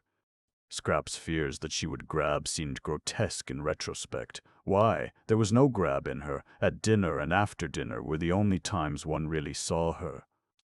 All day long she was invisible and would come back in the late afternoon looking a perfect sight, her hair full of bits of moss and her freckles worse than ever. Perhaps she was making the most of her time before Mellish arrived to do all the things she wanted to do, and meant to devote herself afterwards to going about with him, tidy and in her best clothes. Scrap watched her, interested in spite of herself, because it seemed so extraordinary to be as happy as all that on so little. San Salvatore was beautiful and the weather was divine, but scenery and weather had never been enough for Scrap, and how could they be enough for somebody who would have to leave them quite soon and go back to life in Hampstead? Also, there was the imminence of Mellish, of that Mellish from whom Lottie had so lately run. It was all very well to feel one ought to share and to make a beau geste and do it, but the beau geste Scrap had known hadn't made anybody happy. Nobody really liked being the object of one, and it always meant an effort on the part of the maker. Still, she had to admit there was no effort about Lottie. It was quite plain that everything she did and said was effortless, and that she was just simply, completely happy. And so Mrs. Wilkins was, for her doubts as to whether she had had time to become steady enough in serenity to go on being serene in Mellish's company when she had it uninterruptedly right round the clock, had gone by the middle of the week, and she felt that nothing now could shake her. She was ready for anything. She was firmly grafted, rooted, built into heaven. Whatever Mellish said or did, she would not budge an inch out of heaven, would not rouse herself a single instant to come outside it and be cross. On the contrary, she was going to pull him up into it beside her, and they would sit comfortably together, suffused in light, and laugh at how much afraid of him she used to be in Hampstead, and at how deceitful her afraidness had made her. But he wouldn't need much pulling. He would come in quite naturally after a day or two, irresistibly wafted on the scented breezes of that divine air, and there he would sit arrayed in stars, thought Mrs. Wilkins, in whose mind, among much other debris, floated occasional bright shreds of poetry. She laughed to herself a little at the picture of Mellish, that top-hatted, black-coated, respectable family solicitor, arrayed in stars. But she laughed affectionately, almost with a maternal pride in how splendid he would look in such fine clothes. Poor lamb, she murmured to herself affectionately, and added, what he wants is a thorough airing. This was during the first half of the week. By the beginning of the last half, at the end of which Mr. Wilkins arrived, she left off even assuring herself that she was unshakable, that she was permeated beyond altering by the atmosphere. She no longer thought of it or noticed it. She took it for granted. If one may say so, and she certainly said so, not only to herself but also to Lady Caroline, she had found her celestial legs. Contrary to Mrs. Fisher's idea of the seemly, but of course contrary, what else would one expect of Mrs. Wilkins? She did not go to meet her husband at Mezzago, but merely walked down to the point where Beppo's fly would leave him and his luggage in the street of Castagneto. Mrs. Fisher disliked the arrival of Mr. Wilkins, and was sure that anybody who could have married Mrs. Wilkins must be at least of an injudicious disposition, but a husband, whatever his disposition, should be properly met. Mr. Fisher had always been properly met. Never once in his married life had he gone unmet at a station, nor had he ever not been seen off. These observances, these courtesies, strengthened the bonds of marriage, and made the husband feel he could rely on his wife's being always there. Always being there was the essential secret for a wife. What would have become of Mr. Fisher if she had neglected to act on this principle she preferred not to think? Enough things became of him as it was, for whatever one's care in stopping up, married life yet seemed to contain chinks. But Mrs. Wilkins took no pains. She just walked down the hill singing. Mrs. Fisher could hear her, and picked up her husband in the street as casually as if he were a pin. The three others, still in bed, for it was not nearly time to get up, heard her as she passed beneath their windows down the zigzag path to meet Mr. Wilkins, who was coming by the morning train, and Scrap smiled, and Rose sighed, and Mrs. Fisher rang her bell and desired Francesca to bring her breakfast in her room. All three had breakfast that day in their rooms, moved by a common instinct to take cover. Scrap always breakfasted in bed, but she had the same instinct for cover, and during breakfast she made plans for spending the whole day where she was. Perhaps, though, it wouldn't be as necessary that day as the next. That day, Scrap calculated, Mellish would be provided for. He would want to have a bath, and having a bath at San Salvatore was an elaborate business, a real adventure if one had a hot one in the bathroom, and it took a lot of time. It involved the attendance of the entire staff. Domenico and the boy Giuseppe coaxing the patent stove to burn, restraining it when it burnt too fiercely, using the bellows to it when it threatened to go out, relighting it when it did go out, Francesca anxiously hovering over the tap, regulating its trickle, because if it were turned on too full, the water instantly ran cold, and if not full enough, the stove blew up inside and mysteriously flooded the house, and Costanza and Angela running up and down, bringing pails of hot water from the kitchen to eke out what the tap did. This bath had been put in lately and was at once the pride and the terror of the servants. It was very patent. Nobody quite understood it. There were long printed instructions as to its right treatment hanging on the wall, in which the word pericoloso recurred. When Mrs. Fisher, proceeding on her arrival to the bathroom, saw this word, she went back to her room again and ordered a sponge bath instead. And when the others found what using the bathroom meant, and how reluctant the servants were to leave them alone with the stove, and how Francesca positively refused to, and stayed with her back turned watching the tap, and how the remaining servants waited anxiously outside the door till the bather came safely out again, they too had sponge baths brought into their rooms instead. Mr. Wilkins, however, was a man, and would be sure to want a big bath. Having it, Scrap calculated, would keep him busy for a long while. Then he would unpack, and then, after his night in the train, he would probably sleep till the evening. So would he be provided for the whole of that day, and not be let loose on them till dinner. Therefore Scrap came to the conclusion she would be quite safe in the garden that day, and got up as usual after breakfast, and dawdled as usual through her dressing, listening with a slightly cocked ear to the sounds of Mr. Stackson. Wilkins's arrival, of his luggage being carried into Lottie's room on the other side of the landing, of his educated voice as he inquired of Lottie, first, "Do I give this fellow anything?" and immediately afterwards, "Can I have a hot bath?" of Lottie's voice cheerfully assuring him that he needn't give the fellow anything because he was the gardener, and that yes, he could have a hot bath, and soon after this the landing was filled with the familiar noises of wood being brought, of water being brought, of feet running, of tongues vociferating, in fact, with the preparation of the bath. Scrap finished dressing, and then loitered at her window, waiting till she should hear Mr. Wilkins go into the bathroom. When he was safely there, she would slip out and settle herself in her garden and resume her inquiries into the probable meaning of her life. She was getting on with her inquiries. She dozed much less frequently, and was beginning to be inclined to agree that tawdry was the word to apply to her past. Also, she was afraid that her future looked black. "There!" She could hear Mr. Wilkins's educated voice again. Lottie's door had opened, and he was coming out of it asking his way to the bathroom. "It's where you see the crowd," Lottie's voice answered. Still a cheerful voice, Scrap was glad to notice. His steps went along the landing, and Lottie's steps seemed to go downstairs, and then there seemed to be a brief altercation at the bathroom door. Hardly so much an altercation as a chorus of vociferations on one side, and a wordless determination, Scrap judged, to have a bath by oneself on the other.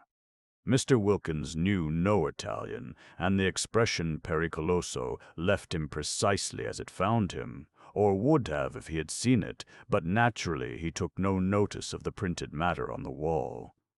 He firmly closed the door on the servants, resisting Domenico, who tried to the last to press through, and locked himself in as a man should for his bath, judicially considering, as he made his simple preparations for getting in, the singular standard of behavior of these foreigners who, both male and female, apparently wished to stay with him while he bathed. In Finland, he had heard, the female natives not only were present on such occasions, but actually washed the bath-taking traveler. He had not heard, however, that this was true too of Italy, which somehow seemed much nearer civilization, perhaps because one went there and did not go to Finland. Impartially examining this reflection, and carefully balancing the claims to civilization of Italy and Finland, Mr. Wilkins got into the bath and turned off the tap. Naturally, he turned off the tap. It was what one did. But on the instructions, printed in red letters, was a paragraph saying that the tap should not be turned off as long as there was still fire in the stove. It should be left on, not much on, but on, until the fire was quite out otherwise, and here again was the word pericoloso, the stove would blow up. Mr. Wilkins got into the bath, turned off the tap, and the stove blew up, exactly as the printed instructions said it would. It blew up, fortunately, only in its inside, but it blew up with a terrific noise, and Mr. Wilkins leapt out of the bath and rushed to the door, and only the instinct born of years of training made him snatch up a towel as he rushed. Scrap, halfway across the landing on her way out of doors, heard the explosion. Good heavens, she thought, remembering the instructions. There goes Mr. Wilkins! And she ran toward the head of the stairs to call the servants, and as she ran, out ran Mr. Wilkins clutching his towel, and they ran into each other. "That damned bath," cried Mr. Wilkins, perhaps for the only time in his life forgetting himself, but he was upset. Here was an introduction. Mr. Wilkins, imperfectly concealed in his towel, his shoulders exposed at one end and his legs at the other, and Lady Caroline Dester, to meet whom he had swallowed all his anger with his wife and come out to Italy. For Lottie, in her letter, had told him who was at San Salvatore besides herself and Mrs. Arbuthnot, and Mr. Wilkins at once had perceived that this was an opportunity which might never recur. Lottie had merely said, "There are 2 other women here, Mrs. Fisher and Lady Caroline Dester," but that was enough. He knew all about the Droitwiches, their wealth, their connections, their place in history, and the power they had, should they choose to exert it, of making yet another solicitor happy by adding him to those they already employed. Some people employed one solicitor for one branch of their affairs, and another for another. The affairs of the Droitwiches must have many branches. He had also heard, for it was, he considered, part of his business to hear, and having heard to remember, of the beauty of their only daughter. Even if the Droitwiches themselves did not need his services, their daughter might.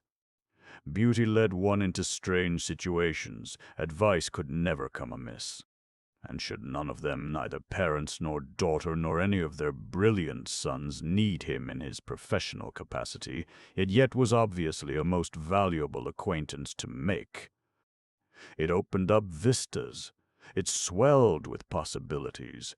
He might go on living in Hampstead for years, and not again come across such another chance. Directly his wife's letter reached him, he telegraphed and packed. This was business.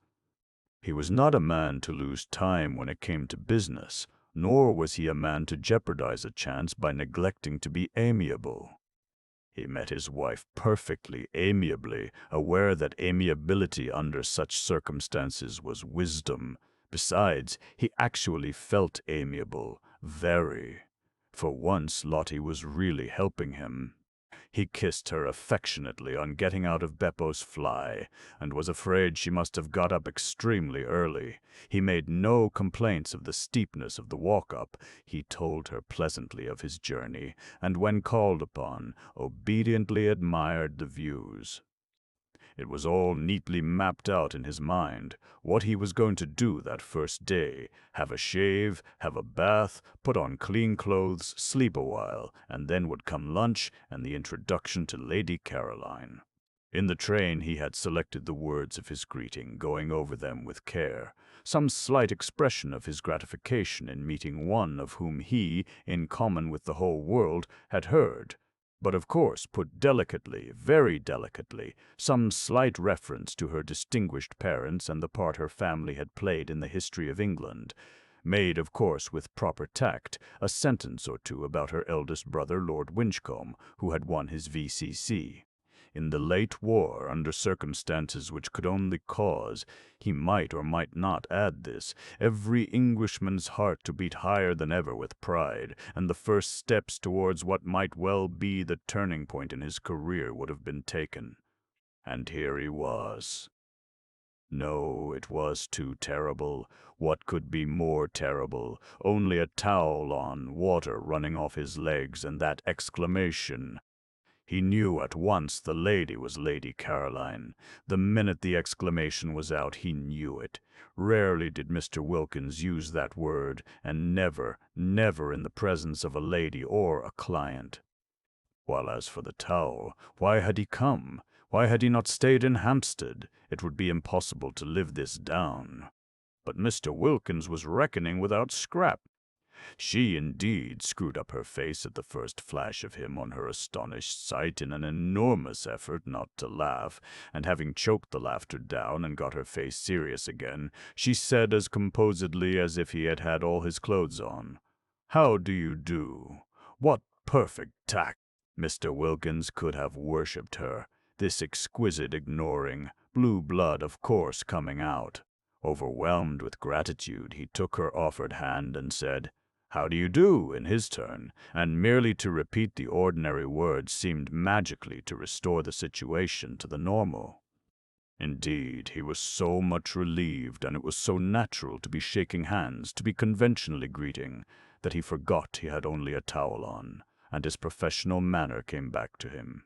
He forgot what he was looking like, but he did not forget that this was Lady Caroline Dester, the lady he had come all the way to Italy to see, and he did not forget that it was in her face, her lovely and important face, that he had flung his terrible exclamation. He must at once entreat her forgiveness. To say such a word to a lady, to any lady, but of all ladies, to just this one. "I'm afraid I used unpardonable language," began Mr. Wilkins very earnestly and ceremoniously, as if he had had his clothes on. "I thought it most appropriate," said Scrap, who was used to dams. Mr. Wilkins was incredibly relieved and soothed by this answer. No offense, then. Taken. Blue blood again. Only blue blood could afford such a liberal, such an understanding attitude. "It is Lady Caroline Dester, is it not, to whom I am speaking?" he asked, his voice sounding even more carefully cultivated than usual, for he had to restrain too much pleasure, too much relief, too much of the joy of the pardoned and the shriven from getting into it. "Yes," said Scrap, and for the life of her she couldn't help smiling. She couldn't help it. She hadn't meant to smile at Mr. Wilkins, not ever, but really he looked. And then his voice on the top of the rest of him, oblivious of the towel and his legs, and talking just like a church. "Allow me to introduce myself," said Mr. Wilkins, with the ceremony of the drawing-room. "My name is Mellersh Wilkins," and he instinctively held out his hand a second time at the words. "I thought perhaps it was," said Scrap, a second time having hers shaken and a second time unable not to smile. He was about to proceed to the first of the graceful tributes he had prepared in the train, oblivious as he could not see himself that he was without his clothes, when the servants came running up the stairs, and, simultaneously, Mrs. Fisher appeared in the doorway of her sitting-room. For all this had happened very quickly, and the servants away in the kitchen, and Mrs. Fisher pacing her battlements, had not had time on hearing the noise to appear before the second handshake. The servants, when they heard the dreaded noise, knew at once what had happened, and rushed straight into the bathroom to try and staunch the flood, taking no notice of the figure on the landing in the towel. But Mrs. Fisher did not know what the noise could be, and coming out of her room to inquire, stood rooted on the door-sill. It was enough to root anybody. Lady Caroline shaking hands with what evidently, if he had had clothes on, would have been Mrs. Wilkins's husband, and both of them conversing just as if. Then Scrap became aware of Mrs. Fisher. She turned to her at once. "Do let me," she said gracefully, "introduce Mr. Mellish Wilkins. He has just come. This," she added, turning to Mr. Wilkins, "is Mrs. Fisher." And Mr. Wilkins, nothing if not courteous, reacted at once to the conventional formula. First he bowed to the elderly lady in the doorway, then he crossed over to her, his wet feet leaving footprints as he went, and having got to her, he politely held out his hand. "It is a pleasure," said Mr. Wilkins in his carefully modulated voice, "to meet a friend of my wife's." Scrap melted away down into the garden. Chapter 15. The strange effect of this incident was that when they met that evening at dinner, both Mrs. Fisher and Lady Caroline had a singular feeling of secret understanding with Mr. Wilkins. He could not be to them as other men. He could not be to them as he would have been if they had met him in his clothes. There was a sense of broken ice. They felt at once intimate and indulgent. Almost they felt to him as nurses do, as those feel who have assisted either patients or young children at their baths. They were acquainted with Mr. Wilkins's legs. What Mrs. Fisher said to him that morning in her first shock will never be known. But what Mr. Wilkins said to her in reply, when reminded by what she was saying of his condition, was so handsome in its apology, so proper in its confusion, that she had ended by being quite sorry for him and completely placated. After all, it was an accident, and nobody could help accidents.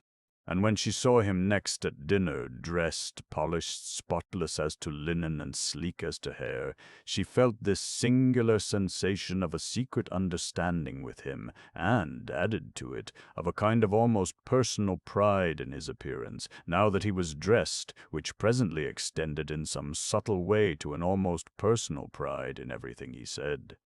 There was no doubt whatever in Mrs. Fisher's mind that a man was infinitely preferable as a companion to a woman.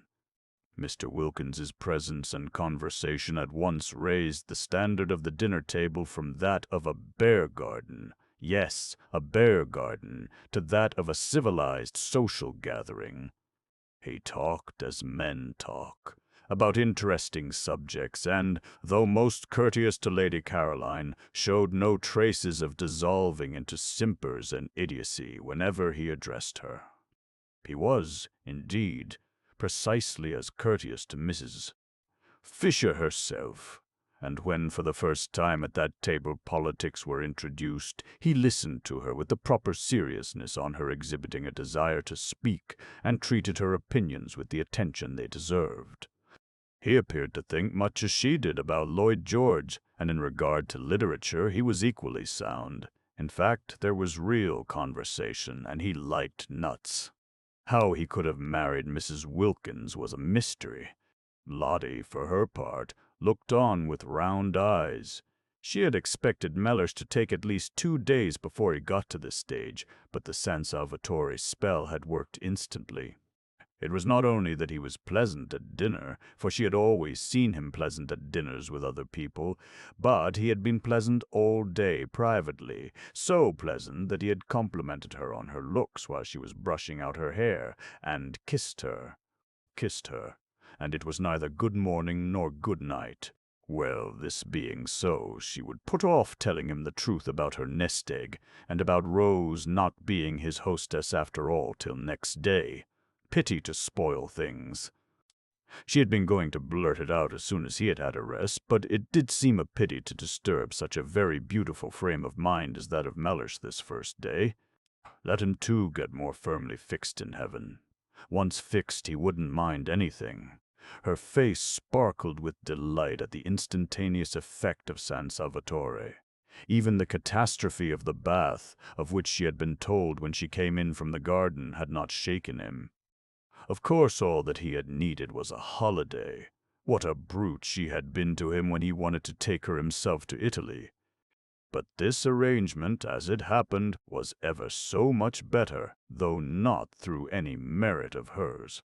She talked and laughed gaily, not a shred of fear of him left in her, and even when she said, struck by his spotlessness, that he looked so clean that one could eat one's dinner off him, and Scrap laughed, Mellish laughed too. He would have minded that at home, supposing that at home she had had the spirit to say it. It was a successful evening. Scrap, whenever she looked at Mr. Wilkins, saw him in his towel, dripping water, and felt indulgent. Mrs. Fisher was delighted with him. Rose was a dignified hostess in Mr. Wilkins's eyes, quiet and dignified, and he admired the way she waived her right to preside at the head of the table, as a graceful compliment, of course, to Mrs. Fisher's age. Mrs. Arbuthnot was, opined Mr. Wilkins, naturally retiring. She was the most retiring of the three ladies. He had met her before dinner alone for a moment in the drawing-room, and had expressed in appropriate language his sense of her kindness in wishing him to join her party, and she had been retiring. Was she shy? Probably. She had blushed and murmured as if in deprecation, and then the others had come in. At dinner she talked least. He would, of course, become better acquainted with her during the next few days, and it would be a pleasure, he was sure. Meanwhile, Lady Caroline was all and more than all Mr. Wilkins had imagined, and had received his speeches, worked in skillfully between the courses, graciously. Mrs. Fisher was the exact old lady he had been hoping to come across all his professional life, and Lottie had not only immensely improved, but was obviously au mieux. Mr. Wilkins knew what was necessary in French with Lady Caroline. He had been much tormented during the day by the thought of how he had stood conversing with Lady Caroline, forgetful of his not being dressed, and had at last written her a note most deeply apologizing and beseeching her to overlook his amazing, his incomprehensible obliviousness, to which she had replied in pencil on the back of the envelope, "Don't worry." And he had obeyed her commands, and had put it from him. The result was he was now in great contentment. Before going to sleep that night he pinched his wife's ear. She was amazed. These endearments. What is more, the morning brought no relapse in Mr. Wilkins, and he kept up to this high level throughout the day, in spite of its being the first day of the second week, and therefore pay-day. Its being pay-day precipitated Lottie's confession, which she had, when it came to the point, been inclined to put off a little longer. She was not afraid, she dared anything, but Mellish was in such an admirable humor. Why risk clouding it just yet? When, however, soon after breakfast, Costanza appeared with a pile of very dirty little bits of paper covered with sums in pencil, and having knocked at Mrs. Fisher's door and been sent away, and at Lady Caroline's door and been sent away, and at Rose's door and had no answer because Rose had gone out, she waylaid Lottie, who was showing Mellish over the house, and pointed to the bits of paper and talked very rapidly and loud, and shrugged her shoulders a great deal and kept on pointing at the bits of paper. Lottie remembered that a week had passed without anybody paying anything to anyone, and that the moment had come to settle up. "Does this good lady want something?" inquired Mr. Wilkins mellifluously. "Money," said Lottie. "Money." "It's the housekeeping bills." "Well, you have nothing to do with those," said Mr. Wilkins serenely. "Oh, yes, I have." And the confession was precipitated. It was wonderful how Mellish took it. One would have imagined that his sole idea about the nest egg had always been that it should be lavished on just this. He did not, as he would have done at home, cross-examine her. He accepted everything as it came pouring out, about her fibs and all, and when she had finished and said, "You have every right to be angry, I think, but I hope you won't be and will forgive me instead," he merely asked, "What can be more beneficial than such a holiday?" Whereupon she put her arm through his and held it tight and said, "Oh, Mellish, you really are too sweet," her face red with pride in him. That he should so quickly assimilate the atmosphere, that he should at once become nothing but kindness, showed surely what a real affinity he had with good and beautiful things. He belonged quite naturally in this place of heavenly calm. He was Extraordinary how she had misjudged him. By nature, a child of light. Fancy not minding the dreadful fibs she had gone in for before leaving home. Fancy passing even those over without comment. Wonderful, yet not wonderful, for wasn't he in heaven? In heaven nobody minded any of those done-with things. One didn't even trouble to forgive and forget. One was much too happy. She pressed his arm tight in her gratitude and appreciation, and though he did not withdraw his, neither did he respond to her pressure. Mr. Wilkins was of a cool habit, and rarely had any real wish to press. Meanwhile, Costanza, perceiving that she had lost the Wilkinses' ear, had gone back to Mrs. Fisher, who at least understood Italian, besides being clearly in the servant's eyes the one of the party marked down by age and appearance to pay the bills, and to her, while Mrs. Fisher put the final touches to her toilette, for she was preparing, by means of putting on a hat and veil and feather boa and gloves, to go for her first stroll in the lower garden. Positively her first since her arrival. She explained that unless she was given money to pay the last week's bills, the shops of Castanito would refuse credit for the current week's food. Not even credit would they give, affirmed Costanza, who had been spending a great deal and was anxious to pay all her relations what was owed them, and also to find out how her mistresses took it for that day's meals. Soon it would be the hour of colazione. And how could there be colazione without meat, without fish, without eggs, without— Mrs. Fisher took the bills out of her hand and looked at the total, and she was so much astonished by its size, so much horrified by the extravagance to which it testified, that she sat down at her writing table to go into the thing thoroughly.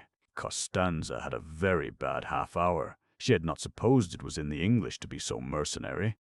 And then La Vecchia, as she was called in the kitchen, knew so much Italian, and with a doggedness that filled Costanza with shame on her behalf, for such conduct was the last one expected from the noble English, she went through item after item, requiring and persisting till she got them, explanations. There were no explanations, except that Costanza had had one glorious week of doing exactly as she chose, of splendid unbridled license, and that this was the result. Costanza, having no explanations, wept. It was miserable to think she would have to cook from now on under watchfulness, under suspicion, and what would her relations say when they found the orders they received were whittled down? They would say she had no influence, they would despise her. Costanza wept, but Mrs. Fisher was unmoved.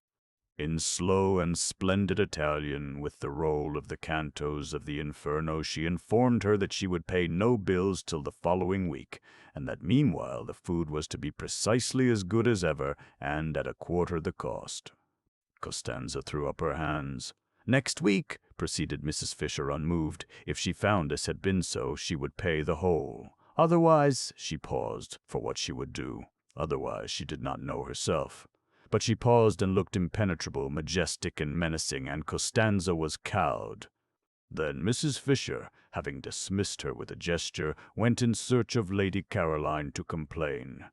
She had been under the impression that Lady Caroline ordered the meals and therefore was responsible for the prices, but now it appeared that the cook had been left to do exactly as she pleased ever since they got there, which of course was simply disgraceful. Scrap was not in her bedroom, but the room on Mrs. Fisher's opening the door, for she suspected her of being in it, and only pretending not to hear the knock, was still flower-like from her presence.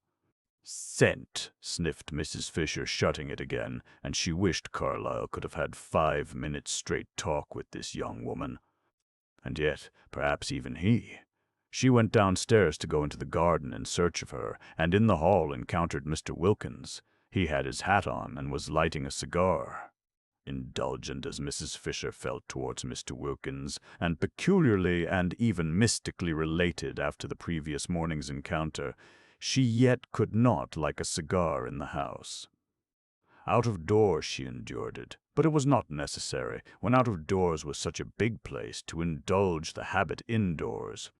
Even Mr. Fisher, who had been, she should say, a man originally tenacious of habits, had quite soon after marriage got out of this one. However, Mr. Wilkins, snatching off his hat on seeing her, instantly threw the cigar away. He threw it into the water a great jar of arum lilies presumably contained, and Mrs. Fisher, aware of the value men attached to their newly lit cigars, could not but be impressed by this immediate and magnificent amende honorable. But the cigar did not reach the water. It got caught in the lilies and smoked on by itself among them, a strange and depraved-looking object. "Where are you going to, my pretty?" began Mr. Wilkins, advancing towards Mrs. Fisher, but he broke off just in time. Was it morning spirits impelling him to address Mrs. Fisher in the terms of a nursery rhyme? He wasn't even aware that he knew the thing. Most strange. What could have put it, at such a moment, into his self-possessed head? He felt great respect for Mrs. Fisher, and would not for the world have insulted her by addressing her as a maid, pretty or otherwise. He wished to stand well with her. She was a woman of parts, and also, he suspected, of property. At breakfast they had been most pleasant together, and he had been struck by her apparent intimacy with well-known persons. Victorians, of course, but it was restful to talk about them after the strain of his brother-in-law's Georgian parties on Hampstead Heath. He and she were getting on famously, he felt. She already showed all the symptoms of presently wishing to become a client. Not for the world would he offend her. He turned a little cold at the narrowness of his escape. She had not, however, noticed. "You are going out," he said very politely, all readiness should she confirm his assumption to accompany her. "I want to find Lady Caroline," said Mrs. Fisher, going towards the glass door leading into the top garden. "An agreeable quest," remarked Mr. Wilkins. "May I assist in the search?" "Allow me," he added, opening the door for her. "She usually sits over in that corner behind the bushes," said Mrs. Fisher, "and I don't know about it being an agreeable quest. She has been letting the bills run up in the most terrible fashion, and needs a good scolding." "Lady Caroline?" said Mr. Wilkins, unable to follow such an attitude. "What has Lady Caroline, if I may inquire, to do with the bills here? The housekeeping was left to her, and as we all share alike, it ought to have been a matter of honor with her. But Lady Caroline, housekeeping for the party here, a party which includes my wife. My dear lady, you render me speechless. Do you not know she is the daughter of the Droitwiches?" "Oh, is that who she is?" said Mrs. Fisher, scrunching heavily over the pebbles towards the hidden corner. "Well, that accounts for it.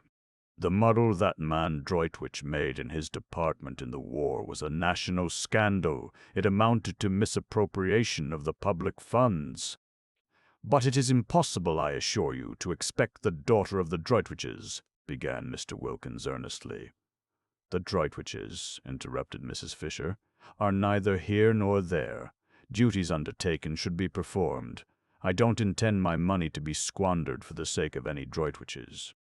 A headstrong old lady. Perhaps not so easy to deal with as he had hoped, but how wealthy! Only the consciousness of great wealth would make her snap her fingers in this manner at the Droitwiches." Lottie, on being questioned, had been vague about her circumstances, and had described her house as a mausoleum with gold fish swimming about in it, but now he was sure she was more than very well off. Still, he wished he had not joined her at this moment, for he had no sort of desire to be present at such a spectacle as the scolding of Lady Caroline Dester. Again, however, he was reckoning without Scrap. Whatever she felt when she looked up and beheld Mr. Wilkins discovering her corner on the very first morning, nothing but angelicness appeared on her face. She took her feet off the parapet on Mrs. Fisher's sitting down on it, and listening gravely to her opening remarks as to her not having any money to fling about in reckless and uncontrolled household expenditure, interrupted her flow by pulling one of the cushions from behind her head and offering it to her. "Sit on this," said Scrap, holding it out. You'll be more comfortable." Mr. Wilkins leapt to relieve her of it. "Oh, thanks," said Mrs. Fisher, interrupted. "It was difficult to get into the swing again." Mr. Wilkins inserted the cushions solicitously between the slightly raised Mrs. Fisher and the stone of the parapet, and again she had to say, "Thanks." It was interrupted. Besides, Lady Caroline said nothing in her defense. She only looked at her and listened with the face of an attentive angel. It seemed to Mr. Wilkins that it must be difficult to scold a Dester who looked like that and so exquisitely said nothing. Mrs. Fisher, he was glad to see, gradually found it difficult herself, for her severity slackened, and she ended by saying lamely, "You ought to have told me you were not doing it." "I didn't know you thought I was," said the lovely voice. "I would now like to know," said Mrs. Fisher, "what you propose to do for the rest of the time here." "Nothing," said Scrap, smiling. "Nothing? Do you mean to say—" "If I may be allowed, ladies," interposed Mr. Wilkins in his suavest professional manner, "to make a suggestion." They both looked at him, and remembering him as they first saw him, felt indulgent. "I would advise you not to spoil a delightful holiday with worries over housekeeping." "Exactly," said Mrs. Fisher. "It is what I intend to avoid." "Most sensible," said Mr. Wilkins. "Why not, then," he continued, "allow the cook, an excellent cook, by the way, so much a head per diem." Mr. Wilkins knew what was necessary in Latin, "and tell her that for this sum she must cater for you, and not only cater, but cater as well as ever." One could easily reckon it out. The charges of a moderate hotel, for instance, would do as a basis, halved, or perhaps even quartered. "And this week that has just passed?" asked Mrs. Fisher. "The terrible bills of this first week? What about them?" "They shall be my present to San Salvatore," said Scrap, who didn't like the idea of Lottie's nest egg being reduced so much beyond what she was prepared for. There was a silence. The ground was cut from under Mrs. Fisher's feet. "Of course, if you choose to throw your money about," she said at last, disapproving but immensely relieved, while Mr. Wilkins was wrapped in the contemplation of the precious qualities of blue blood. This readiness, for instance, not to trouble about money, this free-handedness. It was not only what one admired in others perhaps more than anything else, but it was extraordinarily useful to the professional classes. When met with it should be encouraged by warmth of reception. Mrs. Fisher was not warm. She accepted, from which he deduced that with her wealth went closeness, but she accepted grudgingly. Presents were presents, and one did not rook them in this manner in the mouth, he felt, and if Lady Caroline found her pleasure in presenting his wife and Mrs. Fisher with their entire food for a week, it was their part to accept gracefully. One should not discourage gifts.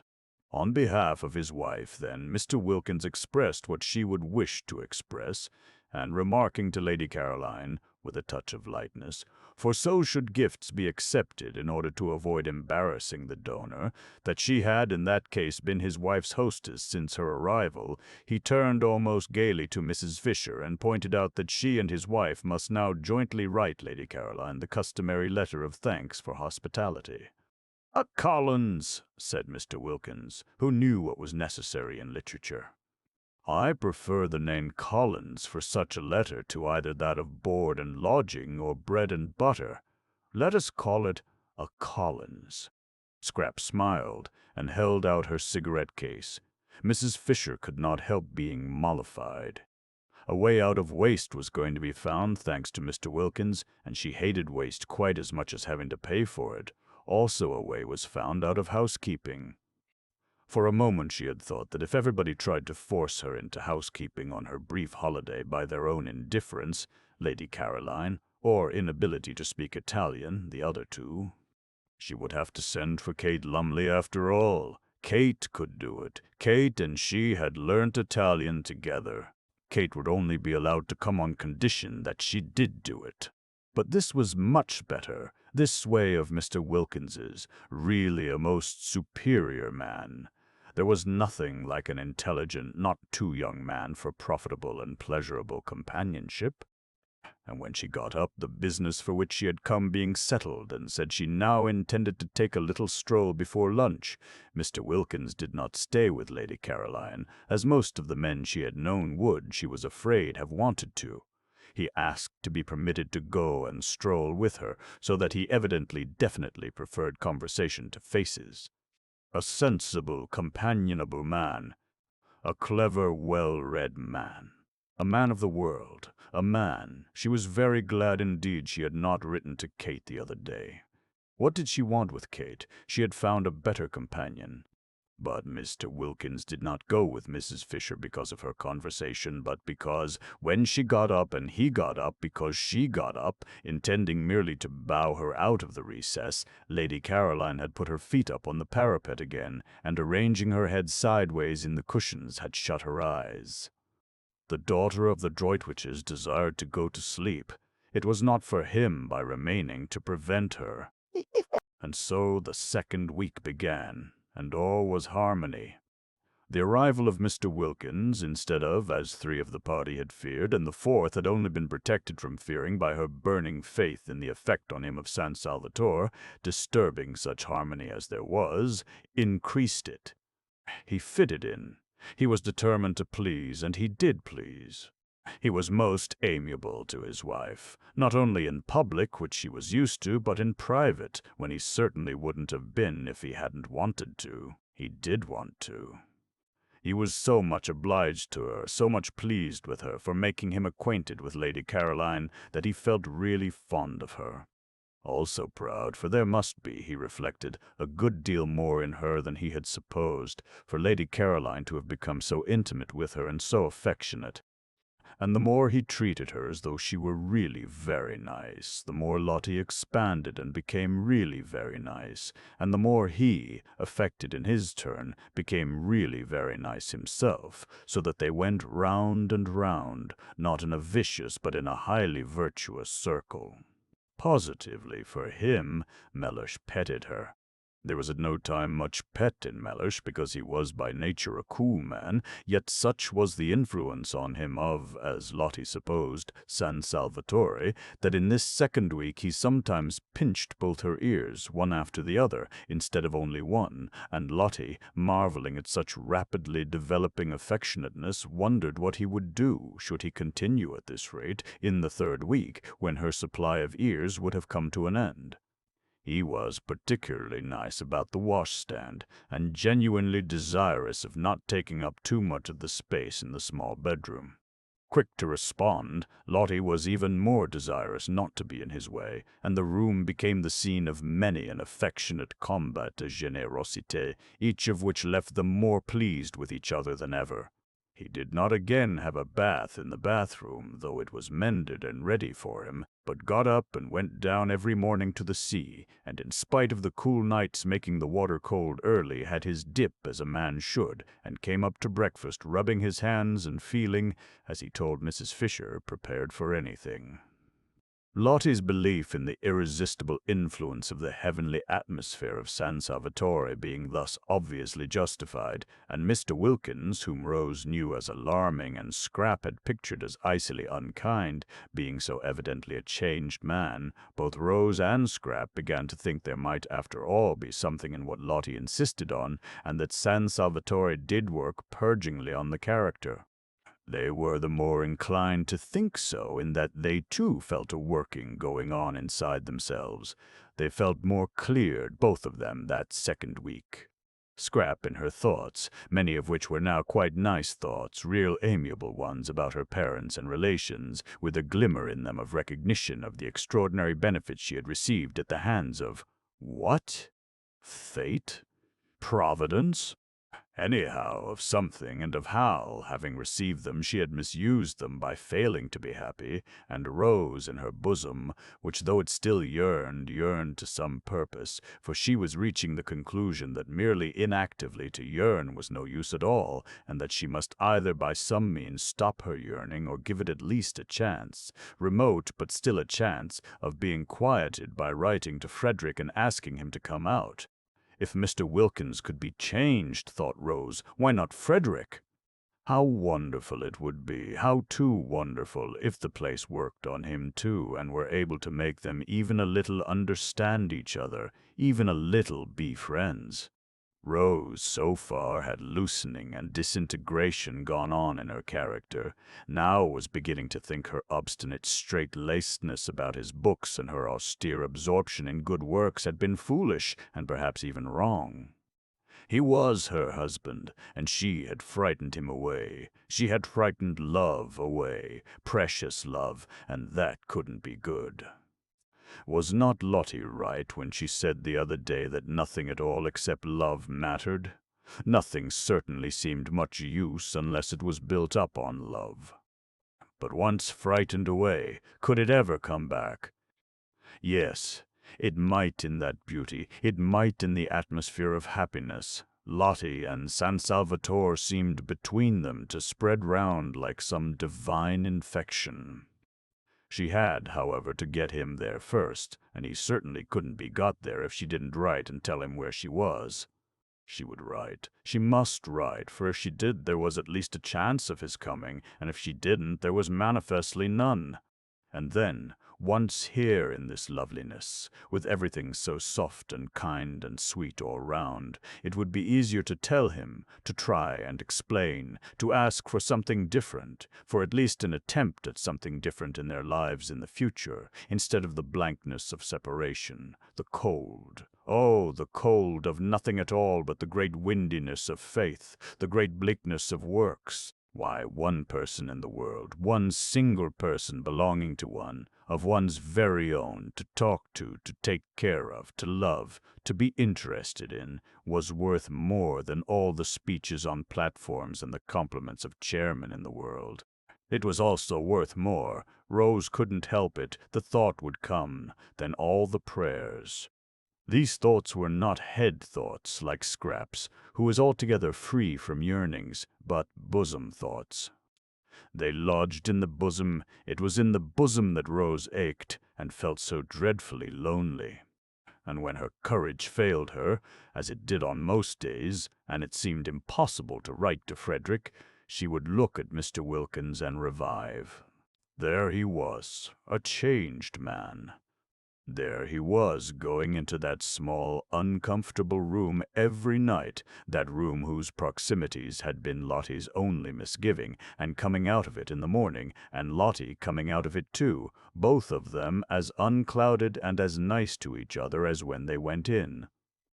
And hadn't he, so critical at home, Lottie had told her, of the least thing going wrong, emerged from the Bath catastrophe as untouched in spirit as Shadrach, Meshach, and Abednego were untouched in body when they emerged from the fire? Miracles were happening in this place. If they could happen to Mr. Wilkins, why not to Frederick? She got up quickly. Yes, she would write. She would go and write to him at once. But suppose— She paused. Suppose he didn't answer. Suppose he didn't even answer. And she sat down again to think a little longer. In these hesitations did Rose spend most of the second week. Then there was Mrs. Fisher. Her restlessness increased that second week. It increased to such an extent that she might just as well not have had her private sitting room at all, for she could no longer sit. Not for 10 minutes together could Mrs. Fisher sit. And added to the restlessness as the days of the second week proceeded on their way, she had a curious sensation, which worried her, of rising sap. She knew the feeling because she had sometimes had it in childhood in specially swift springs, when the lilacs and the syringas seemed to rush out into blossom in a single night, but it was strange to have it again after over 50 years. She would have liked to remark on the sensation to someone, but she was ashamed. It was such an absurd sensation at her age. Yet oftener and oftener, and every day more and more, did Mrs. Fisher have a ridiculous feeling as if she were presently going to burgeon. Sternly she tried to frown the unseemly sensation down. Burgeon, indeed. She had heard of dried staffs, pieces of mere dead wood, suddenly putting forth fresh leaves, but only in legend. She was not in legend. She knew perfectly what was due to herself. Dignity demanded that she should have nothing to do with fresh leaves at her age, and yet there it was. The feeling that presently, that at any moment now she might crop out all green.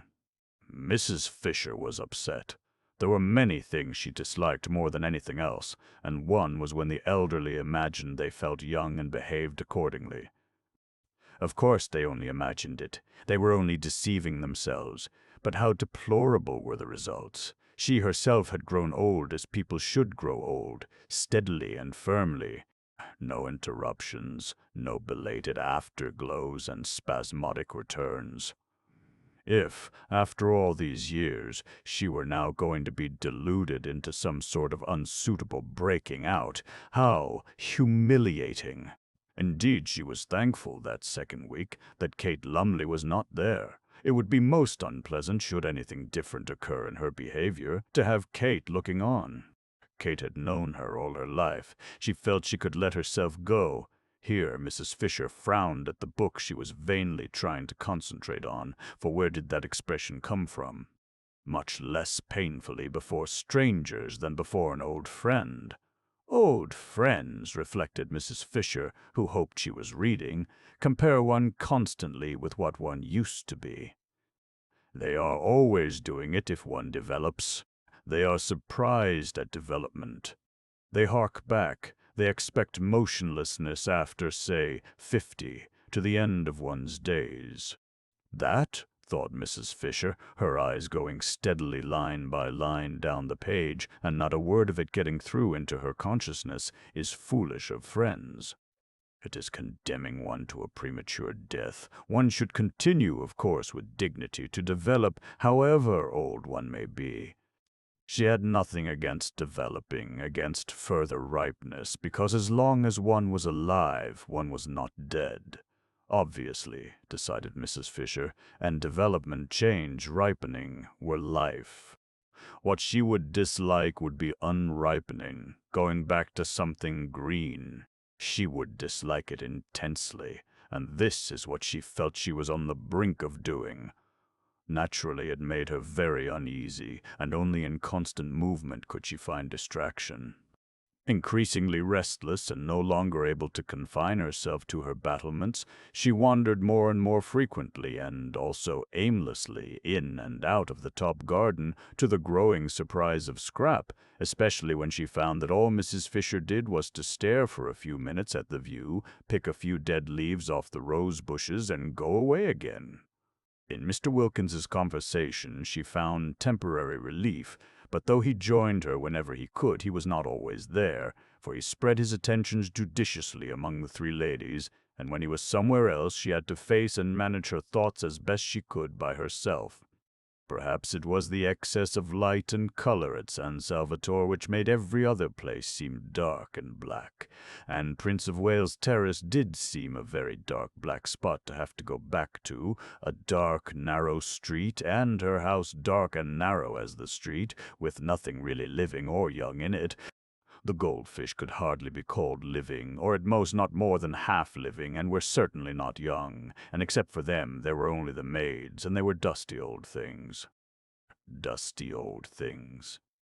Mrs. Fisher paused in her thoughts, arrested by the strange expression. Where had it come from? How was it possible for it to come at all? It might have been one of Mrs. Wilkins's, in its levity, its almost slang.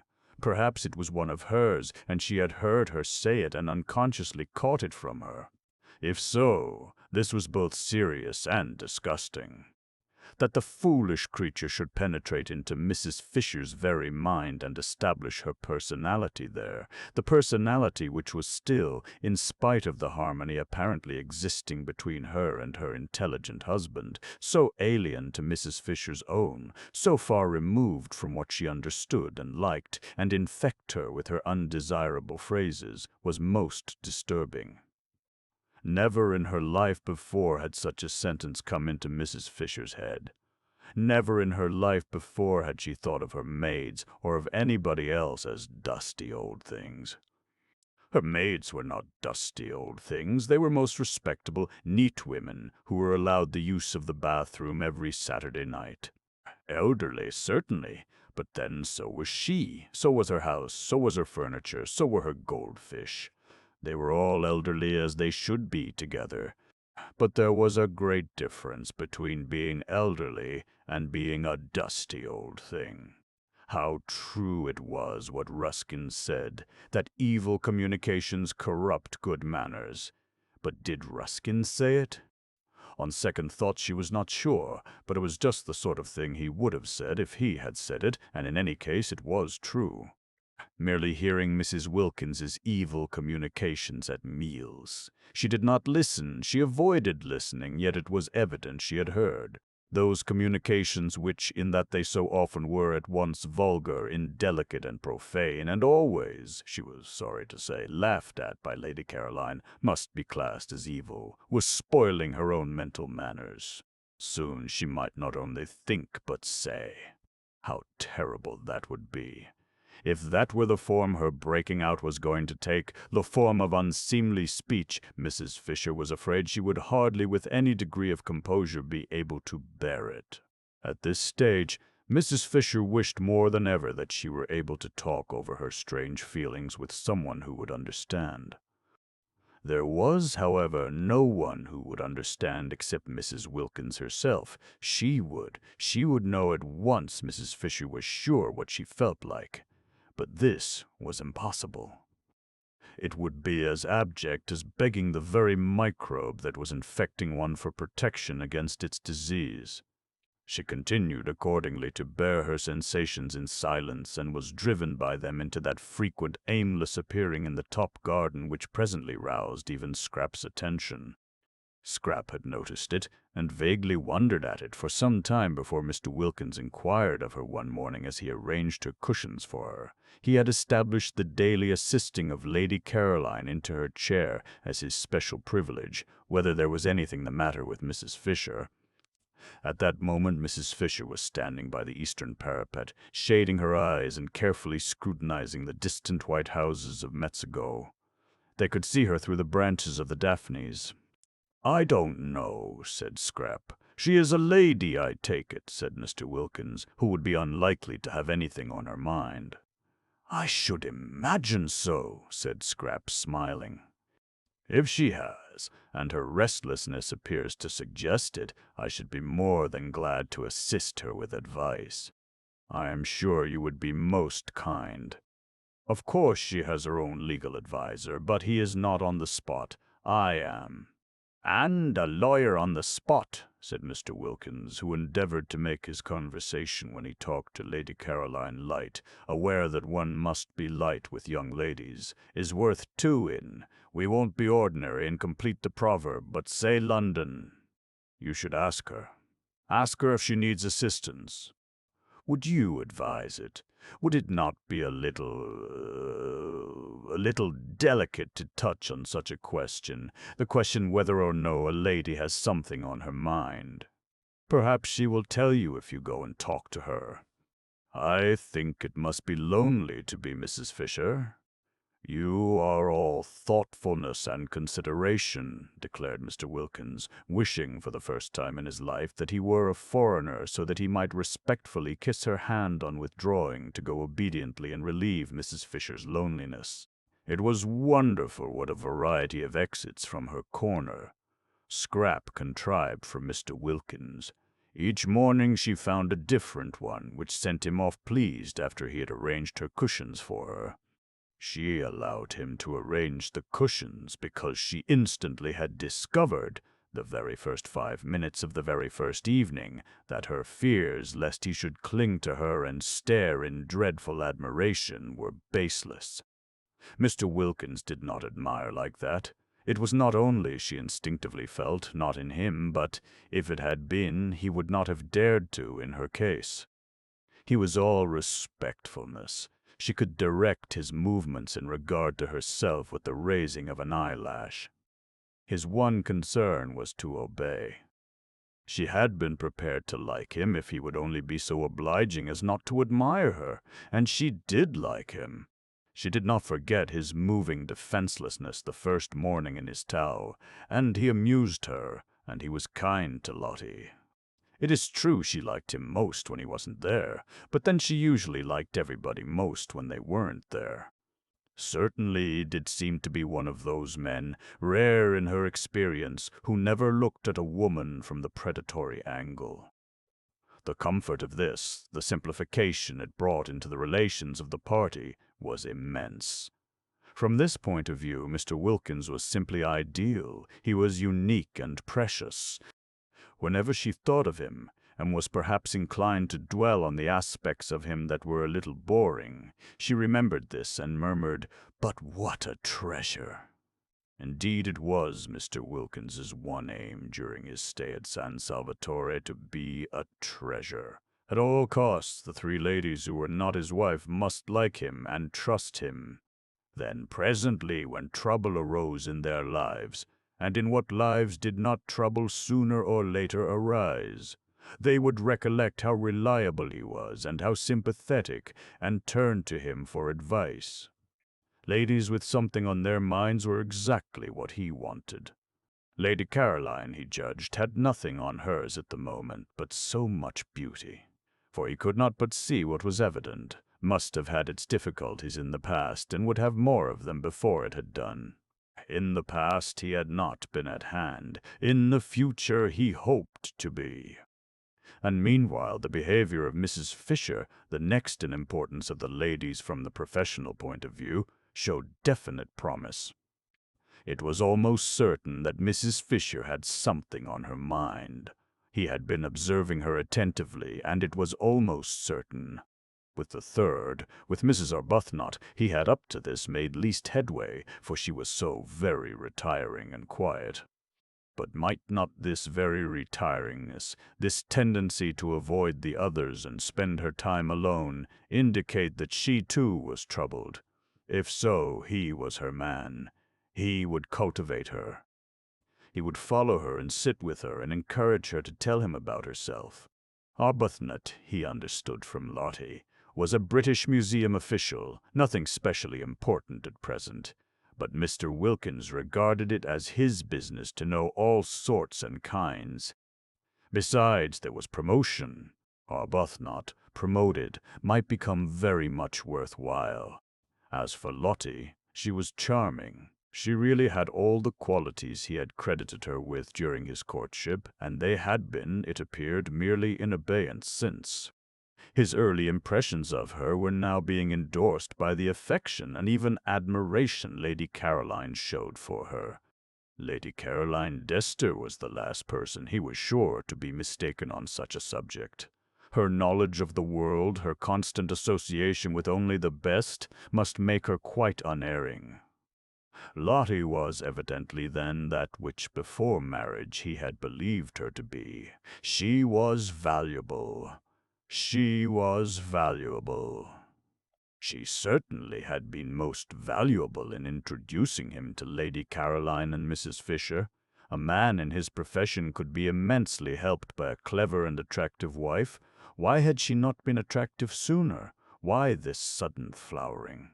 Mr. Wilkins began, too, to believe there was something peculiar, as Lottie had almost at once informed him, in the atmosphere of San Salvatore. It promoted expansion, it brought out dormant qualities. And feeling more and more pleased and even charmed by his wife, and very content with the progress he was making with the two others, and hopeful of progress to be made with the retiring third, Mr. Wilkins could not remember ever having had such an agreeable holiday. The only thing that might perhaps be bettered was the way they would call him Mr. Wilkins. Nobody said Mr. Mellish Wilkins. Yet he had introduced himself to Lady Caroline. He flinched a little on remembering the circumstances, as Mellish Wilkins. Still, this was a small matter, not enough to worry about. He would be foolish if in such a place and such society he worried about anything. He was not even worrying about what the holiday was costing, and had made up his mind to pay not only his own expenses but his wife's as well, and surprise her at the end by presenting her with her nest egg as intact as when she started, and just the knowledge that he was preparing a happy surprise for her made him feel warmer than ever towards her. In fact, Mr. Wilkins, who had begun by being consciously and according to plan on his best behavior, remained on it unconsciously and with no effort at all. And meanwhile the beautiful golden days were dropping gently from the second week one by one, equal in beauty with those of the first, and the scent of bean fields in flower on the hillside behind the village came across to San Salvatore whenever the air moved. In the garden that second week the poet's eyed narcissus disappeared out the long grass at the edge of the zigzag path, and wild gladiolus, slender and rose-colored, came in their stead. White pinks bloomed in the borders, filling the whole place with their smoky, sweet smell, and a bush nobody had noticed burst into glory and fragrance, and it was a purple lilac bush.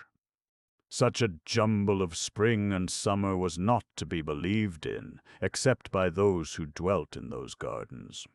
Everything seemed to be out together. All the things crowded into 1 month, which in England are spread penuriously over 6. Even primroses were found one day by Mrs. Wilkins in a cold corner up in the hills, and when she brought them down to the geraniums and heliotrope of San Salvatore, they looked quite shy. Chapter 17. On the first day of the 3rd week, Rose wrote to Frederick. In case she should again hesitate and not post the letter, she gave it to Domenico to post, for if she did not write now, there would be no time left at all. Half the month at San Salvatore was over. Even if Frederick started directly, he got the letter, which of course he wouldn't be able to do. What with packing and passport, besides not being in a hurry to come, he couldn't arrive for 5 days. Having done it, Rose wished she hadn't. He wouldn't come. He wouldn't bother to answer, and if he did answer, it would just be giving some reason which was not true, and about being too busy to get away, and all that had been got by writing to him would be that she would be more unhappy than before. What things one did when one was idle! This resurrection of Frederick, or rather this attempt to resurrect him, what was it but the result of having nothing whatever to do? She wished she had never come away on a holiday. What did she want with holidays? Work was her salvation. Work was the only thing that protected one, that kept one steady and one's values true. At home in Hampstead, absorbed and busy, she had managed to get over Frederick, thinking of him latterly only with the gentle melancholy with which one thinks of someone once loved but long since dead. And now this place, idleness in this soft place, had thrown her back to the wretched state she had climbed so carefully out of years ago. Why, if Frederick did come, she would only bore him. Hadn't she seen in a flash quite soon after getting to San Salvatore that that was really what kept him away from her? And why should she suppose that now, after such a long estrangement, she would be able not to bore him, be able to do anything but stand before him like a tongue-tied idiot with all the fingers of her spirit turned into thumbs? Besides, what a hopeless position to have, as it were, to beseech. Please wait a little. Please don't be impatient. I think perhaps I shan't be a bore presently. 1,000 times a day Rose wished she had let Frederick alone.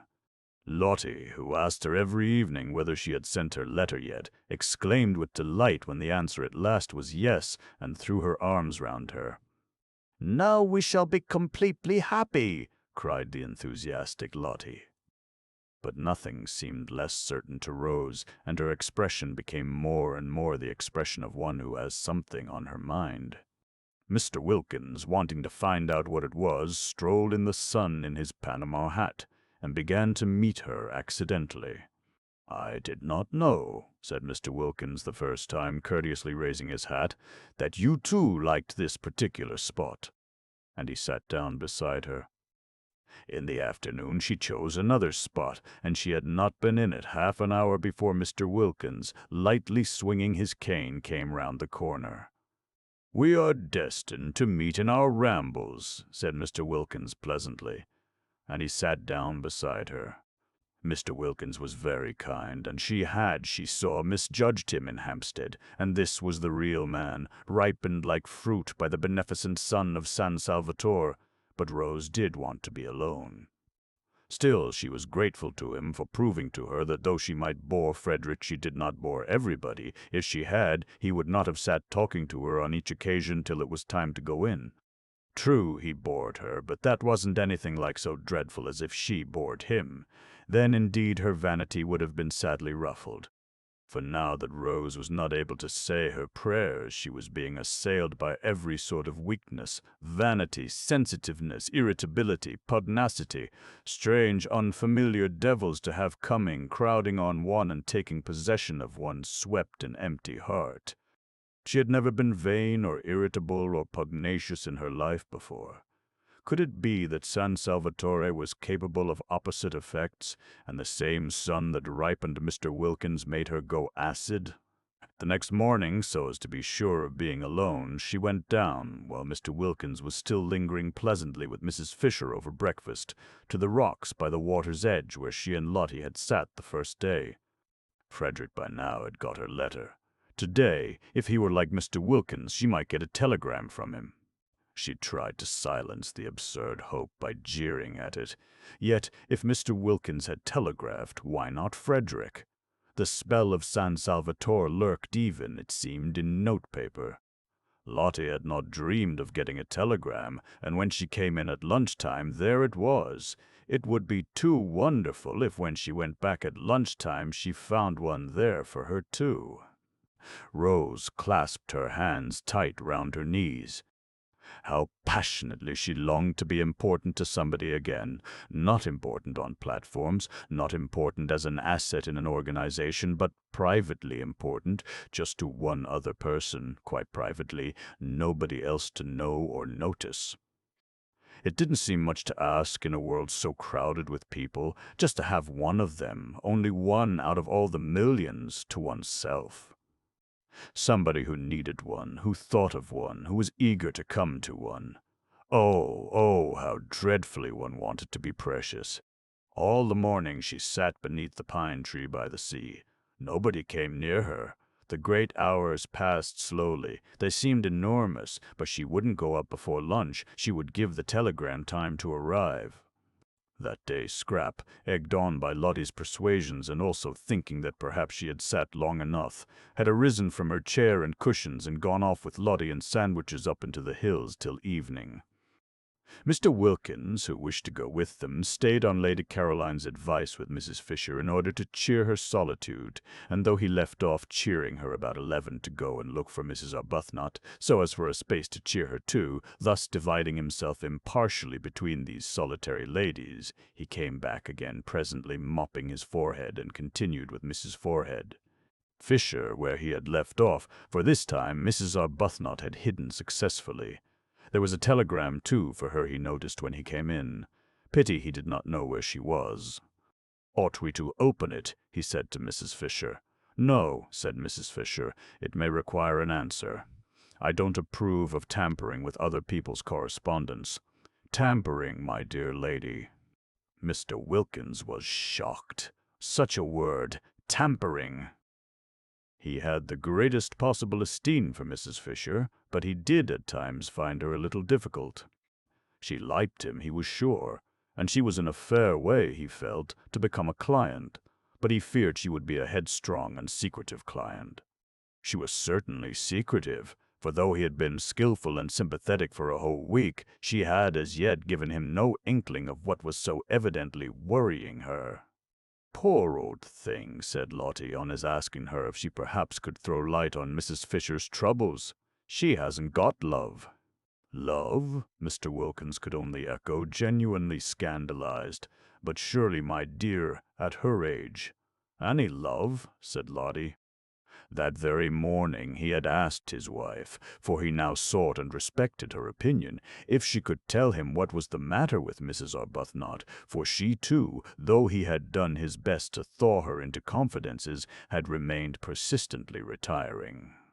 She wants her husband, said Lottie.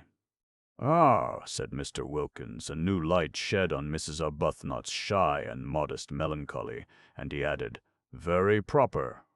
And Lottie said, smiling at him, one does.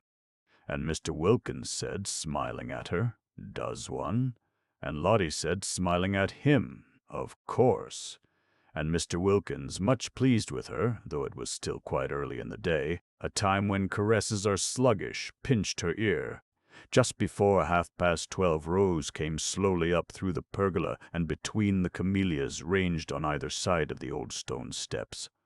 The rivulets of periwinkles that flowed down them when first she arrived were gone, and now there were these bushes, incredibly rosetted. Pink, white, red, striped, she fingered and smelt them one after the other, so as not to get to her disappointment too quickly. As long as she hadn't seen for herself, seen the table in the hall quite empty except for its bowl of flowers, she still could hope, she still could have the joy of imagining the telegram lying on it, waiting for her. But there is no smell in a camellia, as Mr. Wilkins, who was standing in the doorway on the lookout for her and knew what was necessary in horticulture, reminded her. She started at his voice and looked up. A telegram has come for you, said Mr. Wilkins. She stared at him, her mouth open. I searched for you everywhere, but failed. Of course. She knew it. She had been sure of it all the time. Bright and burning youth in that instant flashed down again on Rose. She flew up the steps, red as the camellia she had just been fingering, and was in the hall and tearing open the telegram before Mr. Wilkins had finished his sentence. Why, but if things could happen like this, why, but there was no end to, why, she and Frederick, they were going to be, again, at last. No bad news, I trust, said Mr. Wilkins, who had followed her, for when she had read the telegram she stood staring at it, and her face went slowly white. Curious to watch how her face went slowly white. She turned and looked at Mr. Wilkins as if trying to remember him. Oh, no. On the contrary, she managed to smile. I'm going to have a visitor, she said, holding out the telegram, and when he had taken it she walked away towards the dining room, murmuring something about lunch being ready. Mr. Wilkins read the telegram. It had been sent that morning from Mexico and was, I'm passing through on way to Rome. May I pay my respects this afternoon, Thomas Briggs. Why should such a telegram make the interesting lady turn pale? For her pallor on reading it had been so striking as to convince Mr. Wilkins she was receiving a blow. Who is Thomas Briggs? He asked, following her into the dining room. She looked at him vaguely. Who is? She repeated, getting her thoughts together again. Thomas Briggs. Oh, yes. He is the owner. This is his house. He is very nice. He is coming this afternoon. Thomas Briggs was at that very moment coming. He was jogging along the road between Mezzago and Castagneto in a fly, sincerely hoping that the dark-eyed lady would grasp that all he wanted was to see her, and not at all to see if his house were still there. He felt that an owner of delicacy did not intrude on a tenant. But he had been thinking so much of her since that day. Rose Arbuthnot. Such a pretty name. And such a pretty creature.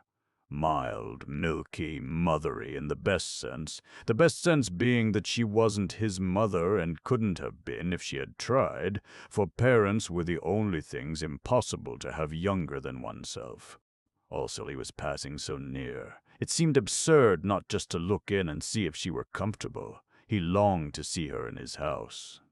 He longed to see it as her background, to see her sitting in his chairs, drinking out of his cups, using all his things. Did she put the big crimson brocade cushion in the drawing-room behind her little dark head? Her hair and the whiteness of her skin would look lovely against it. Had she seen the portrait of herself on the stairs, he wondered if she liked it. He would explain it to her. If she didn't paint, and she had said nothing to suggest it, she wouldn't perhaps notice how exactly the molding of the eyebrows and the slight hollow of the cheek. He told the fly to wait in Castagnito and crossed the piazza, hailed by children and dogs, who all knew him and sprang up suddenly from nowhere, and walking quickly up the zigzag path, for he was an active young man not much more than 30, he pulled the ancient chain that rang the bell, and waited decorously on the proper side of the open door to be allowed to come in. At the sight of him, Francesca flung up every bit of her that would fling up, eyebrows, eyelids, and hands, and volubly assured him that all was in perfect order and that she was doing her duty. Of course, said Briggs, cutting her short. No one doubts it, and he asked her to take in his card to her mistress. Which mistress? Asked Francesca. Which mistress? There are 4, said Francesca, scenting an irregularity on the part of the tenants, for her master looked surprised, and she felt pleased, for life was dull, and irregularities helped it along at least a little. 4? He repeated, surprised. Well, take it to the lot, then, he said, recovering himself, for he noticed her expression. Coffee was being drunk in the top garden in the shade of the umbrella pine. Only Mrs. Fisher and Mr. Wilkins were drinking it, for Mrs. Arbuthnot, after eating nothing and being completely silent during lunch, had disappeared immediately afterwards. While Francesca went away into the garden with his card, her master stood examining the picture on the staircase of that Madonna by an early Italian painter, name unknown, picked up by him at Orvieto, who was so much like his tenant. It really was remarkable, the likeness. Of course his tenant that day in London had had her hat on, but he was pretty sure her hair grew just like that off her forehead. The expression of the eyes, grave and sweet, was exactly the same. He rejoiced to think that he would always have her portrait. He looked up at the sound of footsteps, and there she was, coming down the stairs just as he had imagined her in that place, dressed in white. She was astonished to see him so soon. She had supposed he would come about tea-time. Until then she had meant to sit somewhere out of doors where she could be by herself. He watched her coming down the stairs with the utmost eager interest. In a moment she would be level with her portrait. "It really is extraordinary," said Briggs. "How do you do?" said Rose, intent only on a decent show of welcome. She did not welcome him. He was here, she felt, the telegram bitter in her heart, instead of Frederick, doing what she had longed Frederick would do, taking his place. "Just stand still a moment." She obeyed automatically. "Yes, quite astonishing. Do you mind taking off your hat?" Rose, surprised, took it off obediently. "Yes, I thought so. I just wanted to make sure. And look. Have you noticed?" He began to make odd, swift passes with his hand over the face in the picture, measuring it, looking from it to her. Rose's surprise became amusement, and she could not help smiling. "Have you come to compare me with my original?" she asked. "You do see how extraordinarily alike. I didn't know I looked so solemn." "You don't? Not now. You did a minute ago, quite as solemn." "Oh, yes, how do you do?" he finished suddenly, noticing her outstretched hand, and he laughed and shook it, flushing, a trick of his, to the roots of his fair hair. Francesca came back. "The Signora Fisher," she said, "will be pleased to see him." "Who is the Signora Fisher?" he asked Rose. "One of the 4 who are sharing your house. Then there are 4 of you." "Yes." "My friend and I found we couldn't afford it by ourselves." "Oh, I say," began Briggs in confusion, for he would best have liked Rose Arbuthnot. Pretty name, not to have to afford anything, but to stay at San Salvatore as long as she liked as his guest. "Mrs. Fisher is having coffee in the top garden," said Rose. "I'll take you to her and introduce you. I don't want to go. You've got your hat on, so you are going for a walk. Mayn't I come too? I'd immensely like being shown round by you. But Mrs. Fisher is waiting for you." "Won't she keep?" Yes, said Rose, with the smile that had so much attracted him the first day. I think she will keep quite well till tea. Do you speak Italian? No, said Rose. Why? On that he turned to Francesca and told her at a great rate, for in Italian he was glib, to go back to the Signora in the top garden and tell her he had encountered his old friend the Signora Arbuthnot, and was going for a walk with her, and would present himself to her later. "Do you invite me to tea?" he asked Rose when Francesca had gone. "Of course. It's your house." "It isn't. It's yours." "Till Monday week," she smiled.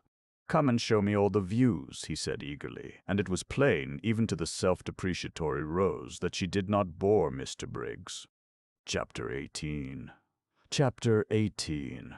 They had a very pleasant walk, with a great deal of sitting down in warm, time-fragrant corners, and if anything could have helped Rose to recover from the bitter disappointment of the morning, it would have been the company and conversation of Mr. Briggs. He did help her to recover, and the same process took place as that which Lottie had undergone with her husband, and the more Mr. Briggs thought Rose charming, the more charming she became. Briggs was a man incapable of concealments, who never lost time if he could help it. They had not got to the end of the headland where the lighthouse is. Briggs asked her to show him the lighthouse, because the path to it, he knew, was wide enough for two to walk abreast and fairly level, before he had told her of the impression she had made on him in London. Since even the most religious, sober women like to know they have made an impression, particularly the kind that has nothing to do with character or merits, Rose was pleased.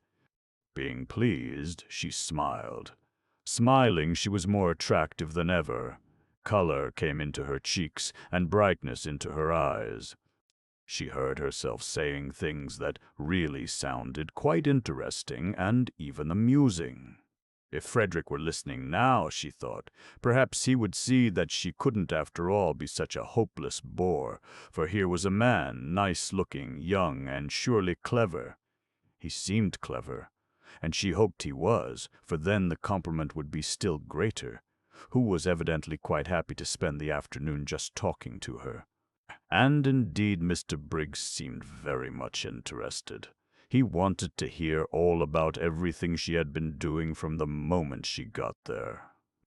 He asked her if she had seen this, that, and the other in the house, what she liked best, which room she had, if she were comfortable, if Francesca was behaving, if Domenico took care of her, and whether she didn't enjoy using the yellow sitting-room, the one that got all the sun and looked out towards Genoa.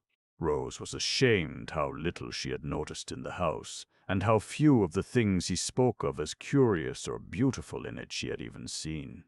Swamped in thoughts of Frederick, she appeared to have lived in San Salvatore blindly, and more than half the time had gone, and what had been the good of it? She might just as well have been sitting hankering on Hampstead Heath. No, she mightn't. Through all her hankering, she had been conscious that she was at least in the very heart of beauty, and indeed it was this beauty, this longing to share it, that had first started her off hankering. Oh, Mr. Prode. Briggs, however, was too much alive for her to be able to spare any attention at this moment for Frederick, and she praised the servants in answer to his questions, and praised the yellow sitting-room without telling him she had only been in it once, and then was ignominiously ejected, and she told him she knew hardly anything about art and curiosities, but thought perhaps if somebody would tell her about them she would know more, and she said she had spent every day since her arrival out of doors, because out of doors they were so very wonderful and different from anything she had ever seen. Briggs walked by her side along his paths that were yet so happily for the moment her paths, and felt all the innocent glows of family life. He was an orphan and an only child, and had a warm domestic disposition. He would have adored a sister and spoilt a mother, and was beginning at this time to think of marrying, for though he had been very happy with his various loves, each of whom, contrary to the usual experience, turned ultimately into his devoted friend, he was fond of children and thought he had perhaps now got to the age of settling if he did not wish to be too old by the time his eldest son was 20. San Salvatore had latterly seemed a little forlorn. He fancied it echoed when he walked about it. He had felt lonely there, so lonely that he had preferred this year to miss out a spring and let it. It wanted a wife in it. It wanted that final touch of warmth and beauty, for he never thought of his wife except in terms of warmth and beauty. She would, of course, be beautiful and kind. It amused him how much in love with this vague wife he was already. At such a rate was he making friends with the lady with the sweet name as he walked along the path towards the lighthouse, that he was sure presently he would be telling her everything about himself and his past doings and his future hopes, and the thought of such a swiftly developing confidence made him laugh. "Why are you laughing?" she asked, looking at him and smiling. "It's so like coming home," he said. "But it is coming home for you to come here. I mean really like coming home. To one's family. I never had a family. I'm an orphan." "Oh, are you?" said Rose with the proper sympathy. "I hope you've not been one very long." "No, I hope you have been one very long." "No, I don't know what I mean except that I'm sorry." He laughed again. "Oh, I'm used to it. I haven't anybody. No sisters or brothers." "Then you're an only child," she observed intelligently. "Yes, and there's something about you that's exactly my idea of a family." She was amused. "So cozy," he said, looking at her and searching for a word. "You wouldn't think so if you saw my house in Hampstead," she said, a vision of that austere and hard-seated dwelling presenting itself to her mind, with nothing soft in it except the shunned and neglected Du Barry sofa. No wonder, she thought, for a moment clear-brained, that Frederick avoided it. There was nothing cozy about his family. "I don't believe any place you lived in could be anything but exactly like you," he said. "You're not going to pretend San Salvatore is like me?"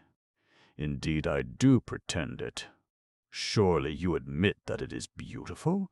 He said several things like that. She enjoyed her walk. She could not recollect any walk so pleasant since her courting days. She came back to tea bringing Mr. Briggs and looking quite different, Mr. Wilkins noticed, from what she had looked till then. Trouble here, thought Mr. Wilkins, mentally rubbing his professional hands. He could see himself being called in presently to advise. On the one hand there was Arbuthnot, on the other hand here was Briggs. Trouble brewing, trouble sooner or later. But why had Briggs's telegram acted on the lady like a blow? If she had turned pale from excess of joy, then trouble was nearer than he had supposed. She was not pale now. She was more like her name than he had yet seen her. Well, he was the man for trouble. He regretted, of course, that people should get into it, but being in, he was their man.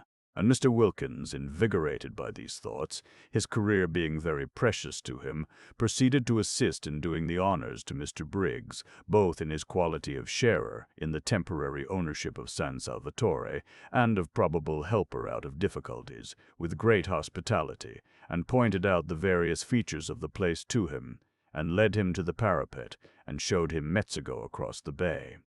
Mrs. Fisher, too, was gracious. This was this young man's house. He was a man of property. She liked property, and she liked men of property. Also, there seemed a peculiar merit in being a man of property so young. Inheritance, of course, and inheritance was more respectable than acquisition. It did indicate fathers, and in an age where most people appeared neither to have them nor to want them, she liked this too. Accordingly, it was a pleasant meal, with everybody amiable and pleased. Briggs thought Mrs. Fisher a dear old lady, and showed he thought so, and again the magic worked, and she became a dear old lady. She developed benignity with him, and a kind of benignity which was almost playful. Actually, before tea was over, including in some observation, she made him the words, "My dear boy." Strange words in Mrs. Fisher's mouth. It is doubtful whether in her life she had used them before. Rose was astonished. How nice people really were. When would she leave off making mistakes about them? She hadn't suspected this side of Mrs. Fisher, and she began to wonder whether those other sides of her with which alone she was acquainted had not perhaps after all been the effect of her own militant and irritating behavior. Probably they were. How horrid, then, she must have been. She felt very penitent when she saw Mrs. Fisher beneath her eyes blossoming out into real amiability the moment someone came along who was charming to her, and she could have sunk into the ground with shame when Mrs. Fisher presently laughed, and she realized by the shock it gave her that the sound was entirely new. Not once before had she or anyone else there heard Mrs. Fisher laugh. What an indictment of the lot of them! For they had all laughed, the others, some more and some less, at one time or another since their arrival, and only Mrs. Fisher had not. Clearly, since she could enjoy herself as she was now enjoying herself, she had not enjoyed herself before. Nobody had cared whether she did or not, except perhaps Lottie. Yes, Lottie had cared, and had wanted her to be happy, but Lottie seemed to produce a bad effect on Mrs. Fisher, while as for Rose herself, she had never been with her for 5 minutes without wanting, really wanting, to provoke and oppose her. How very horrid she had been. She had behaved unpardonably. Her penitence showed itself in a shy and deferential solicitude towards Mrs. Fisher, which made the observant Briggs think her still more angelic, and wish for a moment that he were an old lady himself, in order to be behaved to by Rose Arbuthnot just like that.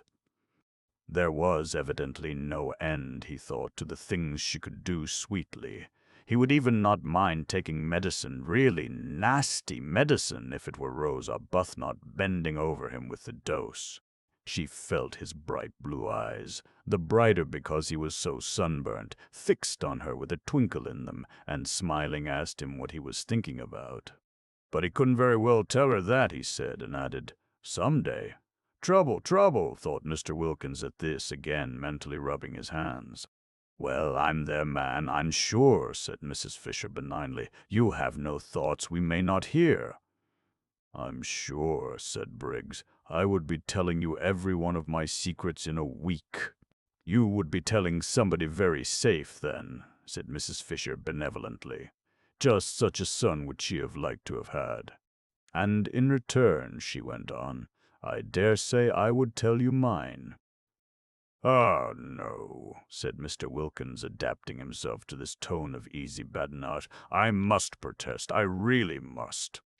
I have a prior claim. I am the older friend. I have known Mrs. Fisher 10 days, and you, Briggs, have not yet known her one. I assert my right to be told her secrets first. That is," he added, bowing gallantly, "if she has any, which I beg leave to doubt." "Oh, haven't I?" exclaimed Mrs. Fisher, thinking of those green leaves. That she should exclaim at all was surprising, but that she should do it with gaiety was miraculous. Rose could only watch her in wonder. "Then I shall worm them out," said Briggs with equal gaiety. "They won't need much worming out," said Mrs. Fisher. "My difficulty is to keep them from bursting out." It might have been Lottie talking. Mr. Wilkins adjusted the single eyeglass he carried with him for occasions like this, and examined Mrs. Fisher carefully. Rose looked on, unable not to smile too, since Mrs. Fisher seemed so much amused, though Rose did not quite know why, and her smile was a little uncertain, for Mrs. Fisher amused was a new sight, not without its awe-inspiring aspects, and had to be got accustomed to. What Mrs. Fisher was thinking was how much surprised they would be if she told them of her very odd and exciting sensation of going to come out all over buds. They would think she was an extremely silly old woman, and so would she have thought as lately as 2 days ago. But the bud idea was becoming familiar to her. She was more apprivoisée now, as dear Matthew Arnold used to say, and though it would undoubtedly be best if one's appearance and sensations matched, yet supposing they did not, and one couldn't have everything, was it not better to feel young somewhere rather than old everywhere? Time enough to be old everywhere again, inside as well as out, when she got back to her sarcophagus in Prince of Wales Terrace.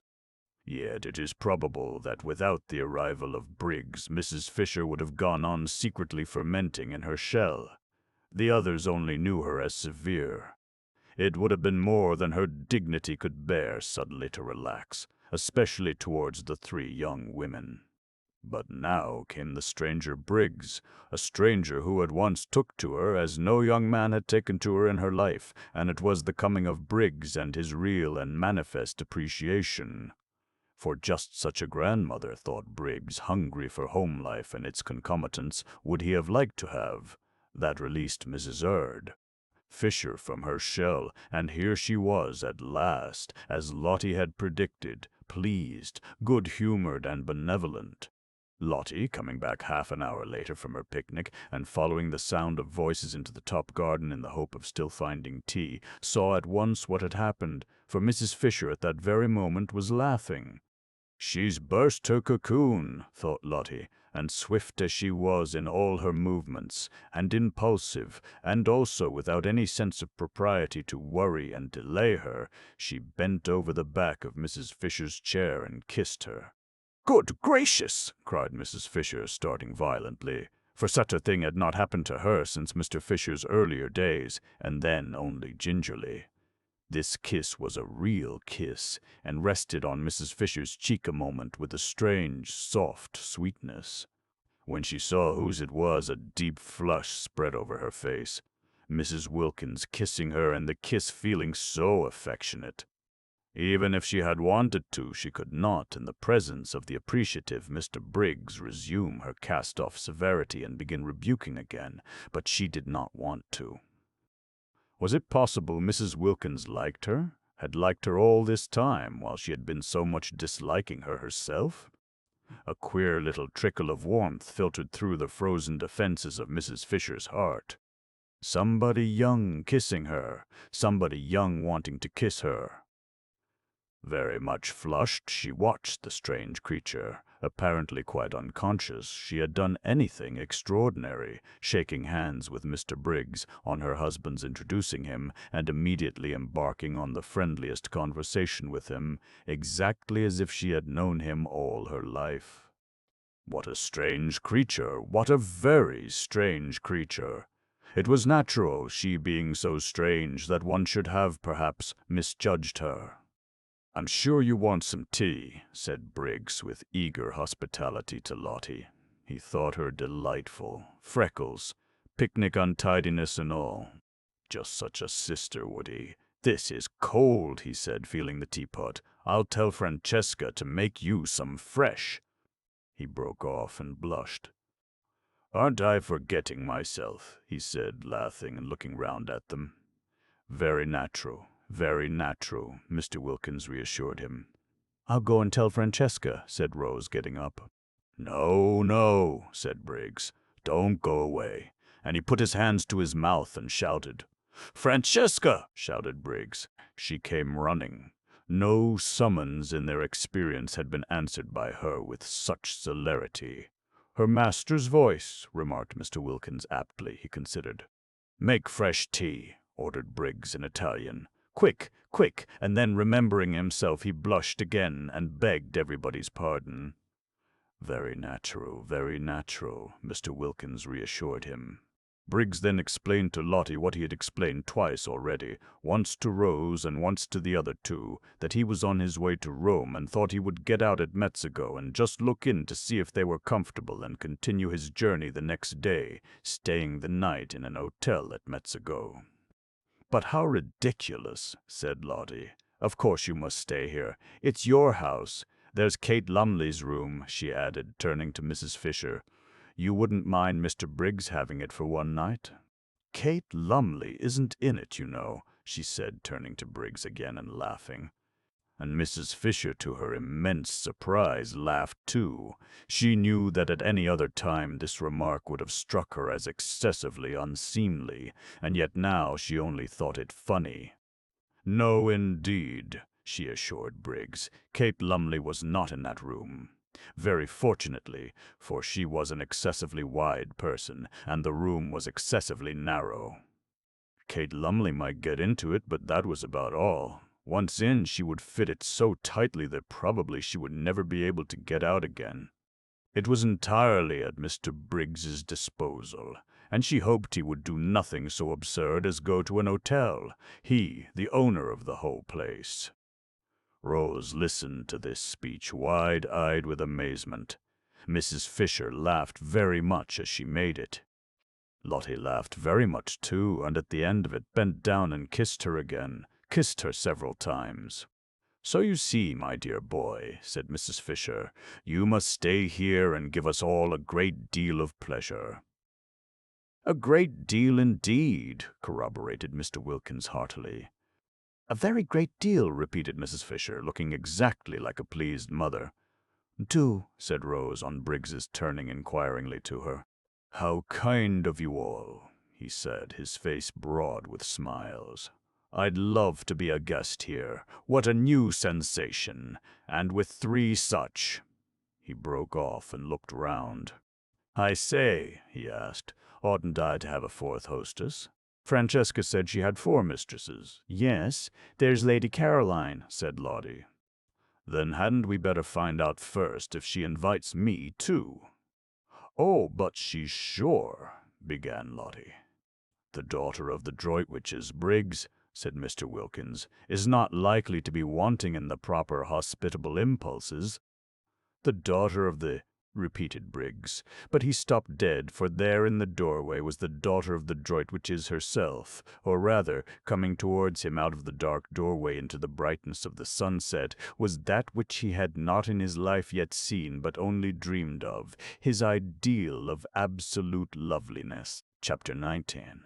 And then, when she spoke, what chance was there for poor Briggs? He was undone. All Scrap said was, "How do you do?" on Mr. Wilkins presenting him, but it was enough. It undid Briggs.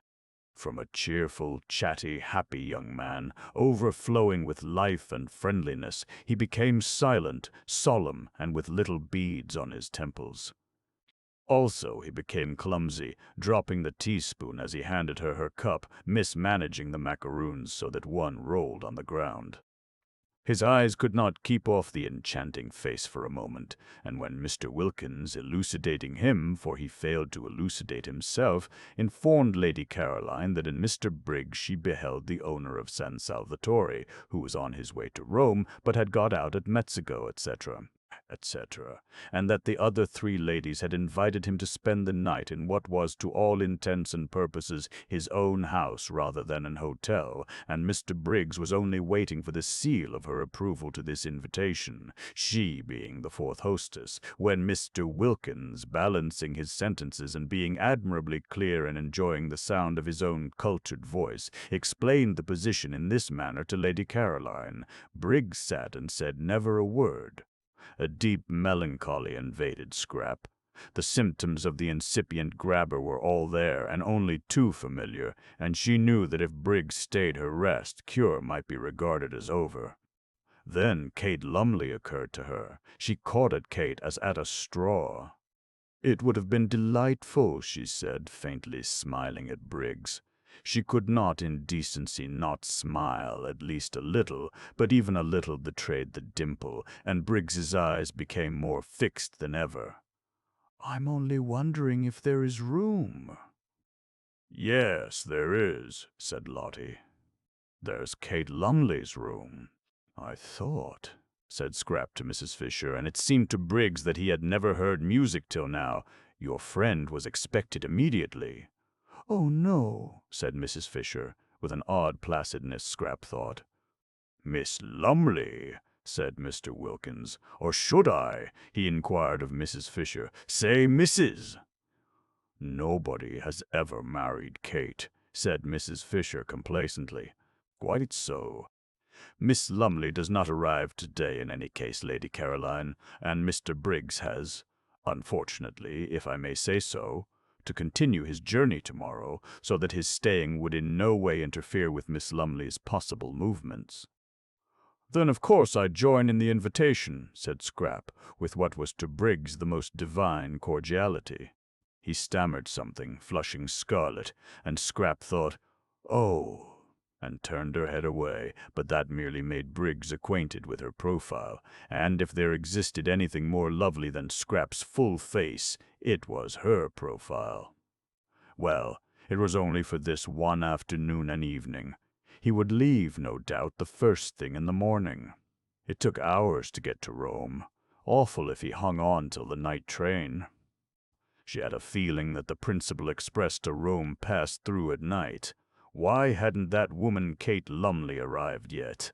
She had forgotten all about her, but now she remembered she was to have been invited a fortnight ago. What had become of her? This man, once let in, would come and see her in London, would haunt the places she was likely to go to. He had the makings, her experienced eye could see, of a passionately persistent grabber. If, thought Mr. Wilkins, observing Briggs's face in sudden silence, any understanding existed between this young fellow and Mrs. Arbuthnot, there is now going to be trouble. Trouble of a different nature from the kind I feared, in which Arbuthnot would have played a leading part, in fact the part of petitioner, but trouble that may need help and advice none the less for its not being publicly scandalous. Briggs, impelled by his passions and her beauty, will aspire to the daughter of the Droitwiches. She, naturally and properly, will repel him. Arbuthnot, left in the cold, will be upset and show it. Arbuthnot on his arrival will find his wife in enigmatic tears. Inquiring into their cause, he will be met with an icy reserve. More trouble may then be expected, and in me they will seek and find their adviser. When Lottie said Mrs. Arbuthnot wanted her husband, she was wrong. What Mrs. Arbuthnot wants is Briggs, and it looks uncommonly as if she were not going to get him. Well, I'm their man. "Where are your things, Mr. Briggs?" asked Mrs. Fisher, her voice round with motherliness. Oughtn't they to be fetched?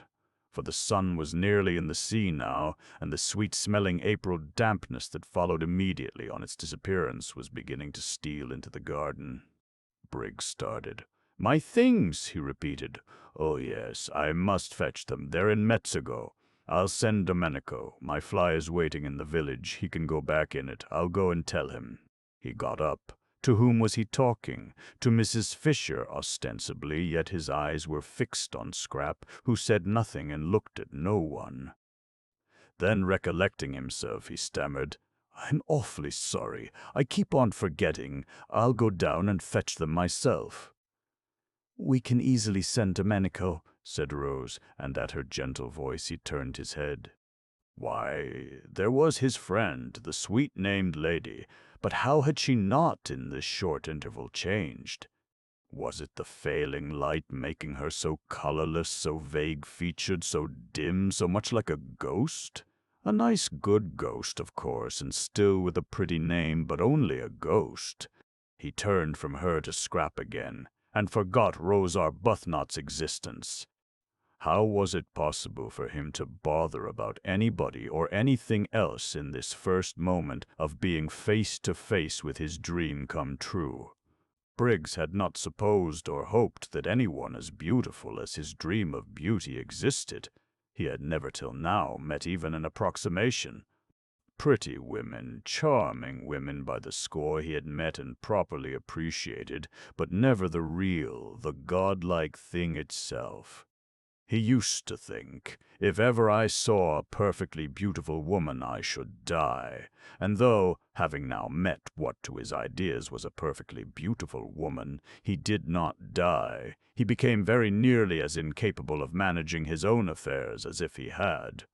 The others were obliged to arrange everything for him. By questions they extracted from him that his luggage was in the station cloakroom at Mezzago, and they sent for Domenico, and, urged and prompted by everybody except Scrap, who sat in silence and looked at no one, Briggs was induced to give him the necessary instructions for going back in the fly and bringing out his things. It was a sad sight to see the collapse of Briggs. Everybody noticed it, even Rose. "Upon my word," thought Mrs. Fisher, "the way one pretty face can turn a delightful man into an idiot is past all patience." and feeling the air getting chilly and the sight of the enthralled Briggs painful, she went in to order his room to be got ready, regretting now that she had pressed the poor boy to stay.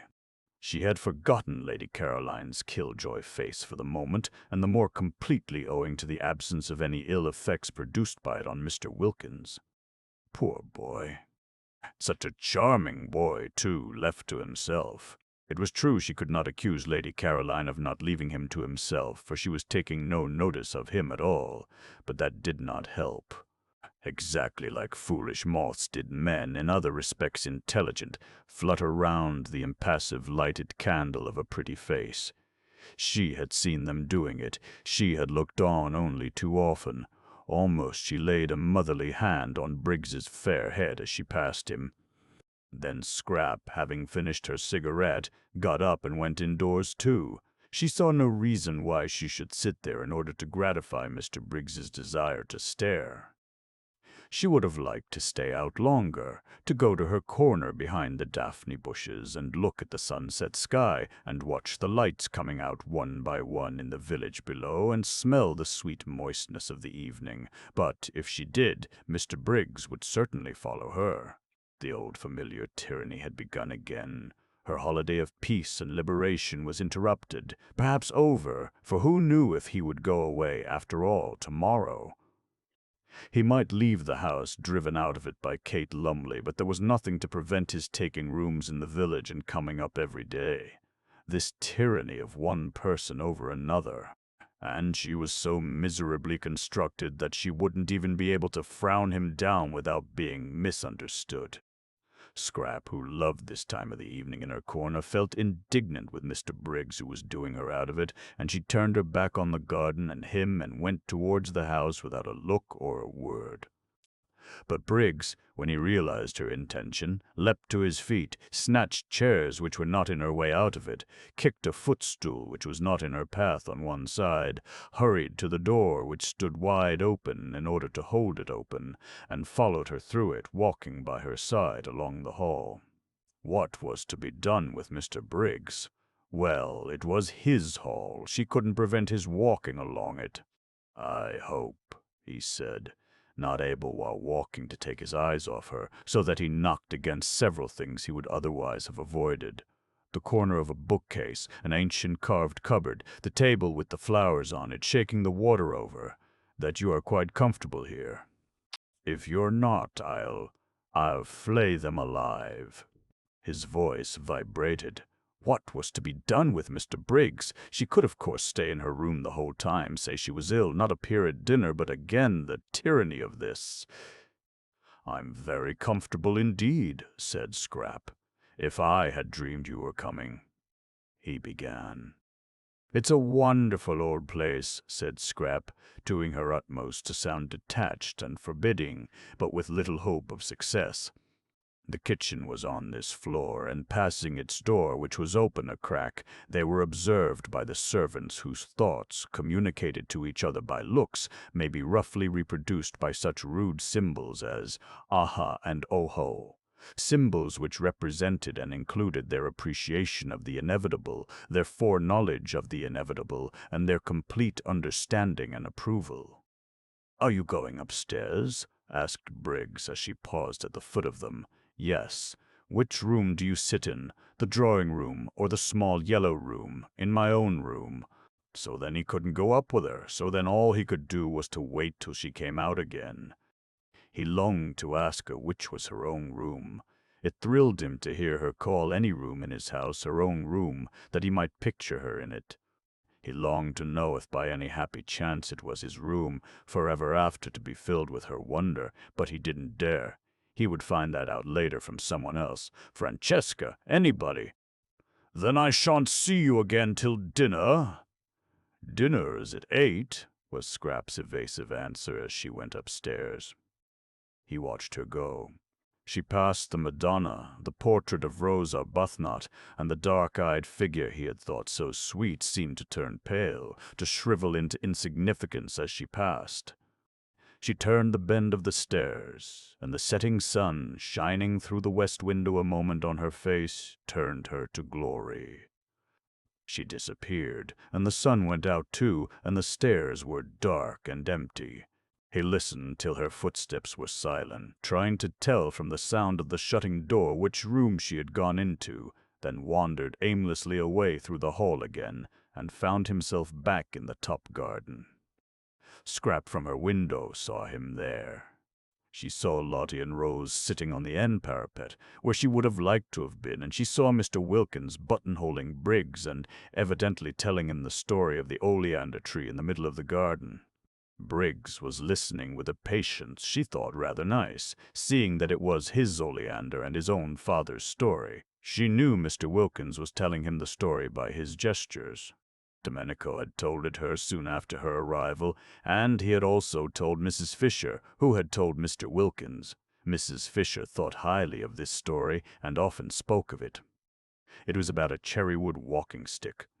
Briggs's father had thrust this stick into the ground at that spot, and said to Domenico's father, who was then the gardener, "Here we will have an oleander." And Briggs's father left the stick in the ground as a reminder to Domenico's father, and presently, how long afterwards nobody remembered, the stick began to sprout, and it was an oleander. There stood poor Mr. Briggs being told all about it, and listening to the story he must have known from infancy with patience. Probably he was thinking of something else. She was afraid he was. How unfortunate, how extremely unfortunate, the determination that seized people to get hold of and engulf other people. If only they could be induced to stand more on their own feet. Why couldn't Mr. Briggs be more like Lottie, who never wanted anything of anybody, but was complete in herself and respected other people's completeness? One loved being with Lottie. With her one was free and yet befriended. Mr. Briggs looked so really nice, too. She thought she might like him if only he wouldn't so excessively like her. Scrap felt melancholy. Here she was, shut up in her bedroom, which was stuffy from the afternoon sun that had been pouring into it, instead of out in the cool garden, and all because of Mr. Briggs. Intolerable tyranny, she thought, flaring up. She wouldn't endure it. She would go out all the same. She would run downstairs while Mr. Wilkins, really that man was a treasure, held Mr. Briggs down, telling him about the oleander, and get out of the house by the front door, and take cover in the shadows of the zigzag path. Nobody could see her there. Nobody would think of looking for her there. She snatched up a wrap, for she did not mean to come back for a long while, perhaps not even to dinner. It would be all Mr. Briggs's fault if she went dinnerless and hungry. And with another glance out of the window to see if she were still safe, she stole out and got away to the sheltering trees of the zigzag path, and there sat down on one of the seats placed at each bend to assist the upward journey of those who were breathless. Ah, this was lovely, thought Scrap with a sigh of relief. How cool, how good it smelt.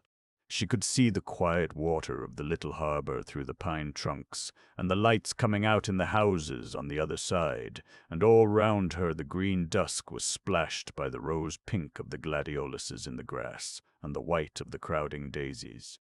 Ah, this was lovely, so still, nothing moving, not a leaf, not a stalk.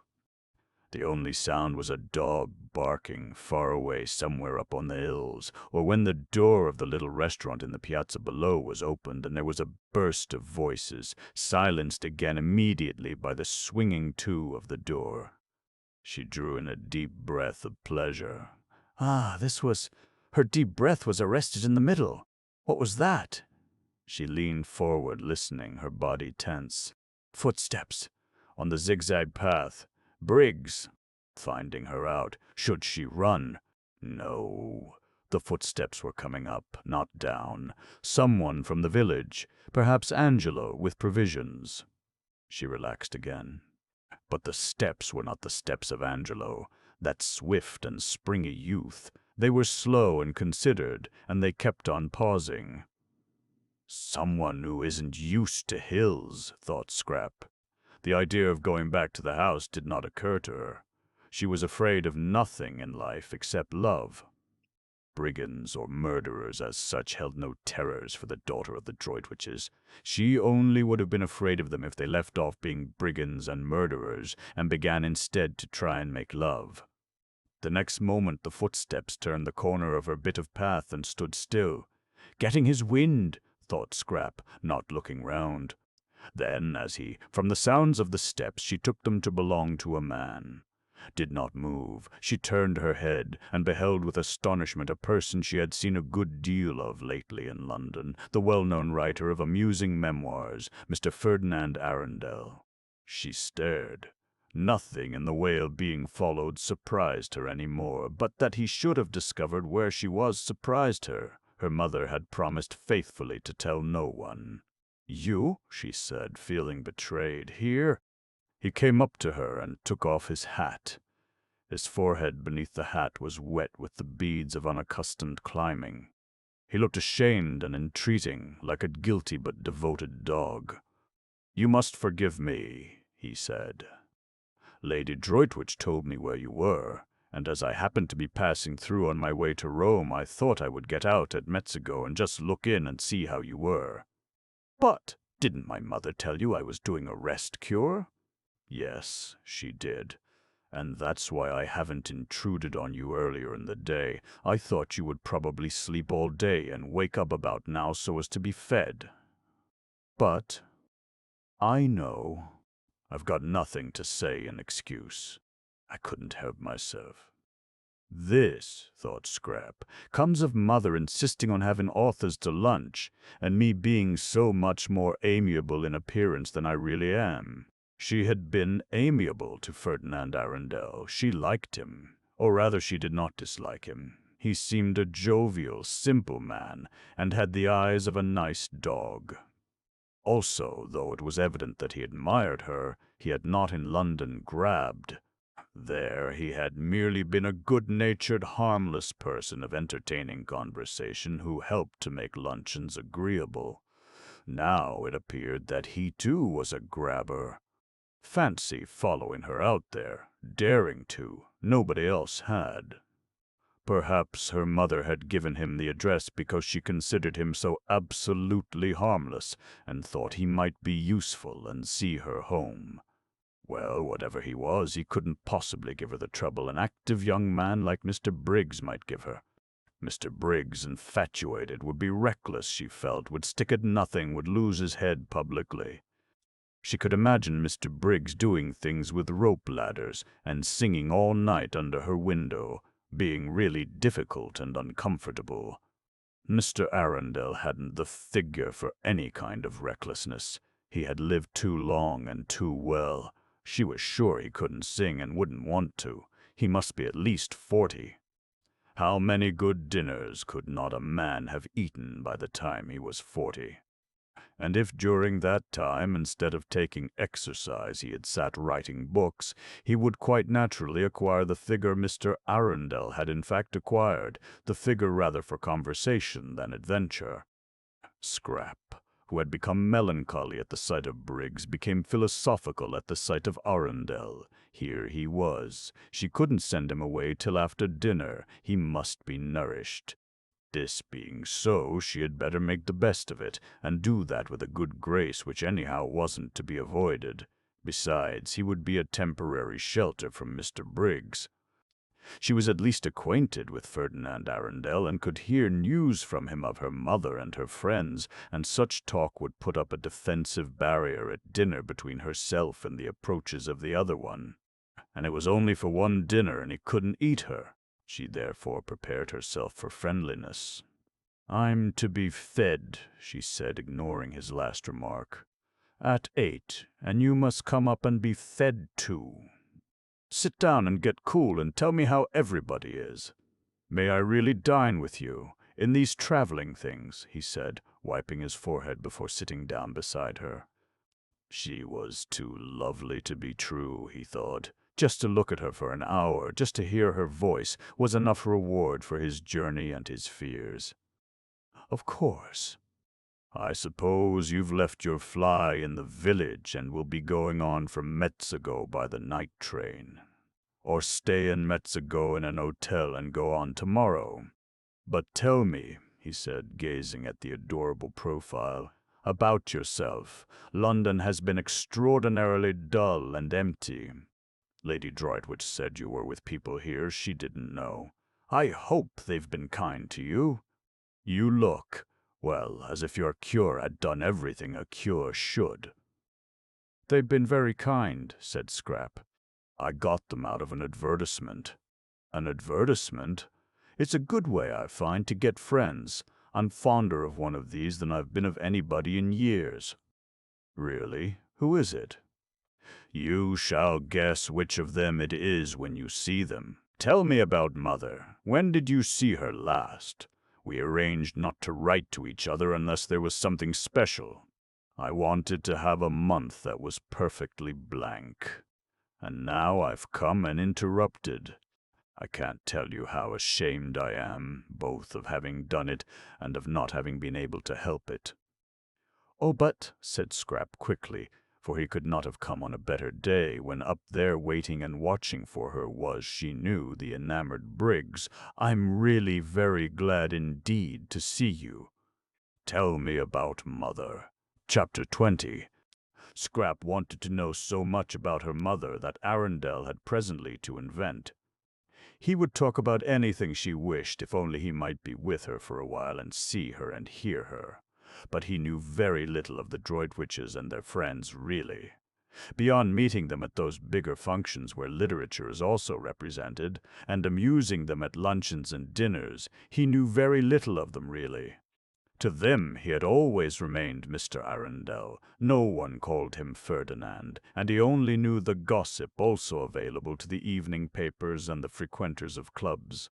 But he was, however, good at inventing, and as soon as he had come to an end of first-hand knowledge, in order to answer her inquiries and keep her there to himself, he proceeded to invent.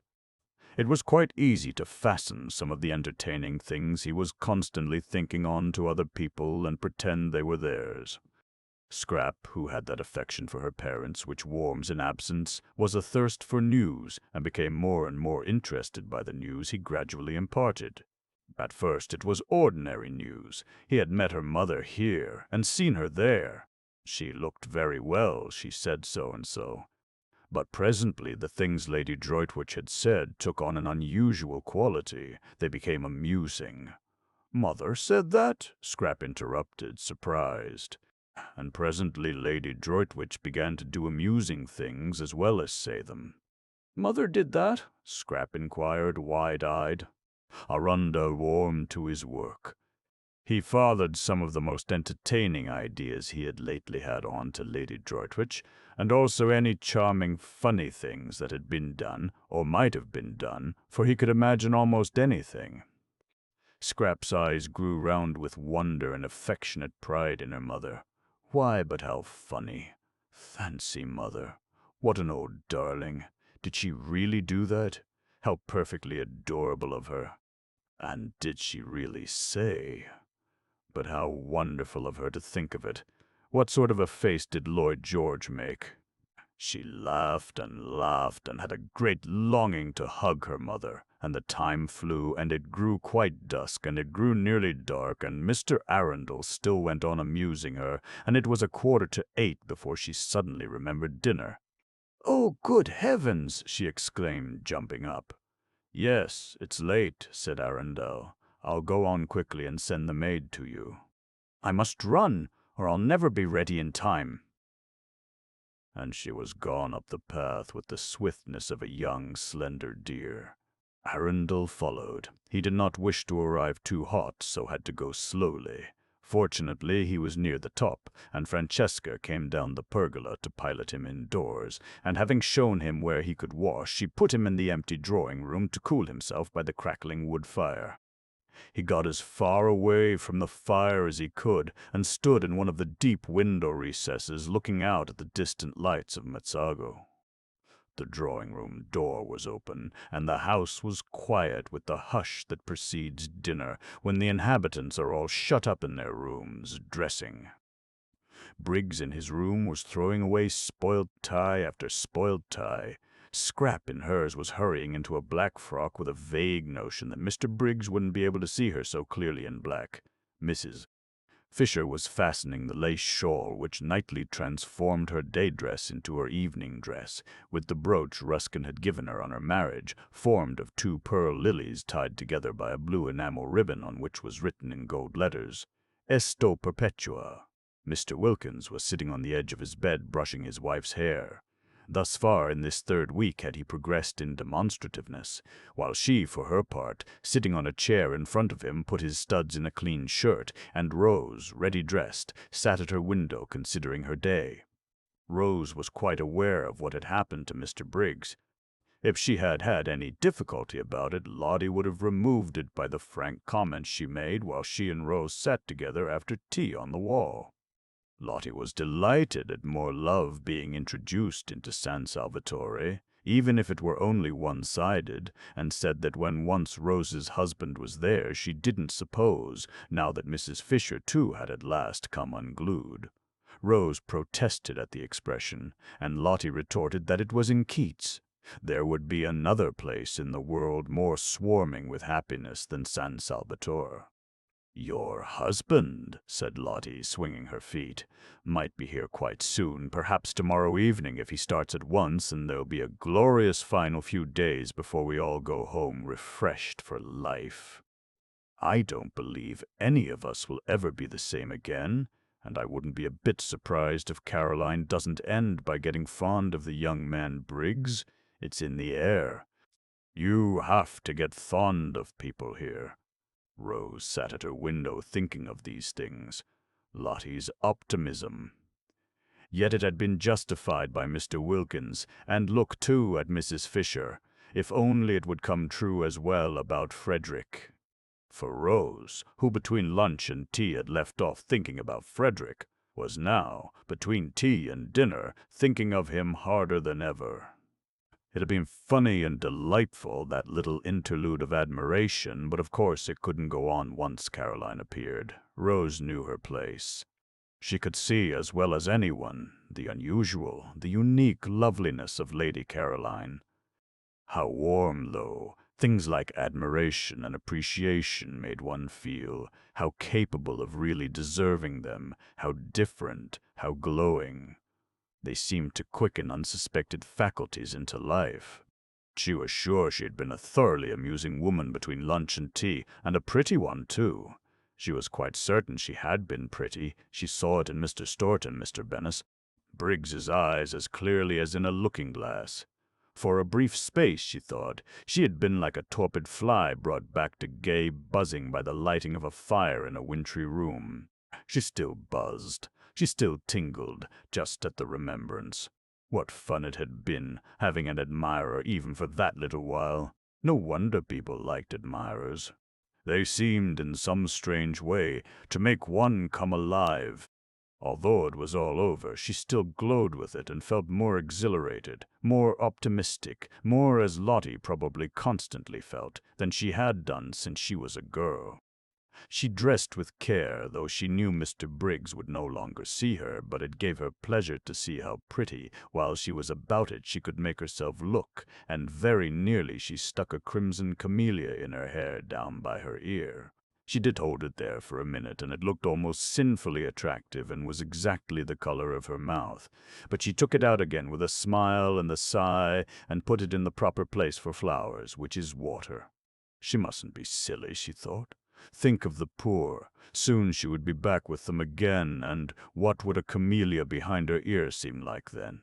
Simply fantastic. But on one thing she was determined. The first thing she would do when she got home would be to have it out with Frederick. If he didn't come to San Salvatore, that is what she would do, the very first thing. Long ago she ought to have done this, but always she had been handicapped when she tried to, by being so dreadfully fond of him and so much afraid that fresh wounds were going to be given her wretched, soft heart. But now let him wound her as much as he chose, as much as he possibly could, she would still have it out with him. Not that he ever intentionally wounded her. She knew he never meant to. She knew he often had no idea of having done it. For a person who wrote books, thought Rose, Frederick didn't seem to have much imagination. Anyhow, she said to herself, getting up from the dressing table, things couldn't go on like this. She would have it out with him, this separate life, this freezing loneliness. She had had enough of it. Why shouldn't she too be happy? Why on earth? The energetic expression matched her mood of rebelliousness. Shouldn't she too be loved and allowed to love? She looked at her little clock. Still 10 minutes before dinner. Tired of staying in her bedroom, she thought she would go on to Mrs. Fisher's battlements, which would be empty at this hour, and watch the moon rise out of the sea.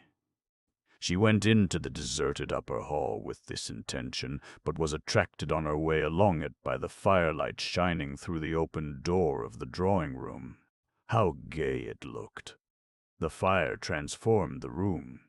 A dark, ugly room in the daytime, it was transformed just as she had been transformed by the warmth of— No, she wouldn't be silly. She would think of the poor. The thought of them always brought her down to sobriety at once. She peeped in. Firelight and flowers, and outside the deep slits of windows hung the blue curtain of the night. How pretty! What a sweet place San Salvatore was! And that gorgeous lilac on the table, she must go and put her face in it. But she never got to the lilac. She went one step towards it and then stood still, for she had seen the figure looking out of the window in the farthest corner, and it was Frederick. All the blood in Rose's body rushed to her heart and seemed to stop its beating. "Frederick, come!" She stood quite still. He had not heard her. He did not turn round. She stood looking at him. The miracle had happened, and he had come. She stood holding her breath. So he needed her, for he had come instantly. So he too must have been thinking, longing. Her heart, which had seemed to stop beating, was suffocating her now, the way it raced along. Frederick did love her then. He must love her, or why had he come? Something, perhaps her absence, had made him turn to her, want her, the And now the understanding she had made up her mind to have with him would be quite easy. Her thoughts wouldn't go on. Her mind stammered. She couldn't think. She could only see and feel. She didn't know how it had happened. It was a miracle. God could do miracles. God had done this one. God could. God could. Her mind stammered again and broke off. "Frederick," she tried to say, but no sound came, or if it did, the crackling of the fire covered it up. She must go nearer. She began to creep towards him, softly, softly. He did not move. He had not heard. She stole nearer, and the fire crackled, and he heard nothing. She stopped a moment, unable to breathe. She was afraid. Suppose he— Oh, but he had come. She went on again, close up to him, and her heart beat so loud that she thought he must hear it. And couldn't he feel? Didn't he know? "Frederick," she whispered, hardly able even to whisper, choked by the beating of her heart. He spun round on his heels. "Rose!" he exclaimed, staring blankly. But she did not see his stare, for her arms were round his neck and her cheek was against his, and she was murmuring, her lips on his ear, "I knew you would come. In my very heart, I always knew you would come." Chapter 21. Now, Frederick was not the man to hurt anything if he could help it. Besides, he was completely bewildered. Not only was his wife here, of all places in the world, but she was clinging to him as she had not clung for years, and murmuring love and welcoming him. If she welcomed him, she must have been expecting him. Strange as this was, it was the only thing in the situation which was evident, that, and the softness of her cheek against his, and the long-forgotten sweet smell of her. Frederick was bewildered. But not being the man to hurt anything if he could help it, he too put his arms round her, and having put them round her, he also kissed her, and presently he was kissing her almost as tenderly as she was kissing him, and presently he was kissing her quite as tenderly, and again presently he was kissing her more tenderly, and just as if he had never left off. He was bewildered, but he still could kiss. It seemed curiously natural to be doing it. It made him feel as if he were 30 again instead of 40, and Rose were his. Rose of 20, the Rose he had so much adored before she began to weigh what he did with her idea of right, and the balance went against him, and she had turned strange and stony and more shocked and oh, so lamentable. He couldn't get at her in those days at all. She couldn't understand. She kept on referring everything to what she called God's eyes. In God's eyes, it couldn't be right. It wasn't right. Her miserable face, whatever her principles did for her, they didn't make her happy. Her little miserable face, twisted with effort to be patient, had been at last more than he could bear to see, and he had kept away as much as he could.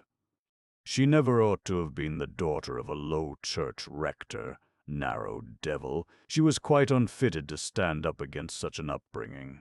What had happened, why she was here, why she was his Rose again, past his comprehension, and meanwhile, and until such time as he understood, he still could kiss.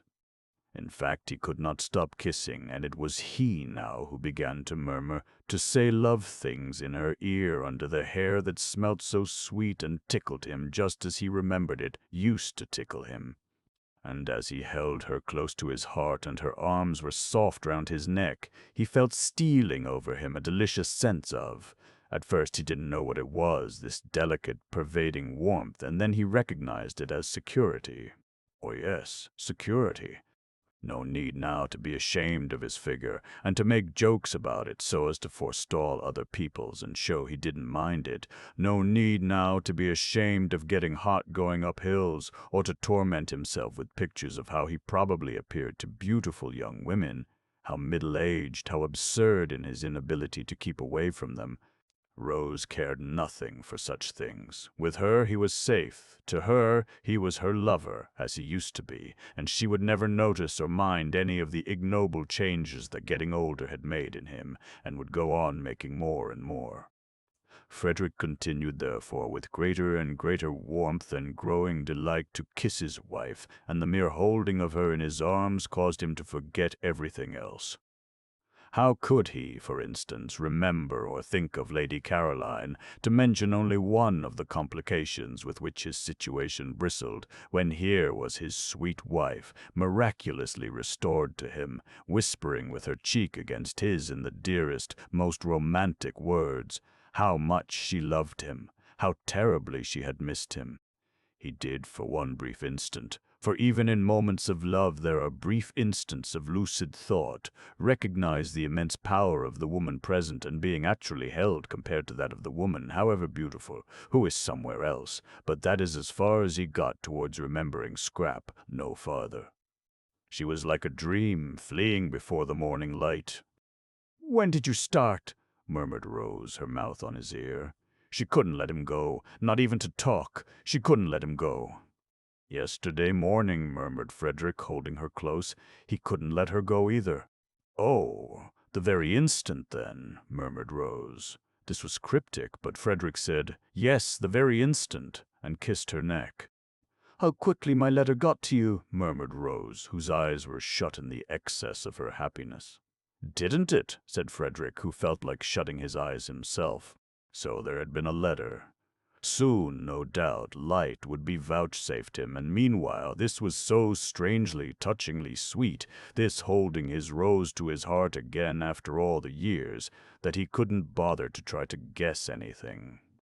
Oh, he had been happy during these years because it was not in him to be unhappy. Besides, how many interests life had had to offer him, how many friends, how much success, how many women only too willing to help him to blot out the thought of the altered, petrified pitiful little wife at home who wouldn't spend his money, who was appalled by his books, who drifted away and away from him, and always, if he tried to have it out with her, asked him with patient obstinacy what he thought the things he wrote and lived by looked in the eyes of God.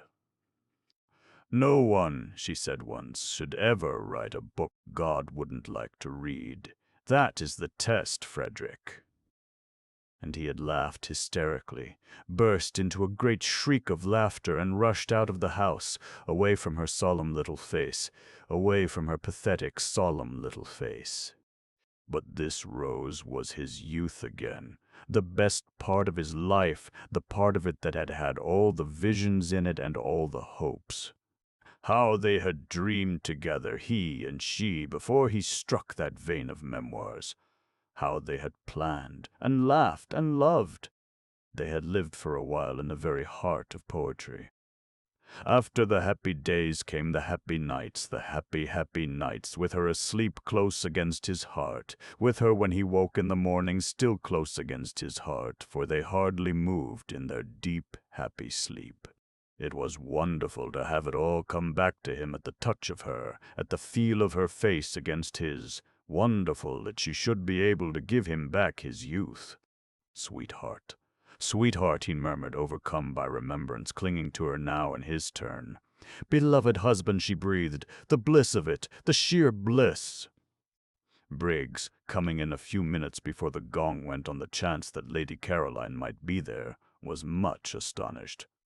He had supposed Rose Arbuthnot was a widow, and he still supposed it, so that he was much astonished. Well, I'm damned, thought Briggs, quite clearly and distinctly, for the shock of what he saw in the window startled him so much that for a moment he was shaken free of his own confused absorption. Aloud he said, very red, "Oh, I say, I beg your pardon," and then stood hesitating and wondering whether he oughtn't to go back to his bedroom again. If he had said nothing, they would not have noticed he was there, but when he begged their pardon, Rose turned and looked at him as one looks who is trying to remember, and Frederick looked at him too without at first quite seeing him. They didn't seem, thought Briggs, to mind or to be at all embarrassed. He couldn't be her brother. No brother ever brought that look into a woman's face. It was very awkward. If they didn't mind, he did. It upset him to come across his Madonna forgetting herself. "Is this one of your friends?" Frederick was able, after an instant, to ask Rose, who made no attempt to introduce the young man standing awkwardly in front of them, but continued to gaze at him with a kind of abstracted, radiant goodwill. "It's Mr. Briggs," said Rose, recognizing him. "This is my husband," she added. And Briggs, shaking hands, just had time to think how surprising it was to have a husband when you were a widow before the gong sounded, and Lady Caroline would be there in a minute, and he ceased to be able to think at all, and merely became a thing with its eyes fixed on the door. Through the door immediately entered, in what seemed to him an endless procession, first Mrs. Fisher, very stately in her evening lace shawl and brooch, who, when she saw him at once relaxed into smiles and benignity, only to stiffen, however, when she caught sight of the stranger. Then Mr. Wilkins, cleaner and neater and more carefully dressed and brushed than any man on earth, and then, tying something hurriedly as she came, Mrs. Wilkins, and then nobody. Lady Caroline was late. Where was she? Had she heard the gong? Oughtn't it to be beaten again? Suppose she didn't come to dinner after all. Briggs went cold. "Introduce me," said Frederick on Mrs. Fisher's entrance, touching Rose's elbow. "My husband," said Rose, holding him by the hand, her face exquisite. This, thought Mrs. Fisher, must now be the last of the husbands, unless Lady Caroline produces one from up her sleeve. But she received him graciously, for he certainly looked exactly like a husband, not at all like one of those people who go about abroad pretending they are husbands when they are not, and said she supposed he had come to accompany his wife home at the end of the month, and remarked that now the house would be completely full. "So that," she added, smiling at Briggs, "we shall at last really be getting our money's worth." Briggs grinned automatically because he was just able to realize that somebody was being playful with him, but he had not heard her, and he did not look at her. Not only were his eyes fixed on the door, but his whole body was concentrated on it. Introduced in his turn, Mr. Wilkins was most hospitable and called Frederick sir. "Well, sir," said Mr. Wilkins heartily, "here we are, here we are." And having gripped his hand with an understanding that only wasn't mutual because Arbuthnot did not yet know what he was in for in the way of trouble, he looked at him as a man should, squarely in the eyes, and allowed his look to convey as plainly as a look can that in him would be found staunchness, integrity, reliability, in fact, a friend in need. Mrs. Arbuthnot was very much flushed, Mr. Wilkins noticed. He had not seen her flushed like that before. "Well, I'm their man," he thought. Lottie's greeting was effusive. It was done with both hands. "Didn't I tell you?" She laughed to Rose over her shoulder while Frederick was shaking her hands in both his. "What did you tell her?" asked Frederick, in order to say something. The way they were all welcoming him was confusing. They had evidently all expected him, not only Rose. The sandy but agreeable young woman didn't answer his question, but looked extraordinarily pleased to see him. Why should she be extraordinarily pleased to see him? "What a delightful place this is," said Frederick, confused, and making the first remark that occurred to him. "It's a tub of love," said the sandy young woman earnestly, which confused him more than ever. And his confusion became excessive at the next words he heard, spoken, these by the old lady, who said, "We won't wait." Lady Caroline is always late, for he only then, on hearing her name, really and properly remembered Lady Caroline, and the thought of her confused him to excess. He went into the dining room like a man in a dream. He had come out to this place to see Lady Caroline, and had told her so. He had even told her in his fatuousness, it was true, but how fatuous, that he hadn't been able to help coming. She didn't know he was married. She thought his name was Arundel. Everybody in London thought his name was Arundel. He had used it and written under it so long that he almost thought it was himself. In the short time since she had left him on the seat in the garden, where he told her he had come because he couldn't help it, he had found Rose again, had passionately embraced and been embraced, and had forgotten Lady Caroline. It would be an extraordinary piece of good fortune if Lady Caroline's being late meant she was tired or bored and would not come to dinner at all. Then he could. No, he couldn't. He turned a deeper red even than usual, he being a man of full habit and red, anyhow, at the thought of such cowardice. No, he couldn't go away after dinner and catch his train and disappear to Rome, not unless, that is, Rose came with him. But even so, what a running away. No, he couldn't. When they got to the dining room, Mrs. Fisher went to the head of the table. Was this Mrs. Fisher's house, he asked himself? He didn't know. He didn't know anything, and Rose, who in her earlier days of defying Mrs. Fisher had taken the other end as her place, for after all no one could say by looking at a table which was its top and which its bottom led Frederick to the seat next to her. If only, he thought, he could have been alone with Rose, just 5 minutes more alone with Rose, so that he could have asked her. But probably he wouldn't have asked her anything, and only gone on kissing her. He looked round. The sandy young woman was telling the man they called Briggs to go and sit beside Mrs. Fisher. Was the house, then, the sandy young woman's and not Mrs. Fisher's? He didn't know. He didn't know anything, and she herself sat down on Rose's other side, so that she was opposite him, Frederick, and next to the genial man who had said, "Here we are," when it was only too evident that there they were indeed. Next to Frederick, and between him and Briggs, was an empty chair, Lady Caroline's. No more than Lady Caroline knew of the presence in Frederick's life of Rose, was Rose aware of the presence in Frederick's life of Lady Caroline. What would each think? He didn't know anything. Yes, he did know something, and that was that his wife had made it up with him. Suddenly, miraculously, unaccountably, and divinely. Beyond that he knew nothing. The situation was one with which he felt he could not cope. It must lead him whither it would. He could only drift. In silence, Frederick ate his soup, and the eyes, the large, expressive eyes of the young woman opposite, were on him, he could feel, with a growing look in them of inquiry. They were, he could see, very intelligent and attractive eyes, and full, apart from the inquiry, of goodwill. Probably she thought he ought to talk, but if she knew everything, she wouldn't think so. Briggs didn't talk either. Briggs seemed uneasy. What was the matter with Briggs? And Rose, too, didn't talk, but then that was natural. She never had been a talker. She had the loveliest expression on her face. How long would it be on it after Lady Caroline's entrance? He didn't know. He didn't know anything. But the genial man on Mrs. Fisher's left was talking enough for everybody. That fellow ought to have been a parson. Pulpits were the place for a voice like his. It would get him a bishopric in 6 months. He was explaining to Briggs, who shuffled about in his seat. Why did Briggs shuffle about in his seat? That he must have come out by the same train as Arbuthnot.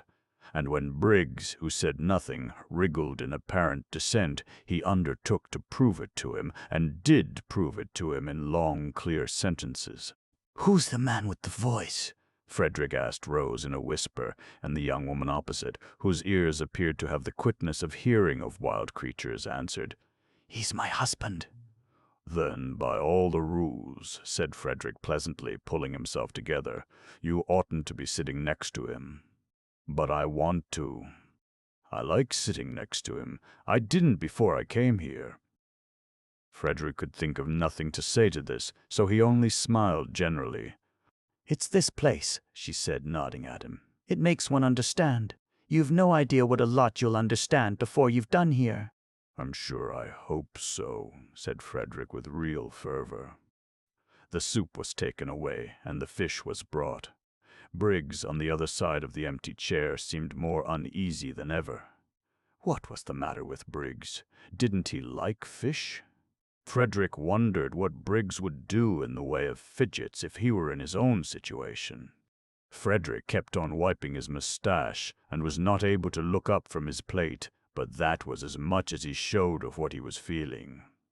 Though he didn't look up, he felt the eyes of the young woman opposite raking him like searchlights, and Rose's eyes were on him too, he knew, but they rested on him unquestioningly, beautifully, like a benediction.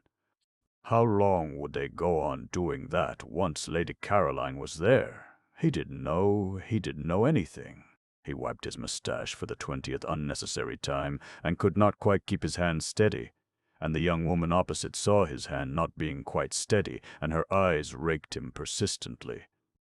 Why did her eyes rake him persistently? He didn't know anything. Then Briggs leapt to his feet. What was the matter with Briggs? Oh, yes, quite, she had come. Frederick wiped his moustache and got up too. He was in for it now. Absurd, fantastic situation. Well, whatever happened, he could only drift.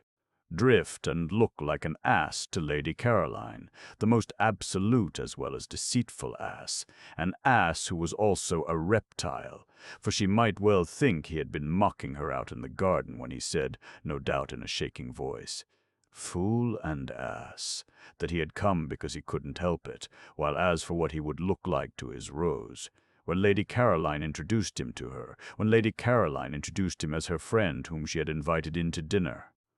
Well, God alone knew that.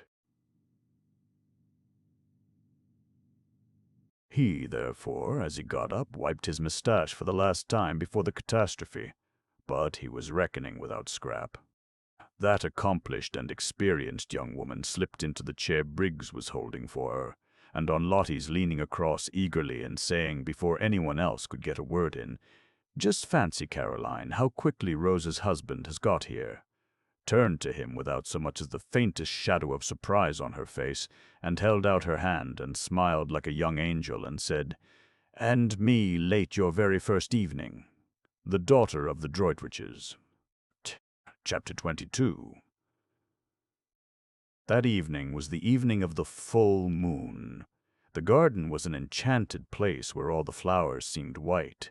The lilies, the daphnes, the orange blossom, the white stalks, the white pinks, the white roses. You could see these as plainly as in the daytime, but the colored flowers existed only as fragrance. The three younger women sat on the low wall at the end of the top garden after dinner, Rose a little apart from the others, and watched the enormous moon moving slowly over the place where Shelley had lived his last months just on 100 years before.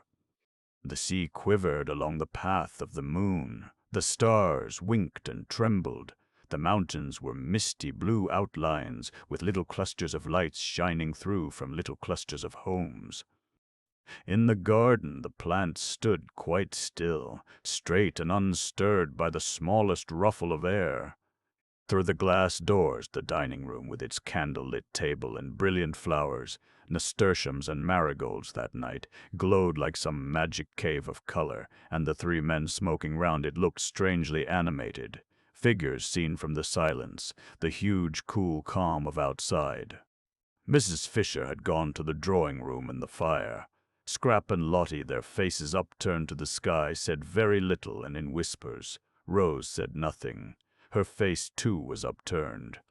She was looking at the umbrella pine, which had been smitten into something glorious, silhouetted against stars. Every now and then Scrap's eyes lingered on Rose, so did Lottie's, for Rose was lovely. Anywhere at that moment among all the well-known beauties, she would have been lovely. Nobody could have put her in the shade, blown out her light that evening. She was too evidently shining. Lottie bent close to Scrap's ear and whispered. "Love," she whispered. Scrap nodded. "Yes," she said under her breath. She was obliged to admit it. You only had to look at Rose to know that here was love. "There's nothing like it," whispered Lottie. Scrap was silent. "It's a great thing," whispered Lottie after a pause, during which they both watched Rose's upturned face, "to get on with one's loving." "Perhaps you can tell me of anything else in the world that works such wonders." But Scrap couldn't tell her, and if she could have, what a night to begin arguing in. This was a night for argue. She pulled herself up. Love again. It was everywhere. There was no getting away from it. She had come to this place to get away from it, and here was everybody in its different stages. Even Mrs. Fisher seemed to have been brushed by one of the many feathers of love's wing, and at dinner was different, full of concern because Mr. Briggs wouldn't eat, and her face when she turned to him all soft with motherliness. Scrap looked up at the pine tree motionless among stars. Beauty made you love, and love made you beautiful. She pulled her wrap close around her with a gesture of defense, of keeping out and off. She didn't want to grow sentimental. Difficult not to here. The marvelous night stole in through all one's chinks, and brought in with it, whether one wanted them or not, enormous feelings. Feelings one couldn't manage, great things about death and time and waste, glorious and devastating things, magnificent and bleak, at once rapture and terror and immense heart-cleaving longing. She felt small and dreadfully alone. She felt uncovered and defenseless. Instinctively she pulled her wrap closer. With this thing of chiffon she tried to protect herself from the eternities. "I suppose," whispered Lottie, "Rose's husband seems to you just an ordinary, good-natured, middle-aged man." Scrap brought her gaze down from the stars and looked at Lottie a moment while she focused her mind again. "Just a rather red, rather round man," whispered Lottie. Scrap bowed her head. "He isn't," whispered Lottie. "Rose sees through all that. That's mere trimmings. She sees what we can't see because she loves him. Always love."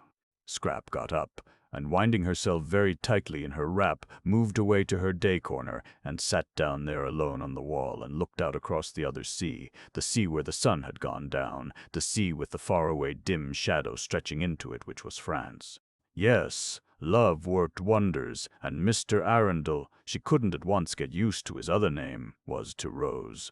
Love itself, but it also worked inverted wonders. It didn't, invariably, as she well knew, transfigure people into saints and angels. Grievously indeed did it sometimes do the opposite. She had had it in her life applied to her to excess.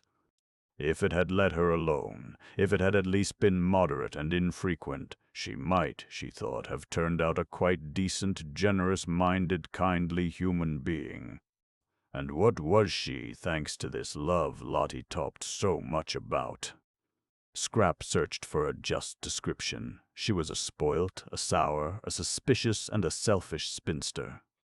The glass doors of the dining room opened, and the three men came out into the garden, Mr. Wilkins's voice flowing along in front of them. He appeared to be doing all the talking. The other two were saying nothing.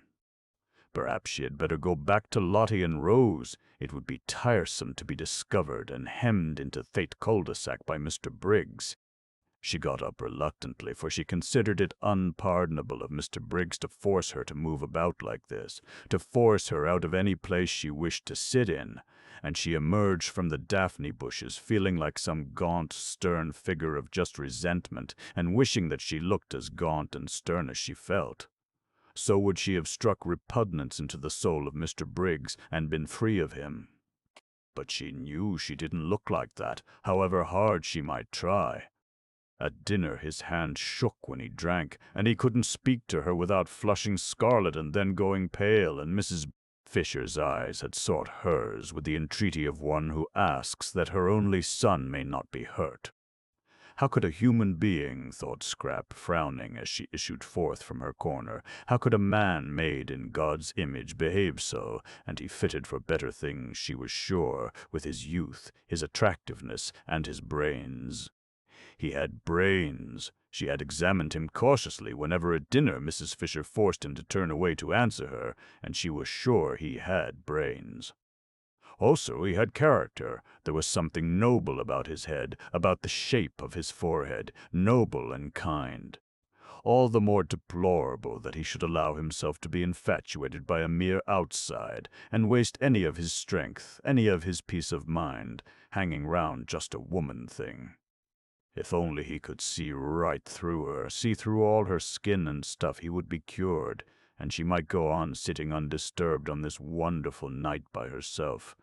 Just beyond the daphne bushes she met Frederick hurrying. "I was determined to find you first," he said, "before I go to Rose." And he added quickly, "I want to kiss your shoes." "Do you?" said Scrap, smiling. "Then I must go and put on my new ones. These aren't nearly good enough." She felt immensely well disposed towards Frederick. He, at least, would grab no more. His grabbing days, so sudden and so brief, were done. Nice man, agreeable man.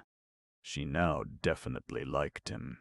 Clearly he had been getting into some sort of a tangle, and she was grateful to Lottie for stopping her in time at dinner from saying something hopelessly complicating. But whatever he had been getting into, he was out of it now. His face and Rose's face had the same light in them. "I shall adore you forever now," said Frederick. Scrap smiled. "Shall you?" she said. "I adored you before because of your beauty. Now I adore you because you're not only as beautiful as a dream, but as decent as a man." Scrap laughed.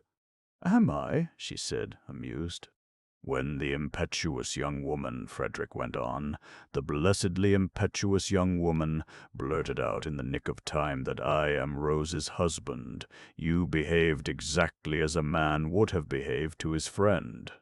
"Did I?" said Scrap, her enchanting dimple very evident. "It's the rarest, most precious of combinations," said Frederick, "to be a woman and have the loyalty of a man." "Is it?" smiled Scrap, a little wistfully. These were indeed handsome compliments.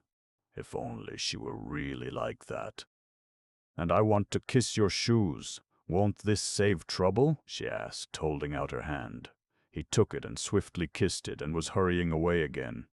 "Bless you," he said as he went. "Where is your luggage?" Scrap called after him. "Oh, Lord, yes," said Frederick, pausing. "It's at the station. I'll send for it." He disappeared through the bushes. She went indoors to give the order, and this is how it happened that Domenico, for the second time that evening, found himself journeying into Mezzago and wondering as he went. Then, having made the necessary arrangements for the perfect happiness of these two people, she came slowly out into the garden again, very much absorbed in thought. Love seemed to bring happiness to everybody but herself. It had certainly got hold of everybody there, in its different varieties, except herself. Poor Mr. Briggs had been got hold of by its least dignified variety. Poor Mr. Briggs, he was a disturbing problem, and his going away next day wouldn't, she was afraid, solve him. When she reached the others, Mr. Arundel, she kept on forgetting that he wasn't Mr. Arundel, was already, his arm through Rose's, going off with her, probably to the greater seclusion of the lower garden. No doubt they had a great deal to say to each other. Something had gone wrong between them and had suddenly been put right. San Salvatore, Lottie would say. San Salvatore working its spell of happiness. She could quite believe in its spell. Even she was happier there than she had been for ages and ages. The only person who would go empty away would be Mr. Briggs. Poor Mr. Briggs. When she came in sight of the group, he looked much too nice and boyish not to be happy. It seemed out of the picture that the owner of the place, the person to whom they owed all this, should be the only one to go away from it unblessed. Compunction seized Scrap. What very pleasant days she had spent in his house, lying in his garden, enjoying his flowers, loving his views, using his things, being comfortable, being rested. Recovering, in fact. She had had the most leisured, peaceful, and thoughtful time of her life, and all really thanks to him. Oh, she knew she paid him some ridiculous small sum a week, out of all proportion to the benefits she got in exchange, but what was that in the balance? And wasn't it entirely thanks to him that she had come across Lottie? Never else would she and Lottie have met, never else would she have known her. Compunction laid its quick, warm hand on Scrap. Impulsive gratitude flooded her. She went straight up to Briggs. "I owe you so much," she said, overcome by the sudden realization of all she did owe him, and ashamed of her churlishness in the afternoon and at dinner. Of course he hadn't known she was being churlish. Of course her disagreeable inside was camouflaged as usual by the chance arrangement of her outside, but she knew it. She was churlish. She had been churlish to everybody for years. Any penetrating eye, thought Scrap, any really penetrating eye would see her for what she was, a spoilt, a sour, a suspicious, and a selfish spinster. "I owe you so much," therefore said Scrap earnestly, walking straight up to Briggs, humbled by these thoughts. He looked at her in wonder. "You owe me," he said. "But it's I who, he stammered. To see her there in his garden, to see her nothing in it, no white flower was whiter, more exquisite." "Please," said Scrap still more earnestly, "won't you clear your mind of everything except just truth? You don't owe me anything. How should you?" "I don't owe you anything," echoed Briggs. "Why, I owe you my first sight of... "Oh, for goodness sake," said Scrap entreatingly. "Do, please, be ordinary, don't be humble." "Why should you be humble? It's ridiculous of you to be humble." "You're worth 50 of me." "Unwise," thought Mr. Wilkins, who was standing there too, while Lottie sat on the wall. He was surprised, he was concerned, he was shocked that Lady Caroline should thus encourage Briggs. Unwise, very, thought Mr. Wilkins, shaking his head. Briggs's condition was so bad already that the only course to take with him was to repel him utterly, Mr. Wilkins considered. No half measures were the least use with Briggs, and kindliness and familiar talk would only be misunderstood by the unhappy youth. The daughter of the Droitwiches could not really, it was impossible to suppose it, desire to encourage him. Briggs was all very well, but Briggs was Briggs. His name alone proved that. Probably Lady Caroline did not quite appreciate the effect of her voice and face, and how between them they made otherwise ordinary words seem, well, encouraging. But these words were not quite ordinary. She had not, he feared, sufficiently pondered them. Indeed, and indeed, she needed an adviser, some sagacious, objective counselor like himself. There she was, standing before Briggs, almost holding out her hands to him. Briggs, of course, ought to be thanked, for they were having a most delightful holiday in his house, but not thanked to excess, and not by Lady Caroline alone. That very evening he had been considering the presentation to him next day of a round robin of collective gratitude on his departure, but he should not be thanked like this, in the moonlight, in the garden, by the lady he was so manifestly infatuated with. Mr. Wilkins, therefore, desiring to assist Lady Caroline out of this situation by swiftly applied tact, said with much heartiness, "It is most proper, Briggs, that you should be thanked. You will please allow me to add my expressions of indebtedness and those of my wife to Lady Caroline's. We ought to have proposed a vote of thanks to you at dinner. You should have been toasted. There certainly ought to have been some." But Briggs took no notice of him whatever. He simply continued to look at Lady Caroline as though she were the first woman he had ever seen. Neither, Mr. Wilkins observed, did Lady Caroline take any notice of him. She, too, continued to look at Briggs, and with that odd air of almost appeal, most unwise, most. Lottie, on the other hand, took too much notice of him, choosing this moment when Lady Caroline needed special support and protection to get up off the wall and put her arm through his and draw him away. "I want to tell you something, Mellish," said Lottie at this juncture, getting up. "Presently," said Mr. Wilkins, waving her aside. "No, now," said Lottie, and she drew him away. He went with extreme reluctance. Briggs should be given no rope at all, not an inch. "Well, what is it?" he asked impatiently as she led him towards the house. "Lady Caroline ought not to be left like that, exposed to annoyance." "Oh, but she isn't," Lottie assured him, just as if he had said this aloud, which he certainly had not. "Caroline is perfectly all right." "Not at all right. That young Briggs is—" "Of course he is. What did you expect? Let's go indoors to the fire and Mrs. Fisher." "She's all by herself." "I cannot," said Mr. Wilkins, trying to draw back. "Leave Lady Caroline alone in the garden." "Don't be silly, Mellish. She isn't alone. Besides, I want to tell you something." "Well, tell me then. Indoors." With a reluctance that increased at every step, Mr. Wilkins was taken farther and farther away from Lady Caroline. He believed in his wife now and trusted her, but on this occasion he thought she was making a terrible mistake. In the drawing-room sat Mrs. Fisher by the fire, and it certainly was to Mr. Wilkins, who preferred rooms and fires after dark to gardens and moonlight, more agreeable to be in there than out of doors if he could have brought Lady Caroline safely in with him. As it was, he went in with extreme reluctance. Mrs. Fisher, her hands folded on her lap, was doing nothing, merely gazing fixedly into the fire. The lamp was arranged conveniently for reading, but she was not reading. Her great dead friends did not seem worth reading that night.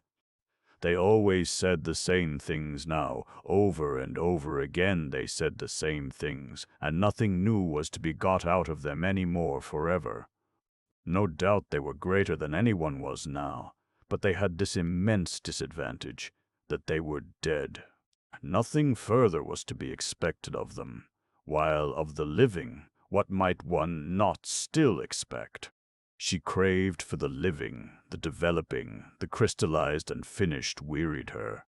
She was thinking that if only she had had a son like Mr. Briggs, a dear boy like that, going on, unfolding, alive, affectionate, taking care of her and loving her. The look on her face gave Mrs. Wilkins's heart a little twist when she saw it. oh dear, she thought, all the loneliness of age flashing upon her, the loneliness of having outstayed one's welcome in the world, of being in it only on sufferance, the complete loneliness of the old childless woman who has failed to make friends. It did seem that people could only be really happy in pairs. Any sorts of pairs, not in the least necessarily lovers, but pairs of friends, pairs of mothers and children, of brothers and sisters. And where was the other half of Mrs. Fisher's pair going to be found? Mrs. Wilkins thought she had perhaps better kiss her again. The kissing this afternoon had been a great success. She knew it. She had instantly felt Mrs. Fisher's reaction to it. So she crossed over and bent down and kissed her and said cheerfully, "We've come in," which indeed was evident. This time Mrs. Fisher actually put up her hand and held Mrs. Wilkins's cheek against her own. This living thing, full of affection, of warm, racing blood, and as she did this she felt safe with the strange creature, sure that she who herself did unusual things so naturally would take the action quite as a matter of course, and not embarrass her by being surprised. Mrs. Wilkins was not at all surprised. She was delighted. "I believe I'm the other half of her pair," flashed into her mind. "I believe it's me, positively me, going to be fast friends with Mrs. Fisher." Her face when she lifted her head was full of laughter. Too extraordinary, the developments produced by San Salvatore. She and Mrs. Fisher. But she saw them being fast friends. "Where are the others?" asked Mrs. Fisher. "Thank you, dear," she added as Mrs. Wilkins put a footstool under her feet, a footstool obviously needed, Mrs. Fisher's legs being short. "I see myself throughout the years," thought Mrs. Wilkins, her eyes dancing, bringing footstools to Mrs. Fisher. The roses," she said, straightening herself, "have gone into the lower garden, I think, love-making." "The roses?" "The Fredericks, then, if you like. They're completely merged and indistinguishable." "Why not say the Arbuthnot's, my dear?" said Mr. Wilkins. "Very well, Mellish, the Arbuthnot's." "And the Carolines." Both Mr. Wilkins and Mrs. Fisher started. Mr. Wilkins, usually in such complete control of himself, started even more than Mrs. Fisher, and for the first time since his arrival felt angry with his wife. "Really?" he began indignantly. "Very well, Mellish. The Briggses, then." "The Briggses!" cried Mr. Wilkins, now very angry indeed, for the implication was to him a most outrageous insult to the entire race of Desters. Dead Desters, living Desters, and Desters still harmless because they were yet unborn. "Really?" "I'm sorry, Mellish," said Mrs. Wilkins, pretending meekness, "if you don't like it." "Like it? You've taken leave of your senses." "Why, they've never set eyes on each other before today." "That's true, but that's why they're able now to go ahead." "Go ahead?" Mr. Wilkins could only echo the outrageous words. "I'm sorry, Mellish," said Mrs. Wilkins again, "if you don't like it, but—" Her gray eyes shone, and her face rippled with the light and conviction that had so much surprised Rose the first time they met. "It's useless minding," she said. "I shouldn't struggle if I were you." "Because—" She stopped and looked first at one alarmed, solemn face and then at the other, and laughter as well as light flickered and danced over her. "I see them being the Briggses," finished Mrs. Wilkins. "That last week the syringa came out at San Salvatore, and all the acacias flowered. No one had noticed how many acacias there were till one day the garden was full of a new scent, and there were the delicate trees, the lovely successors to the wisteria, hung all over among their trembling leaves with blossom. To lie under an acacia tree that last week, and look up through the branches at its frail leaves and white flowers quivering against the blue of the sky, while the least movement of the air shook down their scent, was a great happiness. Indeed, the whole garden dressed itself gradually towards the end in white, and grew more and more scented. There were the lilies, as vigorous as ever, and the white stocks and white pinks and white banksia roses, and the syringa and the jessamine, and at last the crowning fragrance of the acacias. When, on the 1st of May, everybody went away, even after they had got to the bottom of the hill and passed through the iron gates out into the village, they still could smell the acacias.